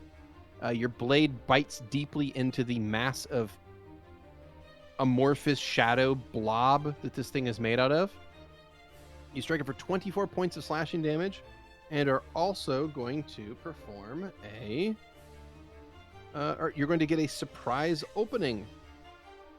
You may make an iterative attack against this target, so you can make another attack at a -5. Sweet. Yeah, so feel free to make another attack. It's still going to be a power attack. Okay. But in where it says attack roll bonus, just put in -5. You got it. And that is a 20. A 20 will hit, and you deal 13 additional damage to the creature. The target is now near death. Very nice. Huzzah! Yeah. Pa, pa, pa. Yeah, you just did 37 damage in total to that Shadow Beast, as well as 13 damage to the one to your west. So a lot of damage on that turn for Stavik. That will take us Sweet. on to Zu'lin. All right, Zu'lin's going to continue with what he was doing before. He's going to take one more vial out, and is going to lob it over top of Xander, hopefully hitting into the beast in front of him. Sounds This good. is going to be a sand precision bomb. Okay.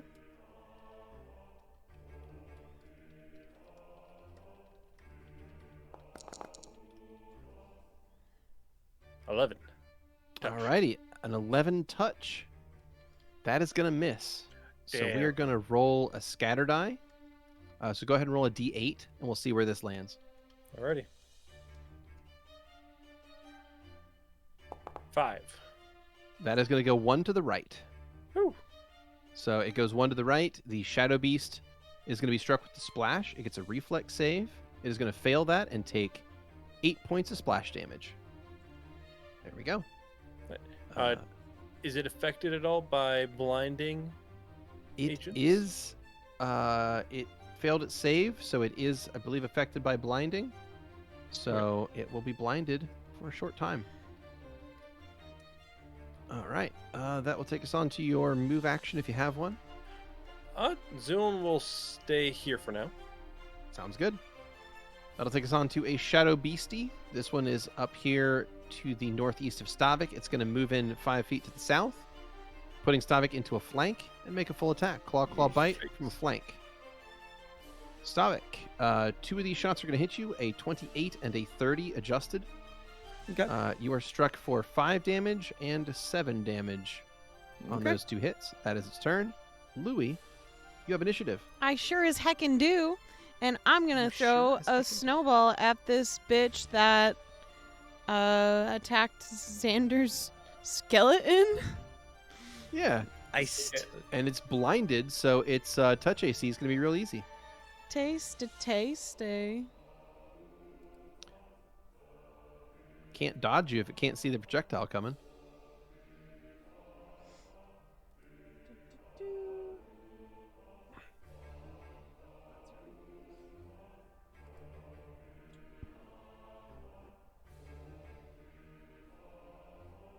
So you're going to cast Snowball? Yeah, I'm just doing my point blank shot in there. Oh, okay. Ooh. That's a That's a nat nat one. one. Oh, You no. got a hero point for that one? Yeah, I'll use it. Okay. So that'll drop you from 4 hero points to 3 hero points. Okay. And with that, go ahead and re-roll a d20 plus 9. Oh, And okay. we'll see if that hits.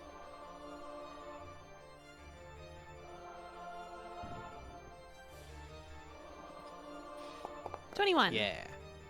21 lands. That is going to deal...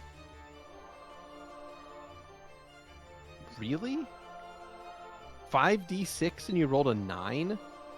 Can I re-roll That's- the damage? That's, like, legitimately horrible. I was Yeah, just gonna re-roll yeah, the re-roll whole thing. Re-roll the How about 20 5d6. damage instead? That's much better. All right. You deal 20 damage, leaving the Shadow Beast near death. Shit. All right. It's still up, and you have a move action left, Louie.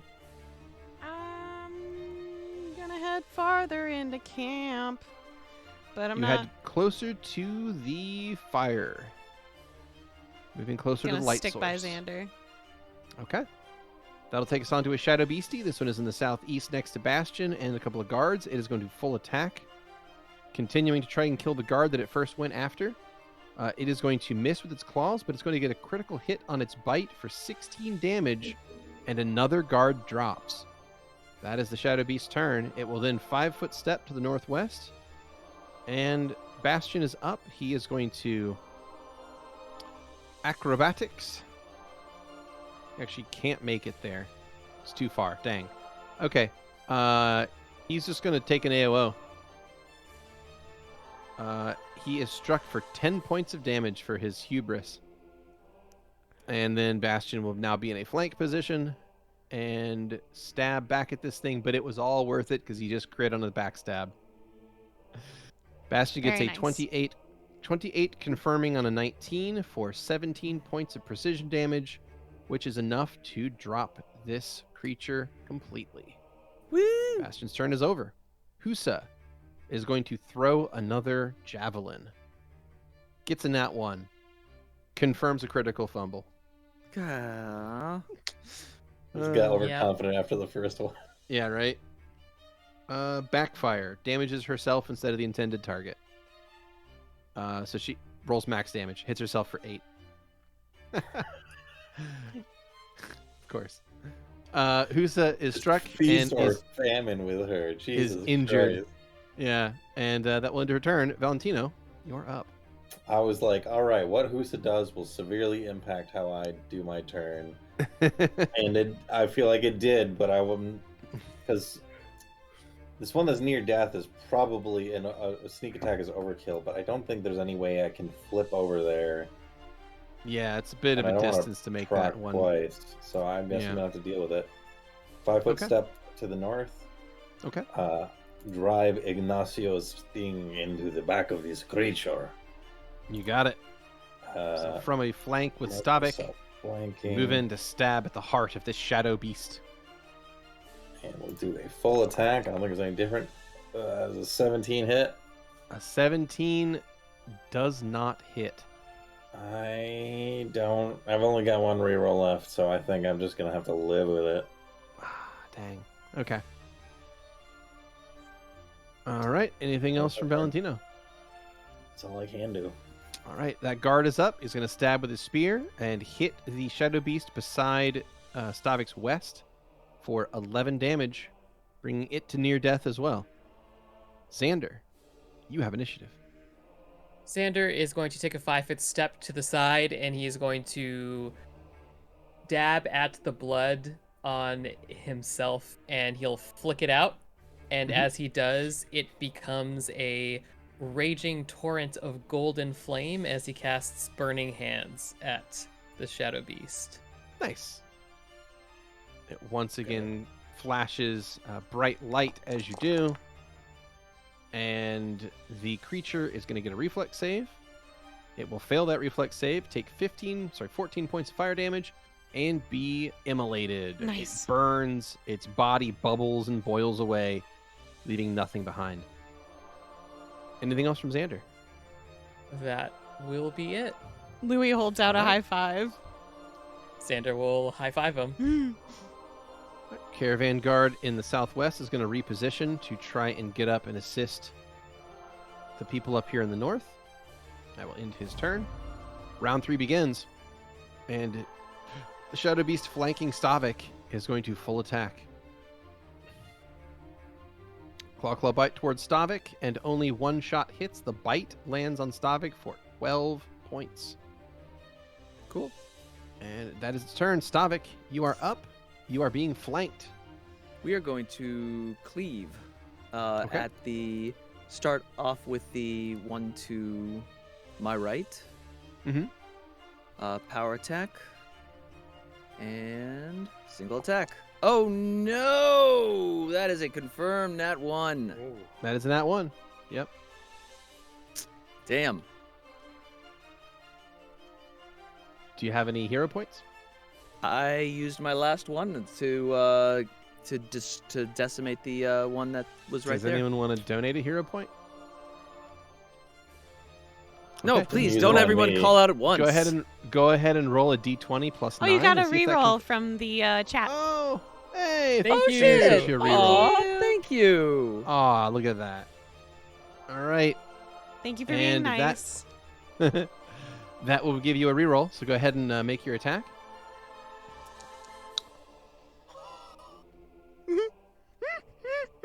That's a double nat 1. Boom, boom, baby. Hmm. The chat Your tried god to has save spoken. you. The dice have spoken. Yep. You get a nat 1. Yeah. Yeah. Oh my gosh. All right. Do you want to roll to confirm, please? I just need one more attack. You got it. That confirms. That's a fumble. Fudge. This is how we do it here. All that right. training. I was thinking of doing this after the fight, but if, like, because Stavik was kicking ass last round, Valentino was like, "Your swordsmanship is improving. You're doing a lot better." Start The fucking critical rolling. fumble is called bonk. You are stunned for 1 round. Okay, not terrible. Stun sucks. Yeah, I would Yeah. say Yeah. that's terrible. Actually, Stun's pretty That's- bad. It's really bad. it's yeah, it's stun's really arguably bad. the worst condition. It is arguably the worst condition, yeah. I'm not Zu'lin, prone. Stun is worse than prone. Stun is worse. The only thing worse than stunned is like He's helpless. Yeah. Right. Oh, well yeah. then. Yeah, helpless is the only thing worse than stun. Zu'lin, you're up. You have initiative. All right. So Zu'lin's going to thread the needle on this next bomb between Valentino and the guard next to him, curving it right into the beast in between Stavik and Valentino. This is going to be a regular bomb. Precise bomb. Mm-hmm. Oh, also, the other thing about stun, so just so we're clear on what it does, it's -2 to your AC, you lose your dex modifier, you can't take any actions, and you drop any held items. Oh! Yeah, it's bad. Much worse than prone. It's much worse than prone. All right, so Zu'lin, you do just that. You throw your bomb. It lands right on that Shadow Beast. It's going to hit the touch AC, and it's precise, so none of your allies get hit with that. Whew.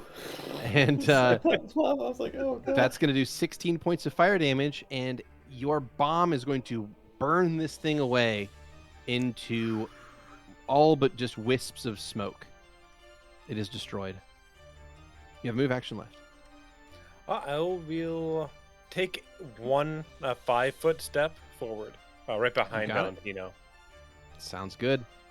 Louie, you have initiative. There is but one foe left upon the board. Yeah, just trying to see it. It's very dark. It's this thing, right? It is. It is that thing. Yes, it is very dark. Cool. Thus the shadows. Yep. Let me just measure out this bitch. Oh yeah, I have plenty. All right, I'm gonna throw a snowball at that hoe. Okay. If you 5-foot step forward, you can get a point blank shot. Oh, thank you. There you go. Now you got point blank. So get you that +1 to hit into damage. Pew. Pew pew. Maybe. There it Maybe. goes. There you go. Alrighty. Does a 12 That- touch hit? Does a 12 touch hit? Yes, it do. Oh, thank God. A 12 touch do hit. You move forward, you aim your snowball, fire it across. It's going to weave around Zu'lin, around Valentino, around the stunned Stavik, and then strike this Shadow Beast for 21 cold damage. And I have a question for you. Yeah, I'm going to put some spice in them dice. I would love to put some spice on those dice. So, Let's get some spice. as you see kind of this like condensed snowball kind of release as it's about to hit into this shadow beast dog thing, it kind of expands into a large butterfly that kind of shoots its wings out for just a brief second before it like condenses them almost into an arrow-like point behind it as it shoots through the center mass of this beast, kind of taking with it bits of its own shadow from the beast and kind of expelling it out behind it in a flurry until it drops. All right. Dealing 21 damage and destroying that final Shadow Beast. And as combat ends, something else is going to happen. And that is that you hear a loud, roaring, rumbling sound coming from nearby as rising up in the distance appears to be another mass of pure shadow, but this one standing far taller than the grass, lumbering up as this huge figure of pure shadow begins to move toward you, one step after another, shaking the very ground as it moves. And as it approaches your camp, that is where we're going to call it a week. All right.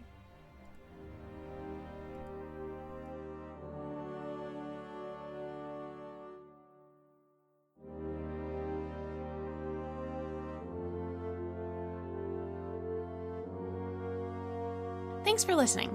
As always, special thanks to William Succi and Andreas Pichler for the intro and outro themes, and Emily Roll for Fantasy for this episode soundtrack. Interested in following us on social media? Follow us on Twitter at CheckPleaseDND. Or want to support the podcast and be part of the Czech Republic?